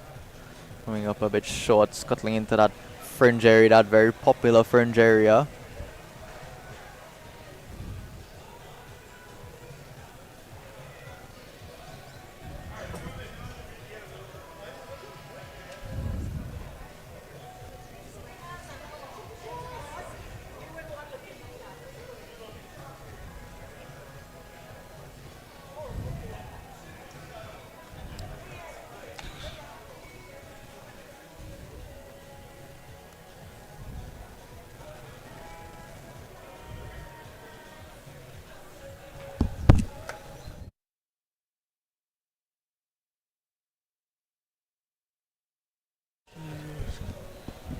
Just a bit of a delay. This one will come in now again. It's a bit short. Short of that bunker area.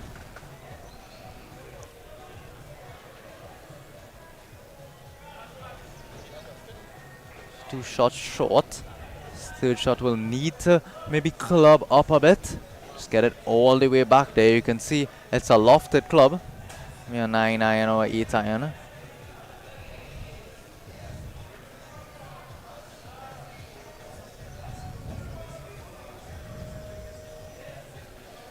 He's aiming it out right there. You can see his body shape. He's aiming a bit right, looking to wrap it around the corner. You'll see him contort his body and whip his hips all the way around. So make sure to get that coverage.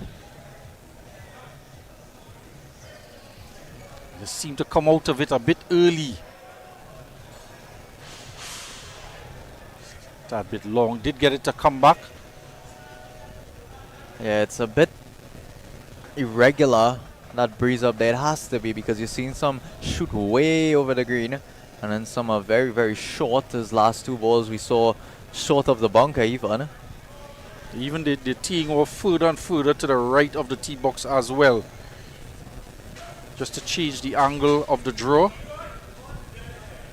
This one maybe a bit overcooked. It's heading a tad left. It's not too bad, about pin high, leaving 25 feet or so back up and around that hill breaking. It's going to break down back right towards the flag. They'll have to take that one, or there is a chip available just on the right side of your screen, just out of frame.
Good looking shot there, just leaving that one just short of the hole, about 15 feet left. Back up the hill, they'll make the long trek around that number 10 bridge to come around to the back of this number 18 green.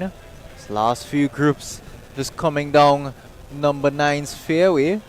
So still about 4 or 5 holes left before we encounter those last groups, or 4 or 5 groups as well rather. It's about a group a hole.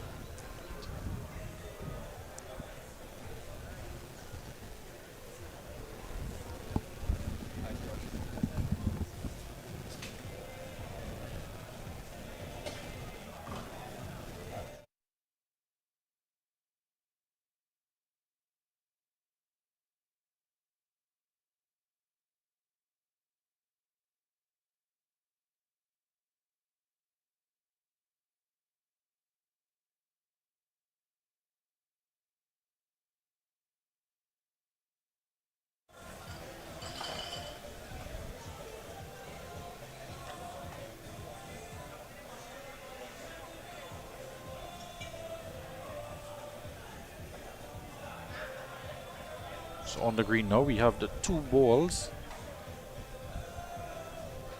The pair of Robert Conyas, Jason Collier, Gustavo Himiob, Marcus Bermudez, Ryan Farah and Roger Grell.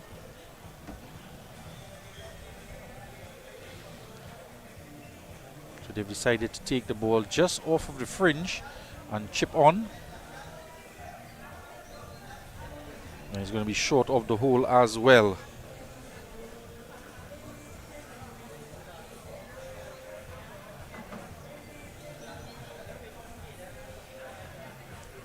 Just an adjustment going to have to be made. It's a bit of an uphill stance. Ball above their feet. Just to adjust that ball in the stance. He's going to putt it from here. And the ball is really running on the greens now. Seeing all of that wetness from underneath the surface drying out over the course of the day. And in the latter part of the afternoon, we're getting the ball just to run a bit more on the green.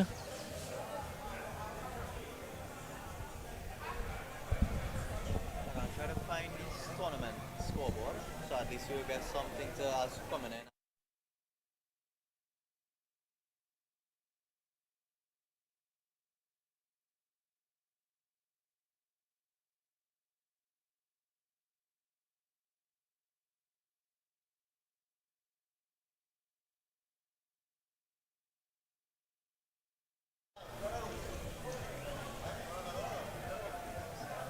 Just about 12 feet outside, up the hill. And a break right to left. And again, it's going to be short. Going to be leaving a little bit of work here still left in it.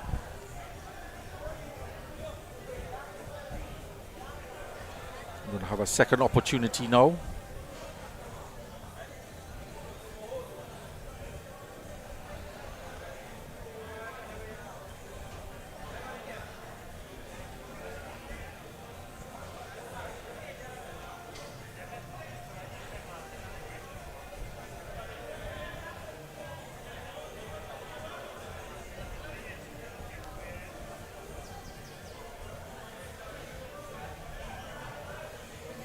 And that has been the problem. When you hit it past either right or left and it takes it onto that top shelf, it just runs for a bit. Even though you're putting up the hill, there is that little bit of a shelf after the flag. And if you don't weight the shot well enough, it just rolls past now. And we've seen that happen quite often in the last couple hours as the greens have dried out.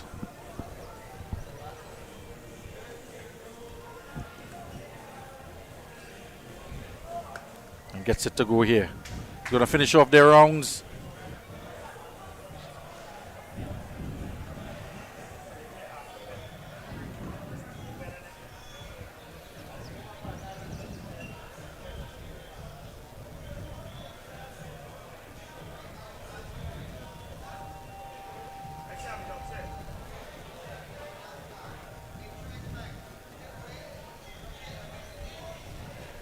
That's going to complete the rounds for the pair of teams. Robert Connors, Jason Collier, Gustavo Himiob, Marcus Bermudez, Ryan Farrer, and Roger Grell. They're going to finish their scorecards up, sign it off, drop it off at the station, and there's going to be a tally of the scores taking place at the clubhouse as we draw nearer to the close of play. Yeah, we just got a glimpse of those golfers that have just finished up there, just enjoying their time out on the balcony, accompanying our cameraman out there, just having a few drinks and waiting for these groups to come in. We see Jerome Daniel and company. We spoke about him, Sean Crooks, Alan Shepard, joining Jonathan Herrera, Mark Rostant, and Pierpoint Scott. It's gonna be Sean Crooks. He's gonna go ahead and hit first.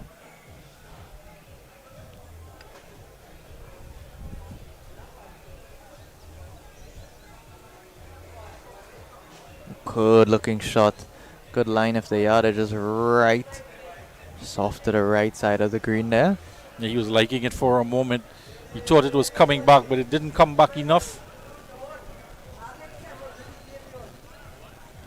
Take a look there. That's just about the last group in the field today. They're just making their way around to 10. They'll play 11, come back around to 17, and then join us at 18 to close off. Very, very exciting day here at the Michelob Ultra Rockway Cup live at the 18th hole. Alan Shepard on the tee. Oh, he doesn't like it one bit. It's going to make its way down the stairs. It's just to the left of the stairs there. Well, it's playable, but I don't think that's a shot they will look to select. Of course, we don't know. Look at that. Like a shot from a gun. Anguish. Cry of anguish there. Down the stairs she goes. Jerome Daniel the third. Well, he's certainly reliable with a cricket bat in hand. Let's see how he does with this shot. It's on a great length. And what a shot there from the former Fatima Old Boys captain, and he's loving it. Well, he's asking the ball to go. You'd have to feel a bit sorry for them as well. They've hit such good shots, and they're going to walk up here thinking that they might have a chance to that closest to the pin, but inside 3 feet it's going to be, seems as though it might be impossible to beat at this point. Look at that, just come back in alone. He's just willing it on here to get closer. Shot. He wants that prize, Adam. It's a perfect shot, drew it up perfectly. It's going to be short from first shot of the other group there. That's just going to try to make its way down the hill. It's going to stick up there right behind that tree. Jonathan Herrera, Mark Ruston, and Pierpoint Scott. The team paired with the Fatima Old Boys team.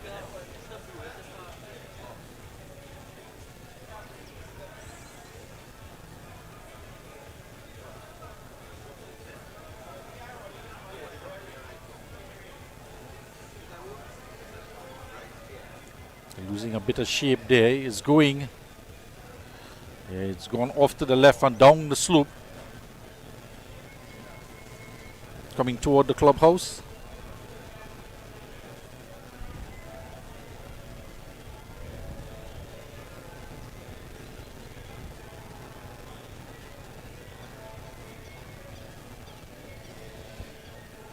The last one in the tree now.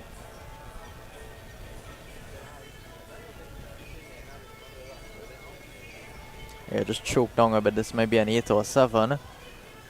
Just looking to play that lovely low ball fly. This is another good shot, just veering a bit right, however. Hasn't been coming back for them much, but we spoke about misses earlier. That is definitely the safe miss. There's bunker short left, bunker long left. So short right is definitely a good miss, and it's just going to be a chip up the hill. But Jerome Daniel put them in an excellent position. The Fatima Old Boys, they'll just have about 6 feet or so.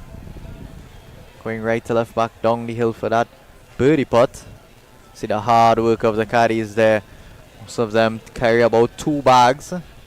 He has 3 bags, 1 on his back as well. So earning his pay today.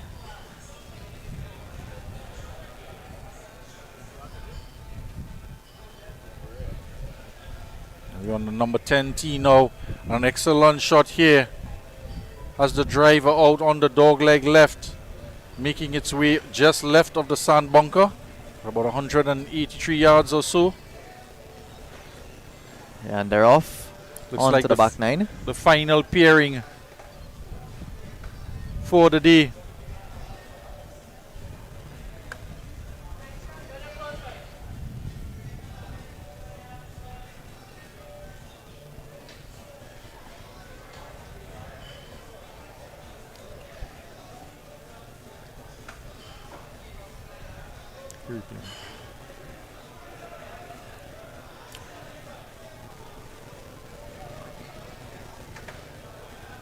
Have another look at this shot here as well.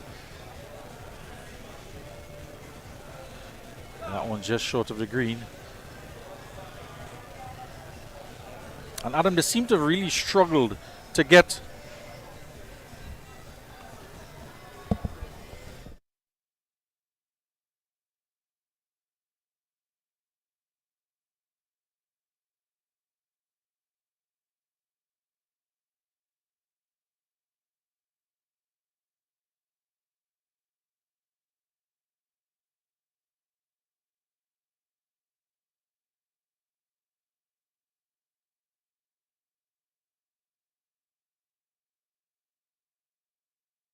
I don't think it was necessary to measure that one out. They just want to get it on the card for the record.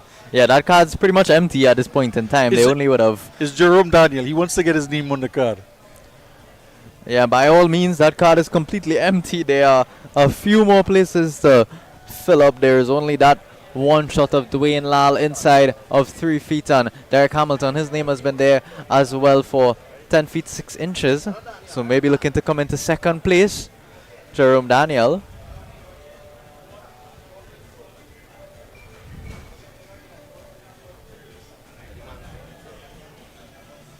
Take a closer look at him here. It was a terrific shot to put them in the position that they are in. Yeah, this is his home course. He does play in courses around the country, but this is the course that he trains on. And his good friend Jonathan Hurst as well. Practice here almost twice a week.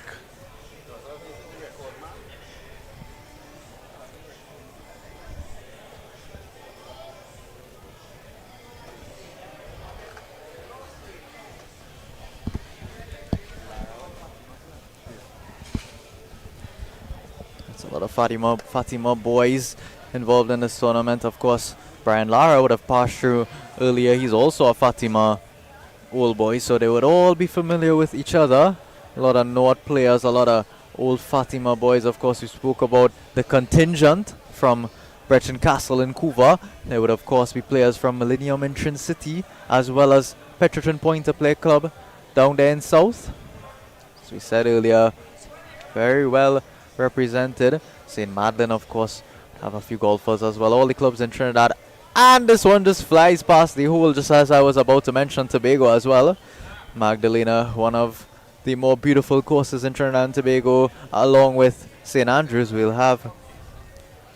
This would have been an excellent birdie. We would have seen the first chip in. Yeah, caught it a bit thin. Would have had to have gotten extremely lucky for that to just catch the flag and drop in. See, a putter is out now, the Texas wedge from just off the fringe. Can't even see the ball from this camera angle, just to show you how steep that incline is to get up the hill. So it takes a good hit, and then once it comes over the hill, it's going to drip back to the left. As we see that one just come back to the left, it's going to have to start a ways out there. And well, Jerome Daniel, he put the shot inside of about 6 feet. They recorded it on the ticker tape, but now we would have to assume it's because of a need rather to get those tee shots in. We spoke, it was a requirement of at least 2 tee shots on the front 9 per person in those 9 holes. Then a requirement of at least 1 tee shot per person coming into these last 4 holes. So we thought that the strategy would be you get your 3 tee shots on the longer par 4, so that when you come to number 18, you all 3 would have a chance. Because coincidentally enough, Mr. Furlong, if they had made a hole in one, but it's not the tee shot that had to have been selected. For example, if Jerome Daniels made a hole in one, after we take a look at this putt,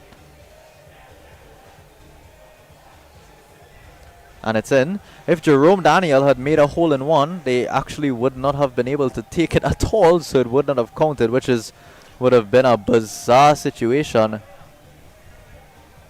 Well, the hole-in-one would have counted, but they would have had to take A different tee shot, yeah. Another tee shot, which would have been the second best tee shot. So tap in here for Sean Crooks. He'll adjust his ball. There's a couple feet left.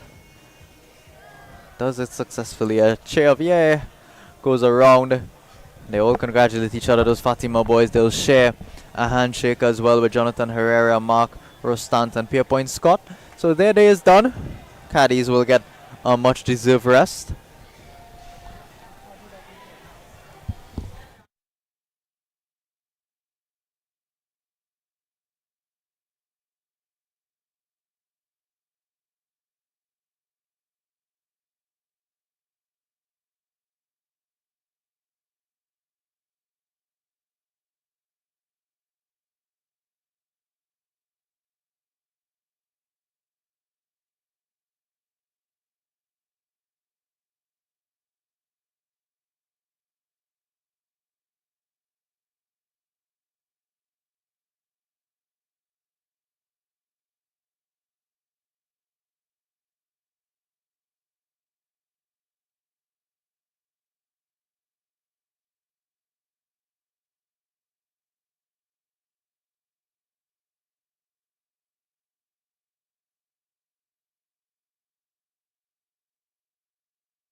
Take a look at this first tee shot here. It's going to fall short, just right of that bunker. This will be the group of Robert Cadiz, Andrew Crooks, David Franco, joined by Mark Paul Moses and Jonas Zakur. This is the 12 p.m. carded tee time. There are only 5 groups left after these 5 groups of 6, of course. Each group consisting of those 2 teams of 3.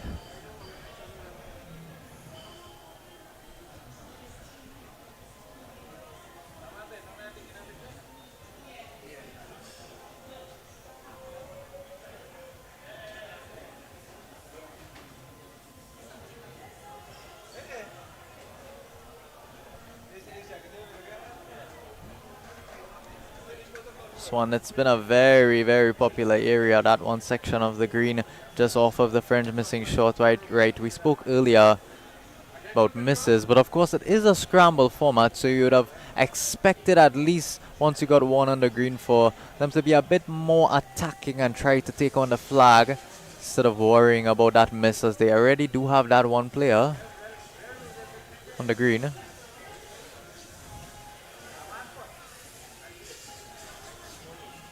One is on a good line. Needed to get up a bit, but not a bad place to leave it. Again, underneath the hole.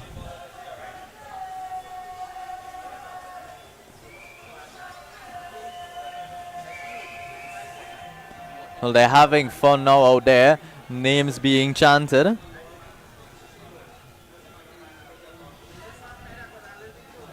It's a longer club, a hybrid being used just to get it up and over that ravine. Fight this breeze. This one is high and cutting. Not bad at all. It's a lovely shot. And finding the green well, these last few players. He'll acknowledge the gallery with a little wave.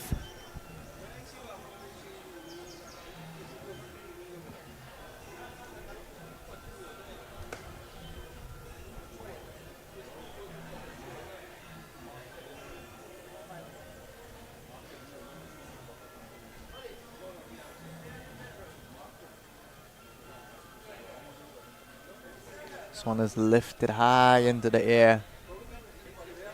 Breeze knocked it down a bit. That's why we've been seeing those ones lifted into the air come up a bit short as well. And even those that were flighted down, not quite being able to anticipate how much breeze is up there.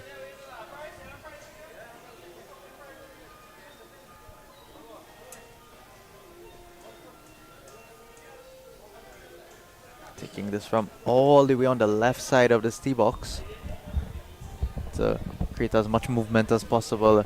Just gonna send it way out there on the right, looking for it to come back. It's a bit long, but on a delicious length. Just gonna spin line rather. Just gonna spin back a bit, leaving that uphill putt that we've seen so many times in the last few groups that have passed through.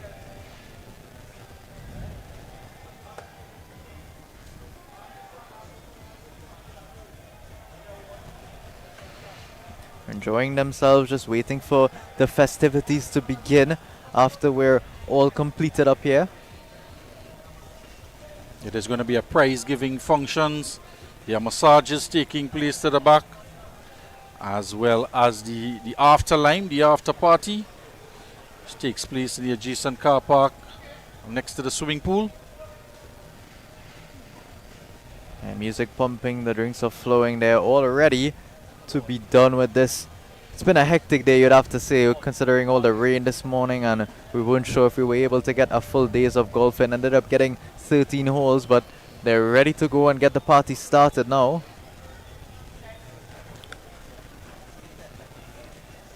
We'll take a short 2-minute break as we await these groups to make their way onto the greens. We'll be back in a couple minutes.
So we're back here on the green,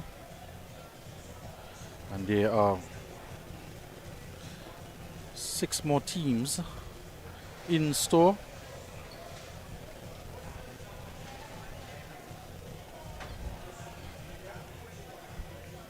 Coming up, they have the team of Dale Hasrana with Gail Rajak and Arun Narain Singh, as well as Kendall Lachman, Varun Rajnarain Singh, and Jason Warner.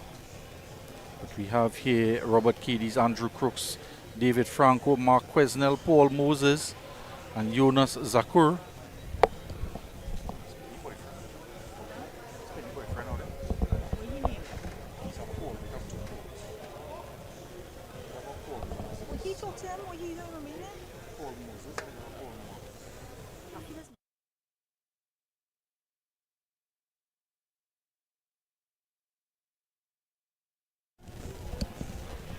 There was a cry of "hit the ball now, boy" coming from the Rowdy Gallery. That's situated just to the right of us upstairs here at Mocha's Clubhouse. So I'm leaving it a bit short. Showing him the line. It's going to be straight up the hill, moving left to right. You can get a bit aggressive this putt now.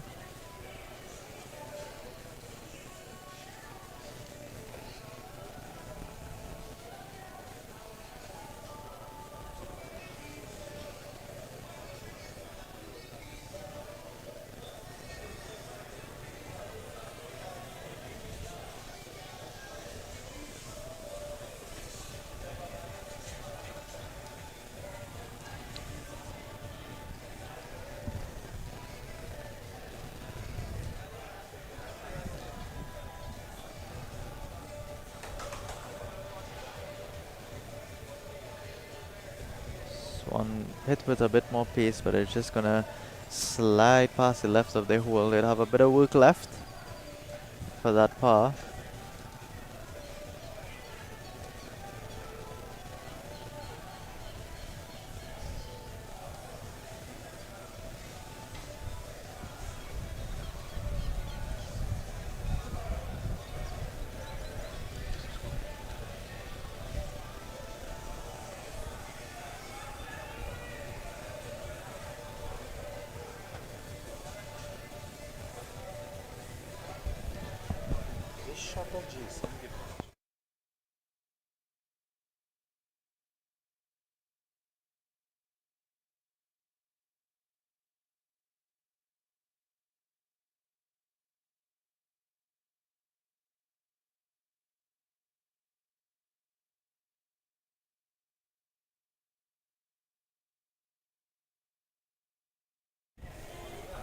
It's a great putt there. Bit of showmanship. So tap in now left for par. It's eventually done. Seem to be having a good bit of fun out there. Great putt being made for par. There's a good bit of work left.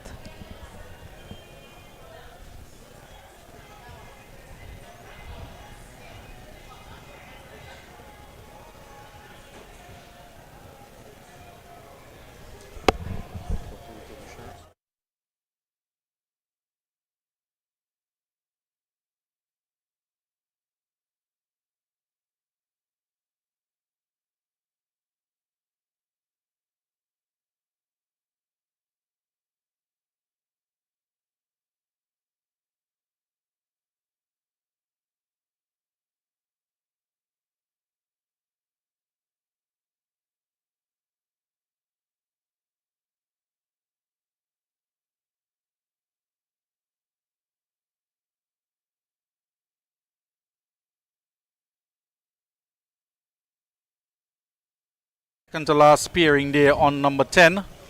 That is the group of Avery Sergio, Aaron Sergio, and Kadia Khan. And they paired up against the team who's sitting now: Jude Agostini, Russell De Ramos, and Kevin Effel.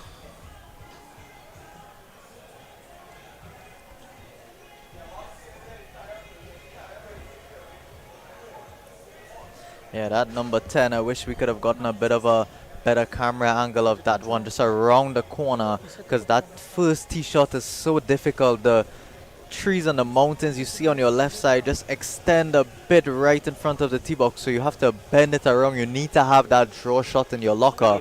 I've seen a few of them aiming right at the edge of the mountain, trying to play their fade, and they've been caught up in the trees, or it's going straight right.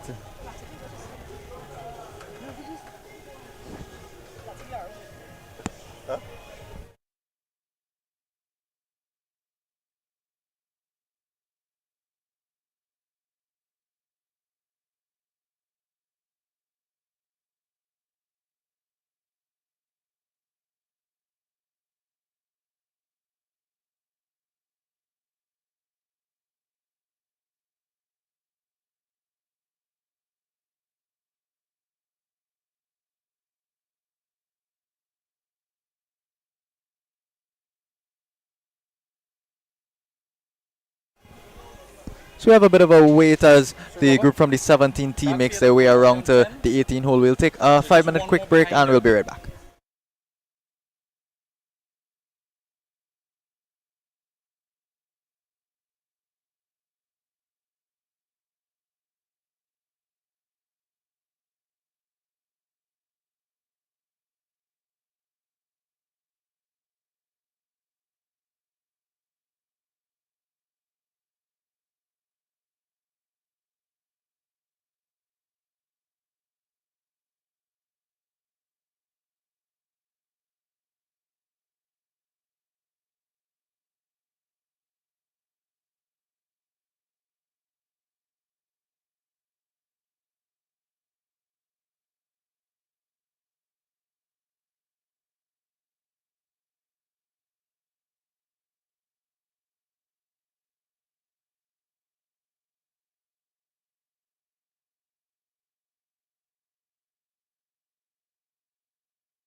Dale Hasrana up on the tee at number 18, and he is paired with the familiar Gail Rajak and Arun Narayan Singh of the BC Club. These at the Millennium Club as well are on the executive of the BC Club. Yeah, they're joined out there by Jason Warner, Varun Raj Narayan Singh and Kendall Lachman. It's a left-handed Dale Hasrana. Again, playing that fade. It's staying a bit out there to the right. Will miss right just short of that bunker area, leaving that oh so familiar uphill right to left chip. So the dock operating outside of the green. And stepping up Arun Narayan Singh.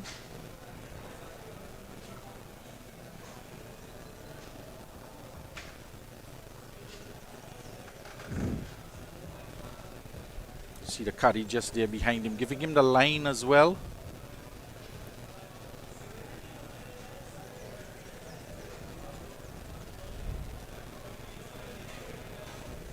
Reminding you it's a 144-yard par 3. Oh, this looks good. This looks good. Oh, just missing off to the right side again. It's starting on such good lines. Just refuses to come back in with that draw. We've seen it work out for a few players thus far, and we thought that was the move. But it seems as though most players just not able to find that drawback, because if you take a look at the distances that most of them have been getting, they've been bang on, pin high, just not able to get that movement straight back left towards the flag.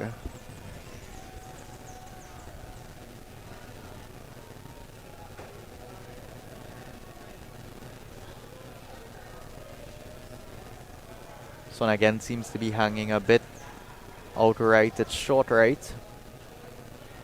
The team of Jason Warner, Varun Raj Narayan Singh and Kendall Lachman on the tee.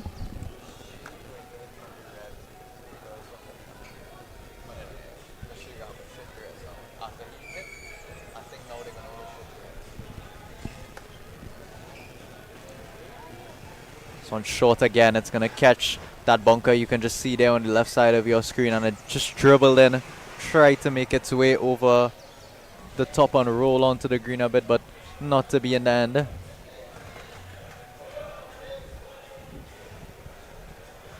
So it'll be Gail Rajak. She's just making her move up towards that red labeled tee box. And Arun Narayan Singh, older gentleman, is on that scooter you just saw moving across there. He may also be hitting from the reds. Of course, we did say early on, seniors over the age of 70 do have the option to hit from the gold tees. We've seen a couple seniors actually take it on from the white tees and hit pretty good shots, but of course you're not going to fault him at all once you to reach that age. Is a privilege to even be on the golf course here. We see Kenneth Samuel dressed very fashionably in his matching hat, just letting Gail know exactly what yardage his watch is telling him. Mr. Hasrana will walk out now with that rangefinder. They're just dialing everything in. And Mr. Rajak walking with two caddies in that of Kenneth Samuel and partner. She's taking it on the right side of the tee box. Yeah, I think she'll just go straight at it. No use to try to draw that ball in when it hasn't really been working out for everyone else thus far. A good looking shot there. Straight at it, hanging a bit right, but excellent it'll shot settle in a lovely area. Trying to come back around with that hill, but the green is not quite fast enough to allow that. But again, that oh so familiar area directly behind that flag. It'll be a straight downhill putt. See Mr. Narayan Singh.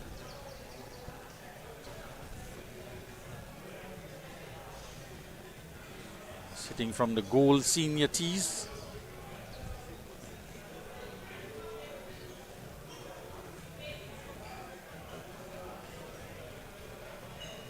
Try to just scoop it right over that ravine, not to be in the end. It's just going to drop down in there. So they do have a few good looks at it.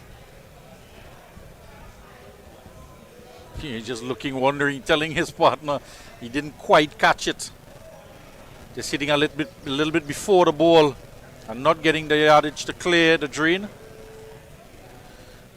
And it would have been it's about 124 yards to the drain. Might require more than a pitching wedge to clear it.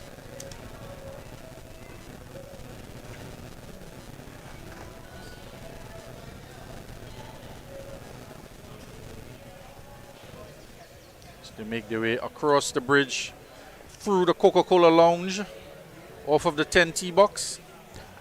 I think we know. We were wondering why it was so popular, that 10 bridge, why they were all walking around there. It's obvious now they're all making a pit stop to that Coca-Cola Lounge, get a few refreshments in before they get across to this 18th green.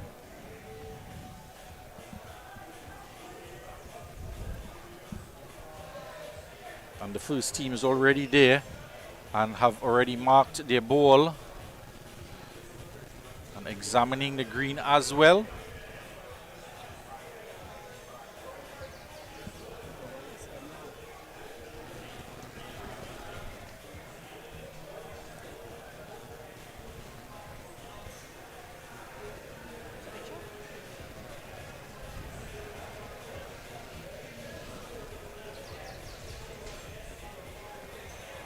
It needs to be higher than the hole there to get that one to come back.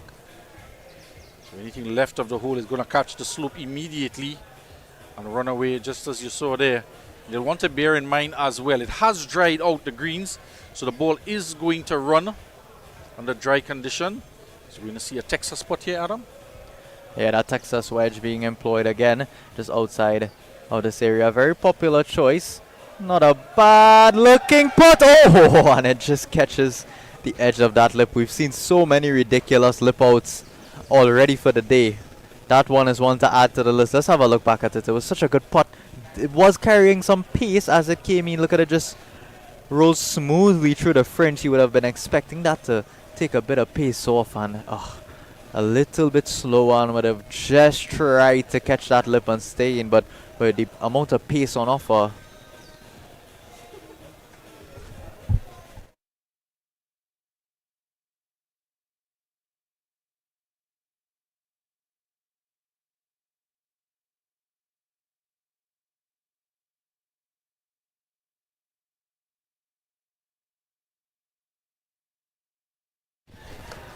Rancing to chip here. It's not a bad effort at all, carrying a bit too much pace. Just look at how quick these greens are. Started that so high up there, still carried way too much pace to die in at the hole.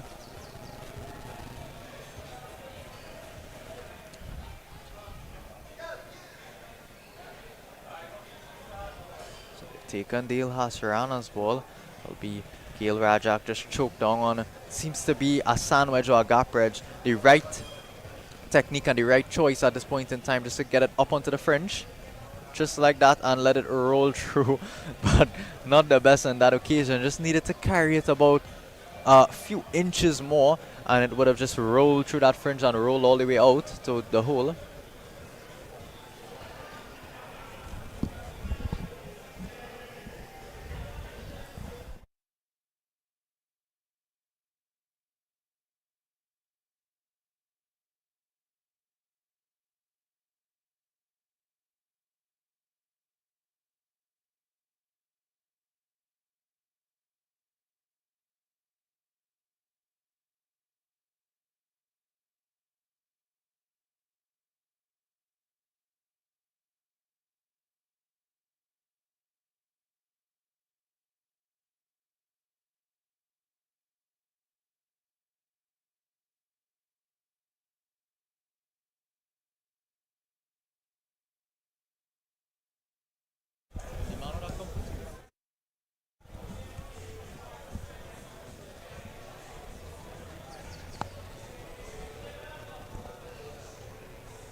This is Ullman's, right? Now, right, yeah.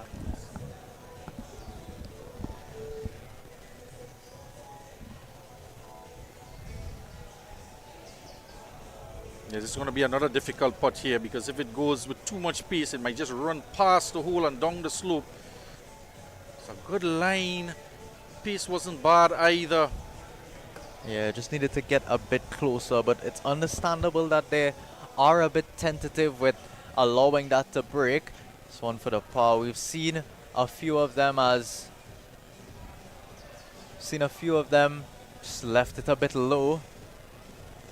Enough pace, so it's understandable that they would want to take it a bit higher, but I would expect Dale Hasarana here. You can see him lined a bit closer to the hole. He'll be a bit more aggressive. Gil Rajak was just looking to dip it down inside the hole. He didn't like it off the club face. It tried as hard as possible to dip in there at the last moment, but not to be. So it'll be a 4 for the team of Narayan Singh, Hasarana and Rajak. Just gonna tap in that one there.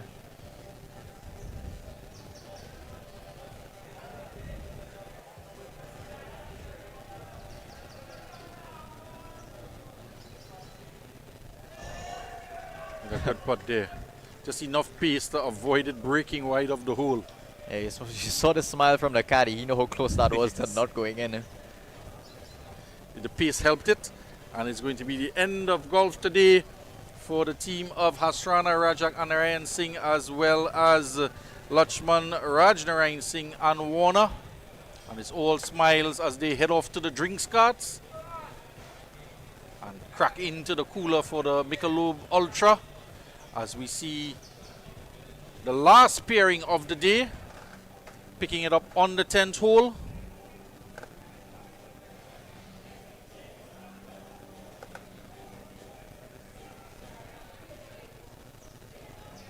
Yeah, back on the 18th tee here. It's been quick going so far from the groups on the back nine. This is a lovely looking technical swing. The shot left a little bit to be desired, but not too bad, and then it's just going to roll onto the fringe.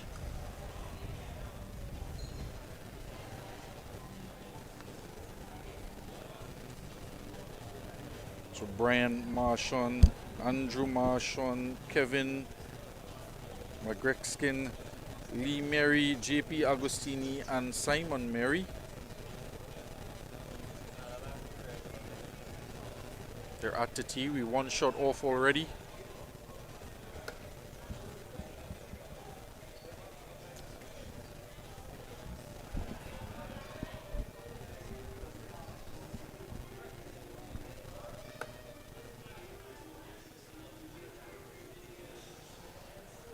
That's a shanked. shank. That's a shank.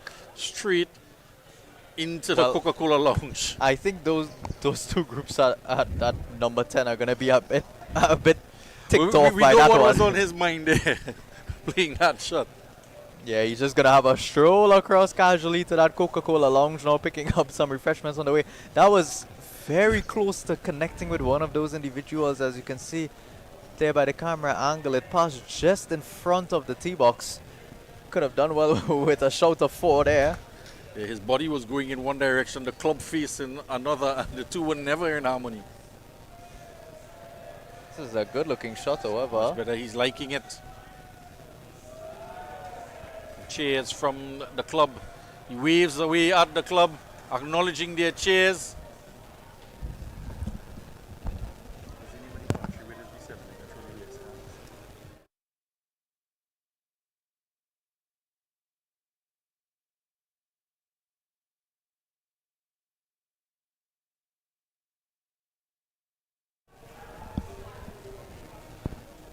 See the setup here for that big draw. That right foot behind the left foot. Lifting up a bit right.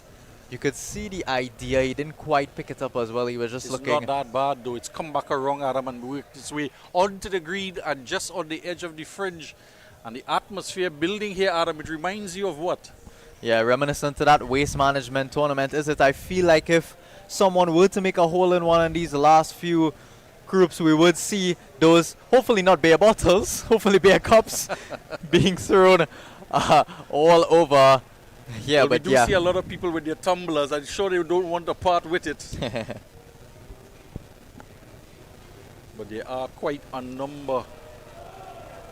Well, you could hear the cheers from the crowd on that one. It's going to make its way down the stairs. Hey, and you can hear the chair as Into well the from drain. the background.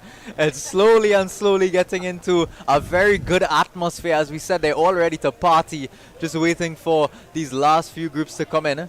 Just waiting to hear the taunts as he makes his way down to the clubhouse. He needs to step up his game. We're waiting for the in the hole chance. Pretty sure will come very, very soon as well.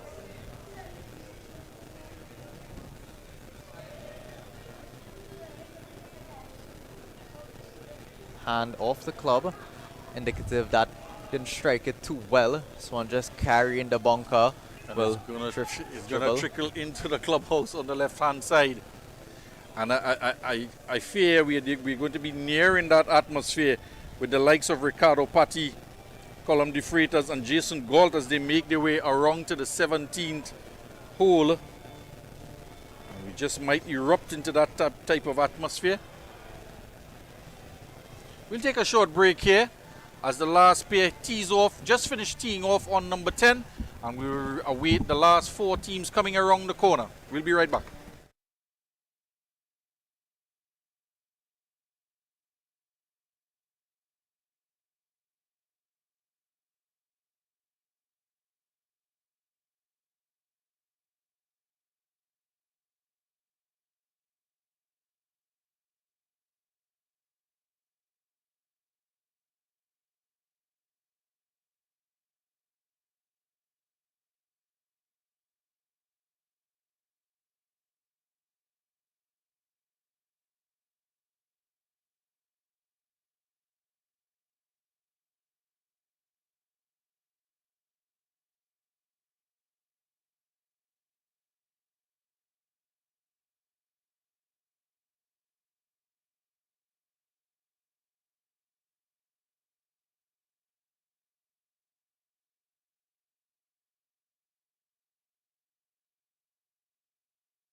We're back here live. We're on the green.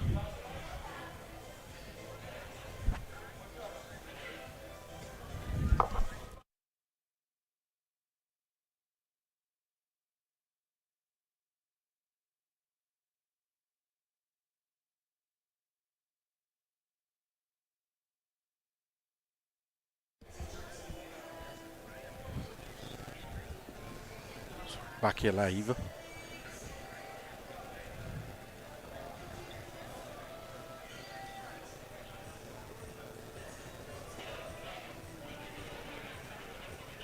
So this one coming just on the fringe. Advice from the caddy. A lot of pointing, a lot of gesticulating. The team players suggesting it might just break to the left.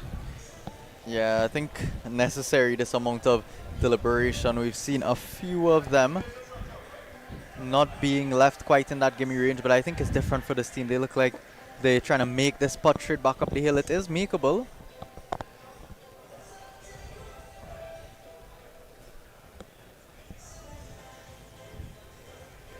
Just getting the okay to go ahead. They have furthest out.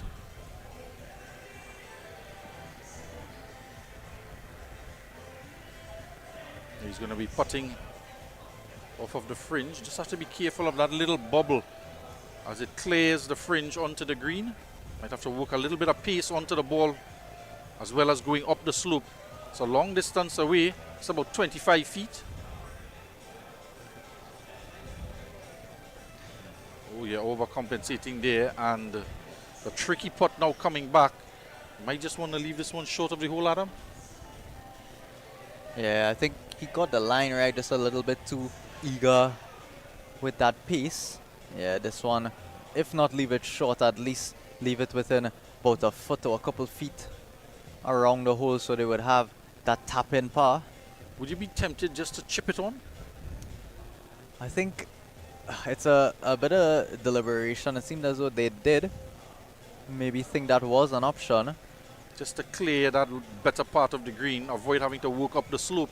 I think at the end of the day, as this one is going to come up a bit short, leaving a bit of work to do, I think at the end of the day, it's whatever the individual player is most comfortable with. Like, me personally, once I am around the fringe, it's much more fun. It might not exactly turn out how it's supposed to, but it's much more fun to chip, create a little bit of an excitement. You know, you're always putting, you have at least 2 putts a hole, 1 putt a hole, so you're putting a lot. And it does take out, of course, we're here at St. Andrews, so we can never ever complain about the condition of around the green. The fringe, even the fairway areas are pretty easy to putt out of. So I think, yeah, quite agree with you here, but just to take a little bit out of it, was so much work to do to go up the hill as well, and just take that out of the equation and just chip it up and just get it a couple bounces leading up to the hole and let the ball just run out a bit. yeah, but I think at the end of the day as well, a putter is much more reliable, you know. When you have to take into account bumps in the fringe, depending on where you are. So as in comparison to here, this at this point in the green, I would definitely opt for the putter. Yeah, that one just on, even if it was about a few inches off, you would still opt to use the putter because, you know, chipping is a bit unpredictable sometimes in terms of how the ball is going to come off of the club face. And then the first bounce, always not sure if it's about to check up, if it's going to roll out. So that's why I did suggest that lower chips, just allow the ball to almost run like a putt. Just get it straight over the fringe and allow it to run like a putt as opposed to going for those flop shots.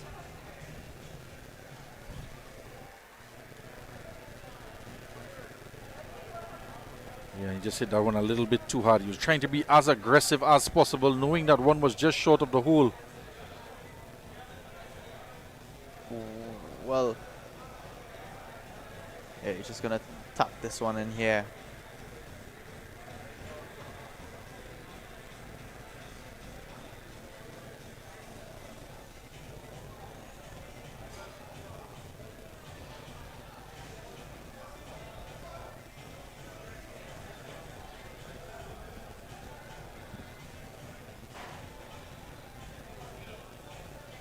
So for their sake, they'll just hope it's one more putt to finish up this hole here. Bit of work left, just about 3 feet. It's gonna try to dip to the right a bit, depending on what piece. This ball is played at gallery there, viewing gallery getting ever bigger. Small golfers finished up and ready for the after party. Music has been pumping for hours.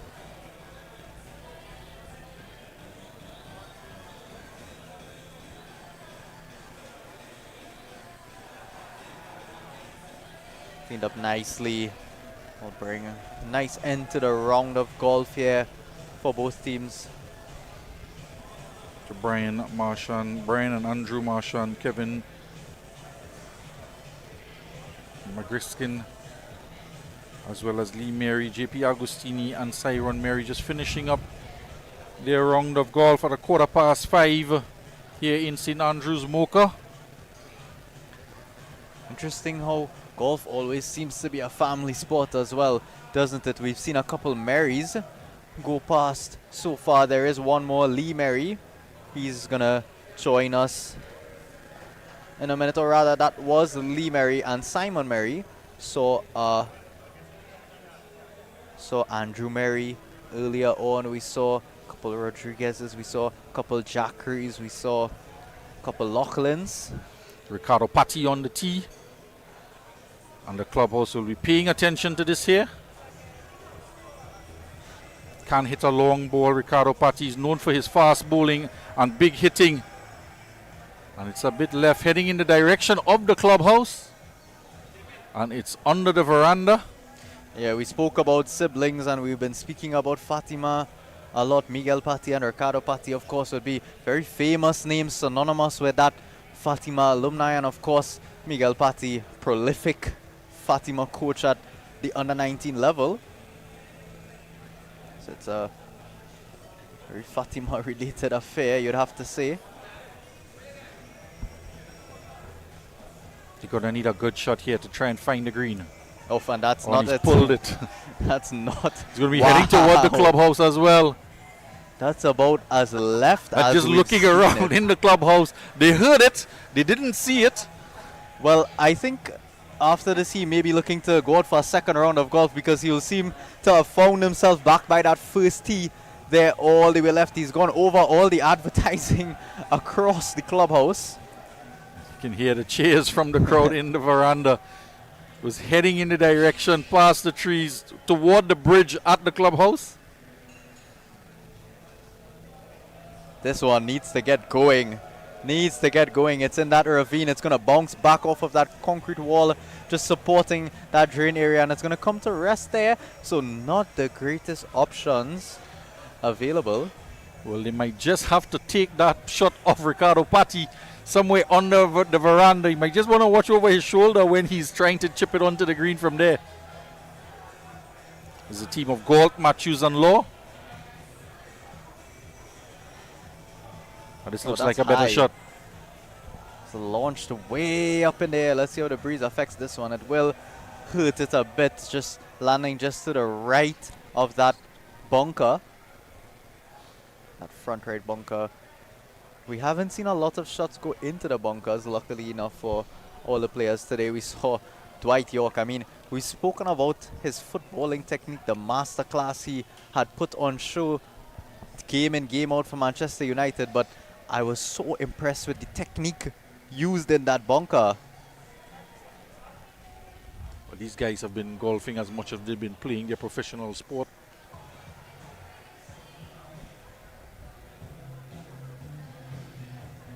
Sun launched high into the air again. The breeze is probably going to hurt this one. It's coming down just left of the green. It was well short, actually. You can hear the jeers from the crowd.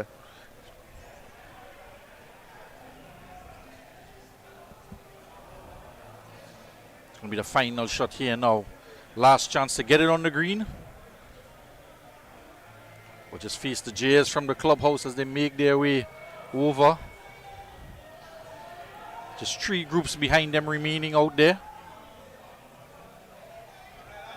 Yeah, he's just signaling to the clubhouse. That's good. That's great. This That's is great. the waste management atmosphere we've been beckoning Definitely for. creating his own atmosphere here, riling the crowd up. It's a very exciting end to the game. Can hear them chanting. Here we go. Here we go. Oh, he better make it onto the green after all of that. Oh, it's coming a bit right. Definitely the best of the lots. Oh! Well. Wow. Well, it's on the driving range. I don't think we possess the linguistic skills to really describe and complete. It was an inside-out over extra cover for 4. We'll have to leave it at that, I think. That one, if you were confused, we'll have a look at the replay. If you were confused how that ended up all the way in the parking lot, it shot off of that drinks cart's roof. Oh, yeah, you can see just banged off that roof and flew. There's the ball flying into the driving range area. That's out of bounds, actually. Well, Yeah, it's just past the white markers. It's on the driving range.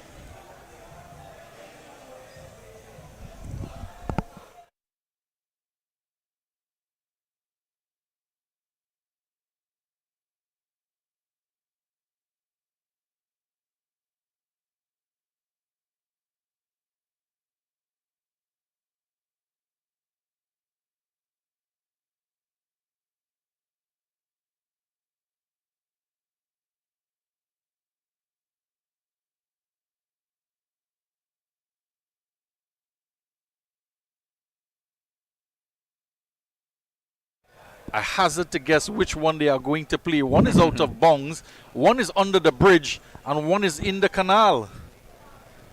Well, we were just trying to figure out what was the ruling on that one. That, of course, striking. You know, a man-made object in golf is normally a situation where you can get away from having to interact. But on that occasion, a cart, as man-made as it gets, that one just flying off of the roof. They're not able to get any relief at all. They would have to play that. It's only if it's in the way of your shot, in terms of your backswing or where your feet is positioned, that you can't take relief. On that occasion, it's clearly out of bounds. And he has the goal to go get his ball. It's on the driving range. He's going across to fetch it. MICHELOB Ultra in hand. And his putter in the next. So there is, as he retrieves it. Yeah, just take a look at him coming out from behind those ferns. He made his way all the way across. It's a 9. It looks like a 9 iron in his hand. No wonder it went that far. So one out of bounds, one under the veranda, and another out of bounds across and another by in the water first hazard. tee. No, across by the first tee. And there is one in that hazard, which I more likely I think it than made not. it under the drain, Adam. It's somewhere stuck under there. We see Ricardo Patti. He is looking to get a relief. They're going to play the one under the veranda.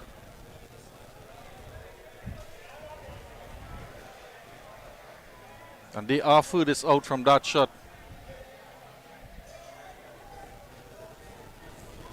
Well, still some deliberation.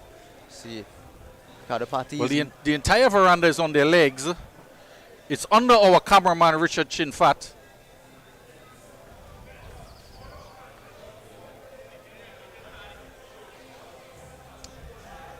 And chipped up onto the green from under the veranda. Just finishes on the fringe.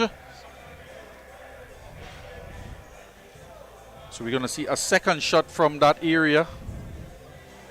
From under the clubhouse.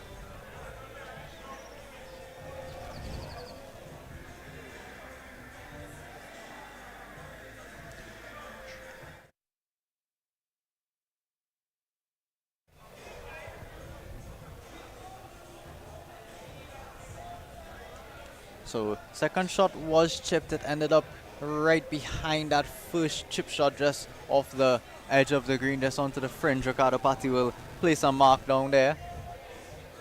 We'll await the second team now. They're just off the green as well, putter in hand. First putt will come up. It's just going to miss just left. Not a bad putt at all. Good for pace.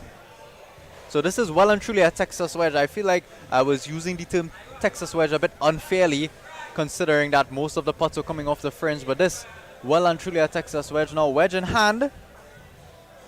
Will hope to do a bit better than his last shot. The ball is well forward of his stance. He adjusts now.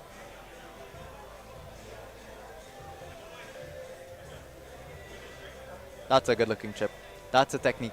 The way he sort of stood in front of the ball, just made sure to keep his shoulders going through the ball, not to get too jabby. Just got his shoulders going through the ball, almost like a putt shot, getting it to come out nice and low. And he saw it just carry the fringe.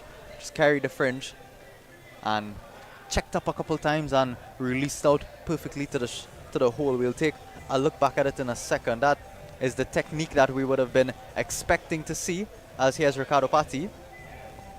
Be putting from off the fringe, just has a hack at it, and he'll make contact with another ball. So what they will have to do is replace that. Of course, that ball should have been marked in the first place so that this wouldn't happen, because that's the point of marking the balls on the green. But now Ricardo Patti's ball will have to stay where it is. They'll mark their other two balls that were on the green.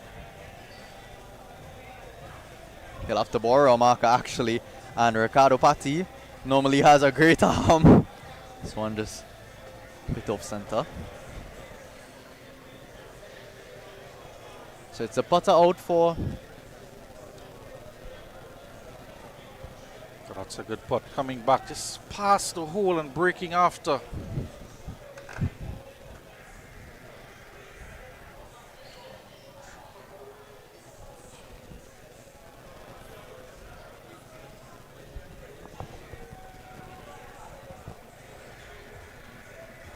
It's going to be a tricky putt here. You won't want to go too far past the hole. You want it to go in. Yeah, and that's the problem there. It's going to break right and eases past the hole. Oh, just off camera there. Ricardo Patti demonstrating that cover drive. Back to the golf now. Just it's a tricky putt. Left themselves about 4 or 5 feet putting for bogey.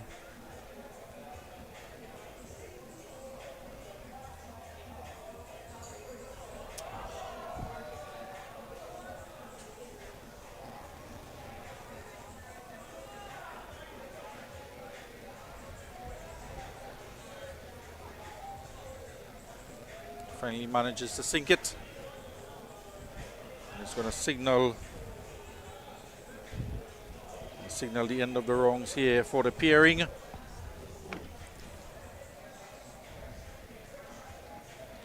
Patty De Freitas and Shaw paired with Matthews, Galt and Law. So just 3 teams left out there already on the tee box. Ian Mulhern, Paul Morris, Desron Ambrose, and pair against the team of Simon Francis, Darren Clancy and Ben Martin.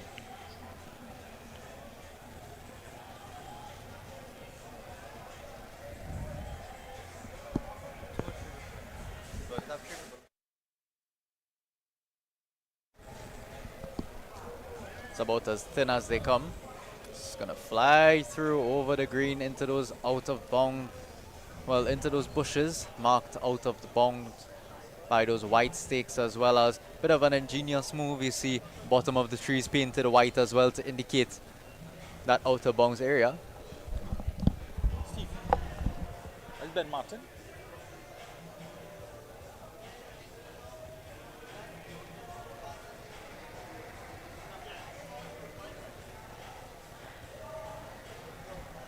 Adam, what's his grip? No. Oh, it's not it. Oh, what a shot. You see that? Get Seems wrong to side be grip on a that, bit.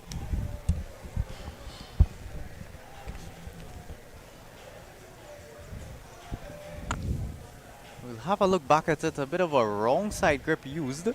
And look at the shot that he managed to pull off. Maybe by need to switch to that grip as his traditional. What a ball.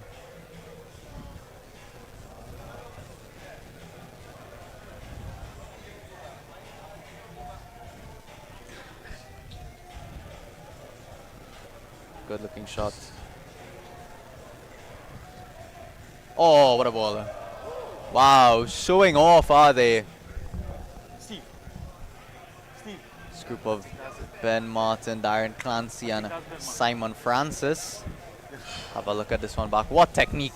Kept his head over and down over the ball. That's Ben Martin. Looked as though he liked it all the way. What a great shot.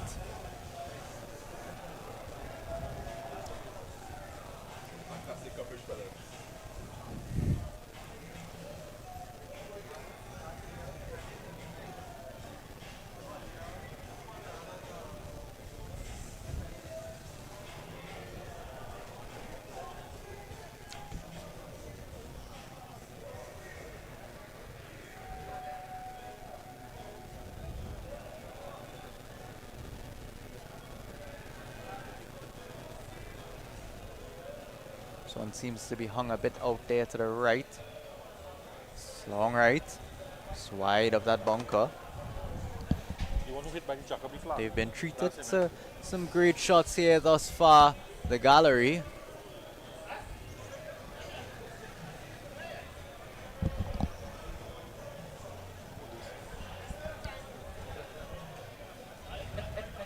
This is the team of Desron Ambrose, Paul Morris and Ian Mulhern.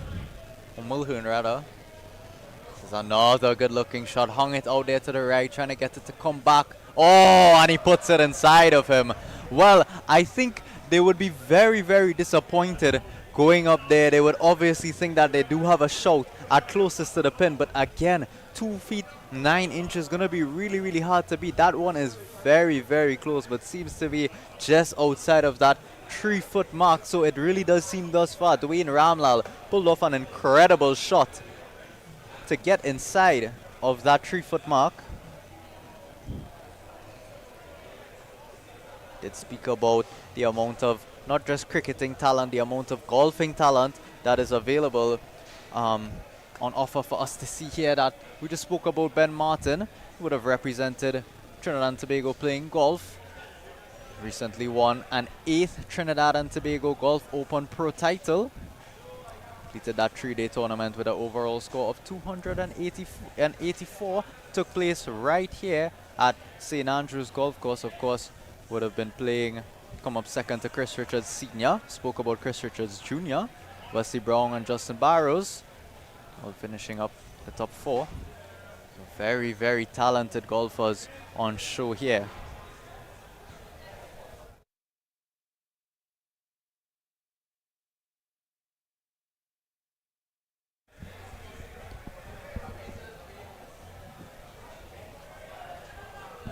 We've been treated and seeing some of the greats, Brian Lara, Dwight York and Russell Latapi showing off their talents here, but you'd have to say been outshone thus far by Trinidad and Tobago's professional golfers, in addition to that youth setup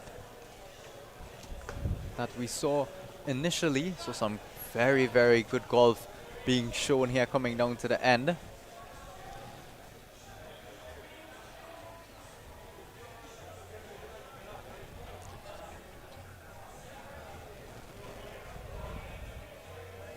Ben Martin strolling around there to have a look at these 2 balls. They will obviously mark the one that's just inside. Was a terrific shot. Coming back there to actually be able to get inside of him. We didn't think we would see a shot closer than that.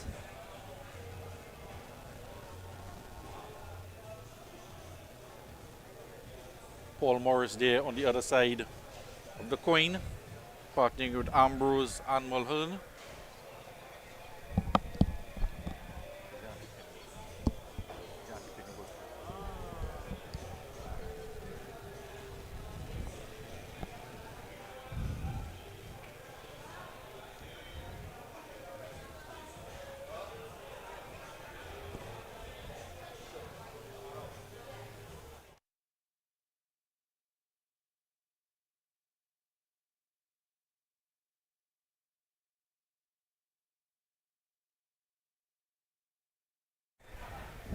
So not much left in this birdie putt, but still a bit of a tricky one. Gonna leak to the right. The whole way going back down the hill. You'll have to have a second look at it. Yeah, it's not that easy.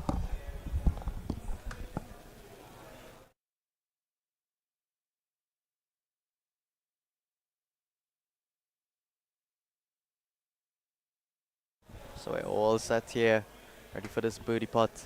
Those 2 delicious shots. Ah, what a putt. Wow. This is golf. This is great golf that we are getting to see here. They're treating this loud and rambunctious gallery to some excellent golfing shots, just as they would have drawn it up. Brilliant birdie, and now chance for them to get a bit closer, or rather a chance for the other team to snag a birdie and get a bit closer to the other team's total if they both birdie this hole. Oh, and another great putt. You saw the amount of movement that just dove straight right off of the club face and would have been going straight down the hill as well. But it's 2 wonderful, wonderful birdies to see us to the end of this group. That's Ian Mulhern, Paul Morris, Desron Ambrose, joined by Simon Francis, Darren Clancy, and of course Ben Martin. So a couple groups left now. Now we're making their way around the 18th hole. We'll take a short break, and in about 5 or so minutes we'll join you back with more action here live at the 18th.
welcome back here to the MICHELOB Ultra Rockaway Trinidad 2025.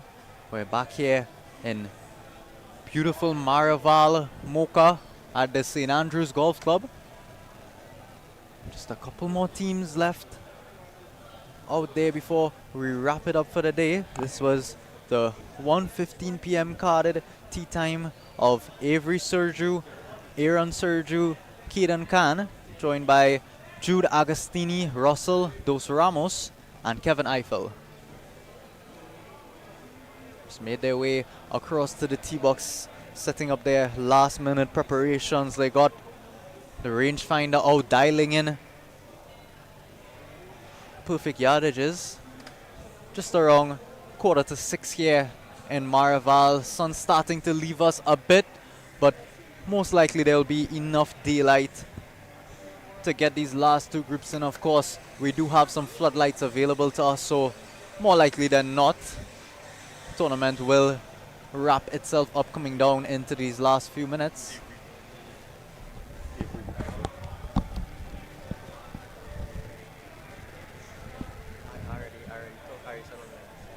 Avery Sergio, he's on the tee, the treasurer for the BC club. He's on the executive committee as well. This is a beautiful looking shot, coming in a bit short. Yeah, just stuck up there on the front side of the green. Still a very good shot, leaving that uphill putt back up left to right.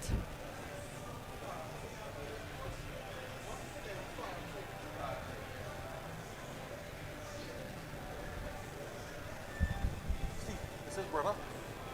Avery brother. Avery brother. Cousin. So cousin to Avery, Aaron.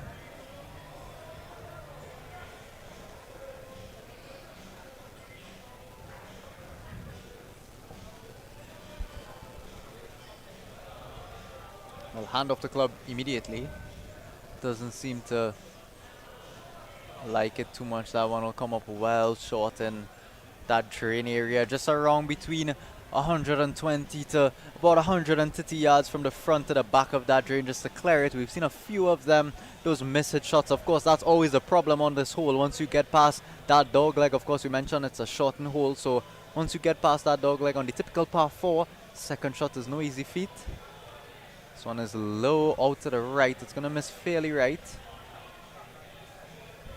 Had the right ball fly, just not quite able to line it up. We did say earlier on that that right to left low draw is what would more likely than not be employed on this hole, considering the breeze and considering the way the green is shaping out. And we've seen almost all players going for that low draw. A left-hander would go for that low fade back in, but it hasn't worked out for most of them. But of course, can't forget those that stuck it in within 6 feet of the hole. We saw about 4 or 5 golfers managing to accomplish that feat.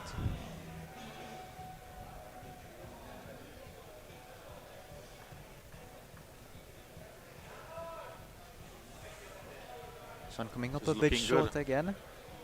Yeah, they have the line right, just the yardage a bit off. And funnily enough, those that have missed off to the right side have had the yardage right, but the line off.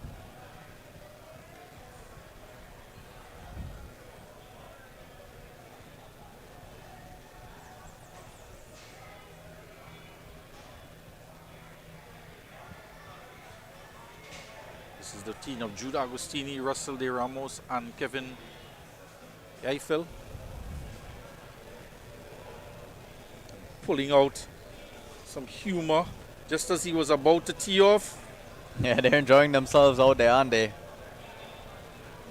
I think we'd have to thank MICHELOB Ultra for the amount of laughs we've had on this last hole. Our sponsor, MICHELOB Ultra.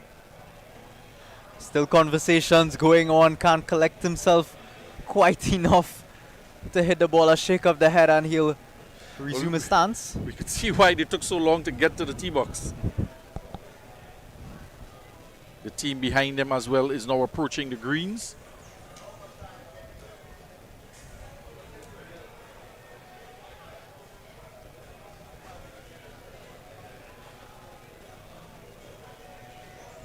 this is a low one just on that right side. It looks good. Just a bit long, almost taking out that bird. But that would qualify as a birdie. I know you were going to make the joke. Knew that joke was coming.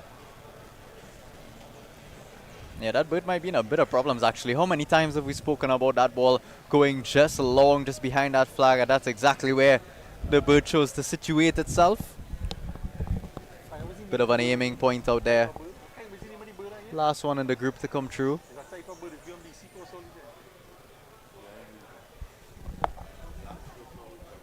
Oh, and this is left. This is heading towards our cameraman at the veranda. Oh, and did it land in the veranda? There's a thumbs up. I think it might have just missed the edge of that veranda.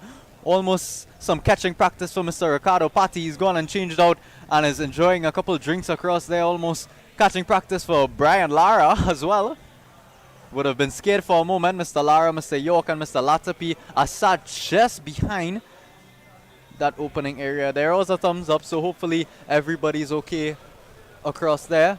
Well, it was heading to Ben Martin in the veranda. Well, I think there's a few names out there that once they saw that ball coming in, a few of them would have picked up a golf club to hit it away, and a few of them would have been sticking their hands out for a catch in the crowd. There's no prize for catching the ball in the veranda. Should be one, shouldn't there?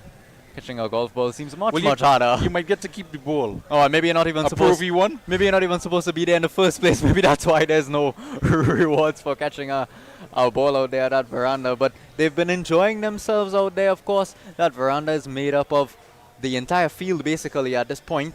Everyone would have been going over there to catch the last few golfers that are coming through. And there is, of course, we spoke about that after party outside. There are a few golfers getting their eats on in the car park across there, as well as we just look to wrap up what has been a very, very long day considering the amount of rains early on, but what has been a very exciting day. It's just marking about 11 and a half hours that they've been on the golf course.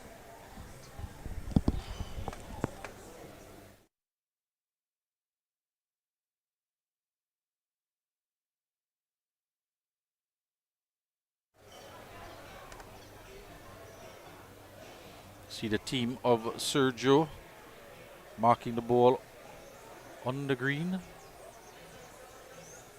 And Avery just picking his one up off to the right.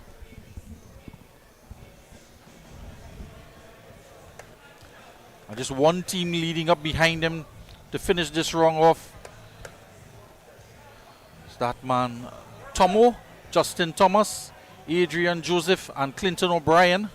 And they paired against the team Rodney Phillips, Avinash Rampasad, and Nikolai Chedi. I think just quick to clarify, that's obviously a different Justin Thomas, but with the amount of star power and celebrity we've seen today,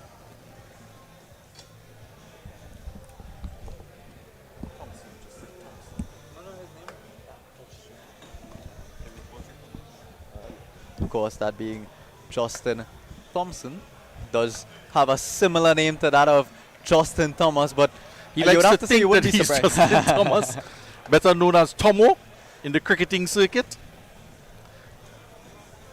Yeah, I wouldn't have been surprised. We've already seen the likes. Jerome Of Daniel as well as Ricardo Patti. Yeah, we've seen the likes of course, Patty. We've seen Ben Martin, of course. We have to keep going back to it. We could never forget that star-studded group of Lara, York, and Latapi. What a golfing group to be a part of. Not sure who's luckier off there. It is certainly star-studded every single time they step out onto the golf course. And, of course, St. Andrews and Maraval, no better place to host such celebrities. As we said earlier, one of the most picturesque golf courses in Trinidad and Tobago. A lot of golfers who are watching this stream right now would have also played here, and they would know the majesty that's hidden inside this golf course. We were only able to show you a bit of the first tee, the 10th tee, and this 18th hole. We'd have loved to, our cameraman would have had a field day, no pun intended, showing off the gorgeous landscape around this golf course.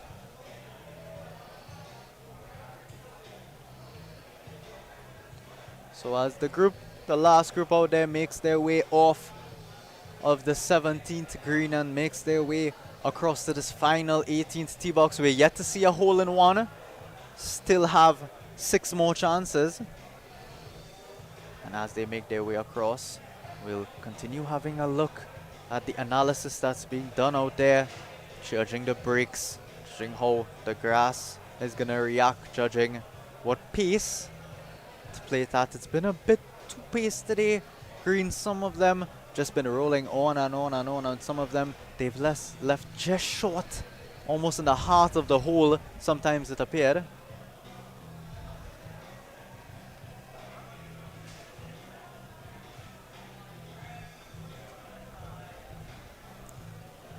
Reminding you the tournament sponsored by MICHELOB Ultra, along with sponsors from BBD, Barbados Tourism Marketing Inc., Royal Bank, Trinidad and Tobago, Victory Financial, Coca-Cola, LaFace Motors, just to name a couple of the sponsors: Corona, Johnny Walker, Sherwin-Williams, Powerade, Monster Energy, Caribbean Bottlers, Eldorado Rum, Dasani. See the cross-handed technique being used on putt this time. Oh, that's a very good putt indeed. Unlucky. Yeah, you could hear the ooze from the crowd. Just missing that left side. Will come back around the back of the hole. The ball is marked. Last opportunity now. We go back to live here. Oh, and this will miss just on the other side of the cup. The pace was pretty much as ideal as it could have been for both of these putts.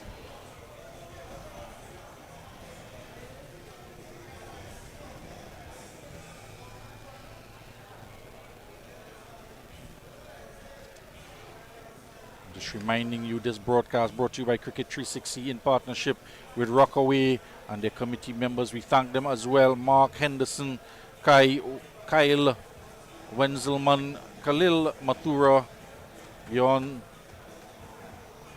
Rizendi, and Ryan Mute, members of the Rockway Committee, organizing committee.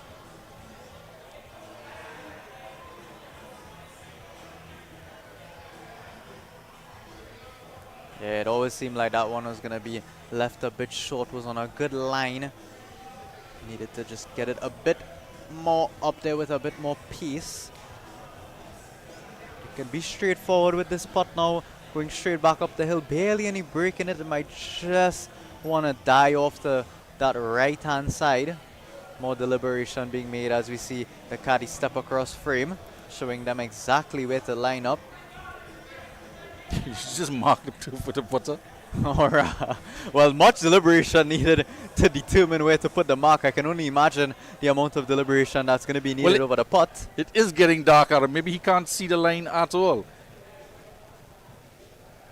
Yeah, well, it's understandable. And the next thing is if you mark in the wrong area and the ball happens to roll over your marker and could make them miss the putt eventually. So marking is very important.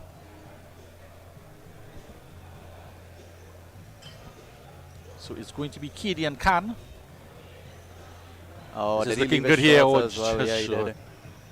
Right in the heart again. Needed to be one good more and roll aggressive on that tailor-made ball and would have gone into the hole. And the final team, as they get ready to dunk it in here on the 18th hole, final team is already on the tee box waiting. As we say goodbye to the second to last team of Sergio's. And Khan partnered with Agostini, Dos Ramos, and Kevin Eiffel. And it's the last team on the tee box. Reminding you, the production brought to you courtesy Cricket 360 and the production team under Mr. Vinod Mamchan, Jason Passad, Dylan Sharma, our producer today, Mr. Richard Chinfat, Adam Furlong, and myself, Billy Furlong, as the last team is set to tee off to complete the final grouping on this day for the 2025 Rockaway tournament. Yeah, we see them just lining up here. It's going to be Nikolai Chedi, Avinash Rampasad, Rodney Phillips paired up with Adrian Johnson, Justin Thompson, and Clinton O'Brien.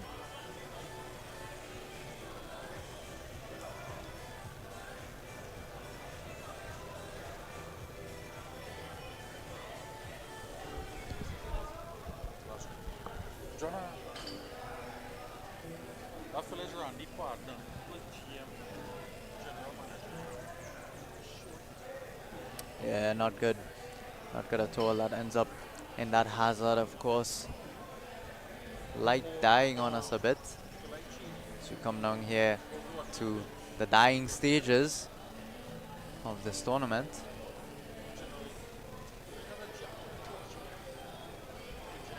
It's a big, full, expansive swing. He's looking out to the right-hand side. This has gone well right. Getting over the refreshments area, over that Coca-Cola lounge towards that St. Andrews Golf Club sign. That's not going to be easy work from there at all. They'll be hoping they can get this one at least on or around the green. Give themselves a better opportunity at a birdie, maybe a par. Rodney Phillips.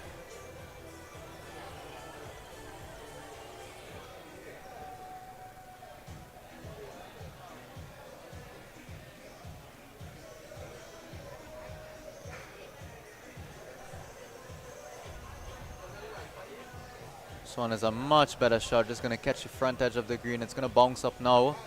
Very, very nicely done. So leave them an uphill left to right putt. It's a nice easy swing from him there.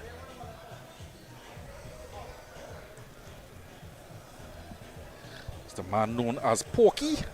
Steps onto the tee box. Yeah, we were speaking about the Fatima College fraternity. He would be another one of those old boys that would have participated in the Fatima cricketing section. Of course, would have been joined by Ricardo Patti, ever present.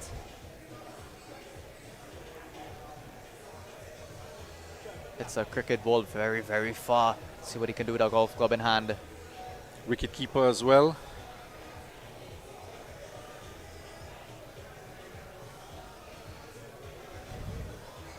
This is nice, just hanging a bit out right. It's not gonna come back as we've seen so many of them.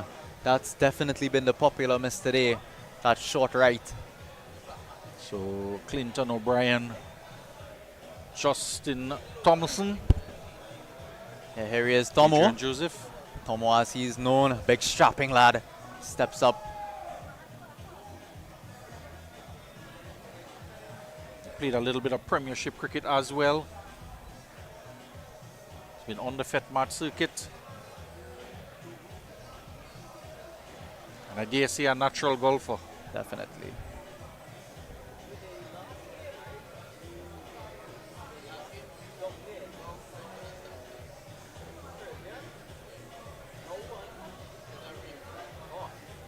Nice form, good technique.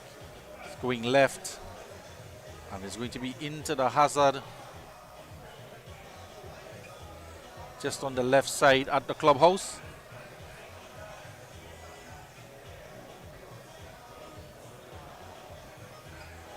Here we go. This final tee shot of what has been a very exciting, exhilarating day today.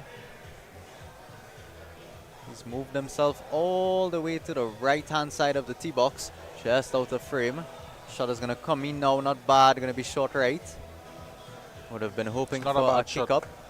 Yeah, he would have been hoping for a kick up there, but at least they have some okay options now to choose from. Those first few shots left a bit to be desired.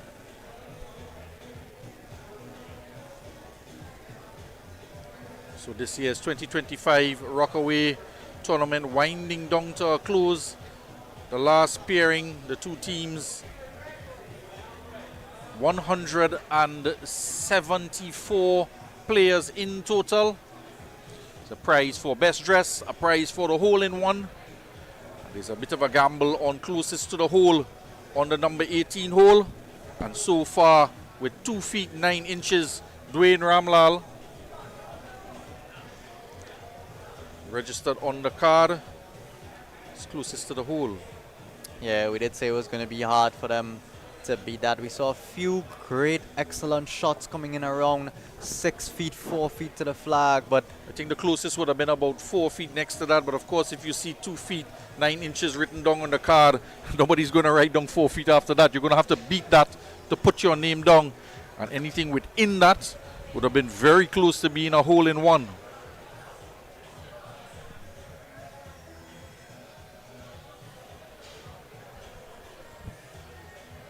So it's getting pretty dark here. It's 5 minutes after 6 o'clock. Nestled in the valley at Mocha, Port of Spain, Trinidad, and the Coca-Cola Lounge in the background as the golfers make their way across to the ball. Just on one on the fringe, one on the green, one in the drain, and one just off to the right on a down slope.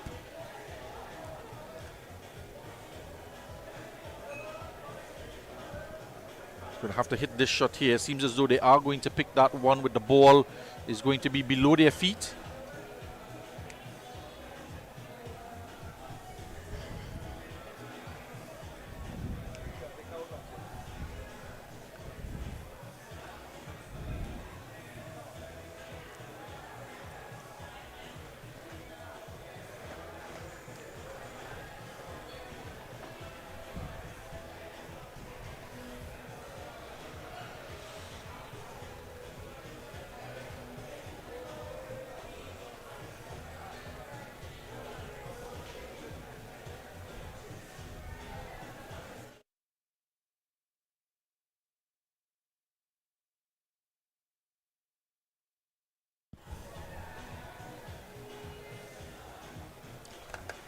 we'll resume here live. You can see just to the left side of your screen in the back there, preparing for that chip shot.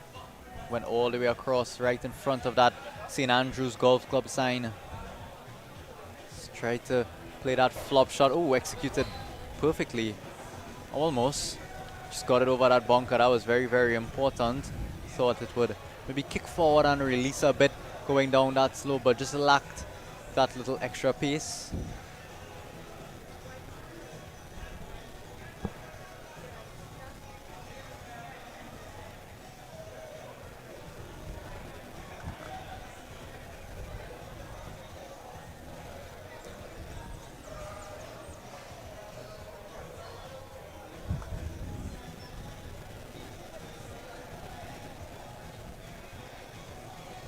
So they would have both pairs on the greens now. So they would have to take that one shot on the green. That's going to be slightly, it's going to have to travel up the hill and then it's going to break left going back down the hill. We see the second group here. Tomo, Justin Thompson, standing over this chip shot. Very makeable again. Just going to move right to left once it gets onto the green. If it gets onto the green, that one was a bit flubbed. He'll share a laugh. He is a little bit of a tired effort here from the big man. It's been a long day. The golfers, they've been out here since 6:30. Tomo's scheduled time to tee off was at 1:30. That would have been pushed all the way down to about 2:30.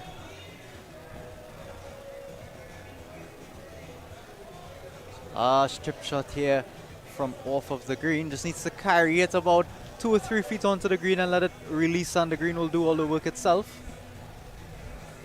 Just like that. Is it going to have the pace, or it had too much pace? Didn't check it at ran all. Past the break, yeah. Yeah, didn't check at all. I think he would have been expecting that one to sort of bite in the surface and hold for a bit, and that momentum of the ball would have just carried it down the slope of the green very nicely towards the hole. So a bit of work left for both teams here for par. If we've seen anybody chipping in from that side, wanted to land it on the green and get it to run out. But anything that landed on the green itself ran out too far. Yeah, it's been a bit unpredictable, but usually on these quick greens, you have about a square foot of area to land it in. If so much, maybe just a few inches is the perfect area. Just shown the line there by the caddy. It is a little bit too hard. It needs to be about 8 inches outside of the cup at the right speed to get it to drop in the hole. See the caddy just indicating yet again where he needs to land it before it starts to break. So they're going to have to execute here. They've been shown the line. They've seen the pace of the green.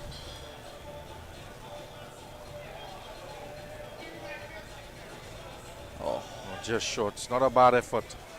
But again, hit with a little too much pace, and it runs just about 3 feet away from the flag. Yeah, so still some work left here for bogey for both teams.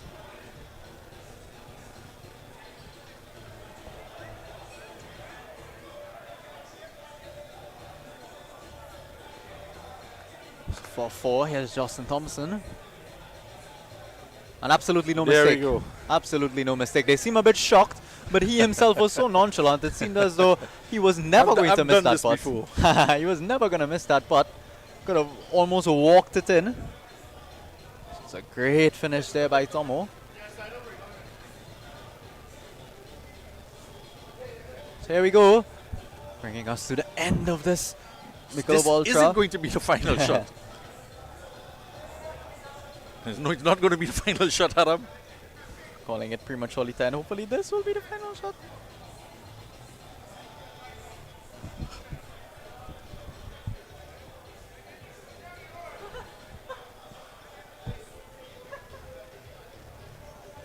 So the flag is out for this tapping. They're taking this one very seriously considering they just missed the last one.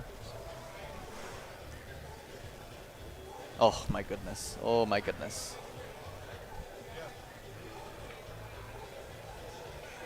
Well, making a bit of a meal of it here. Maybe not quite following golfing rules as they were intended to, but just trying to wrap it up here quickly. It has been a great and very eventful day here today in Maraval. I'll throw you over to my lead commentator, Mr. Billy Furlong, to close us off for today. I've been Adam Furlong. Thank you very much. So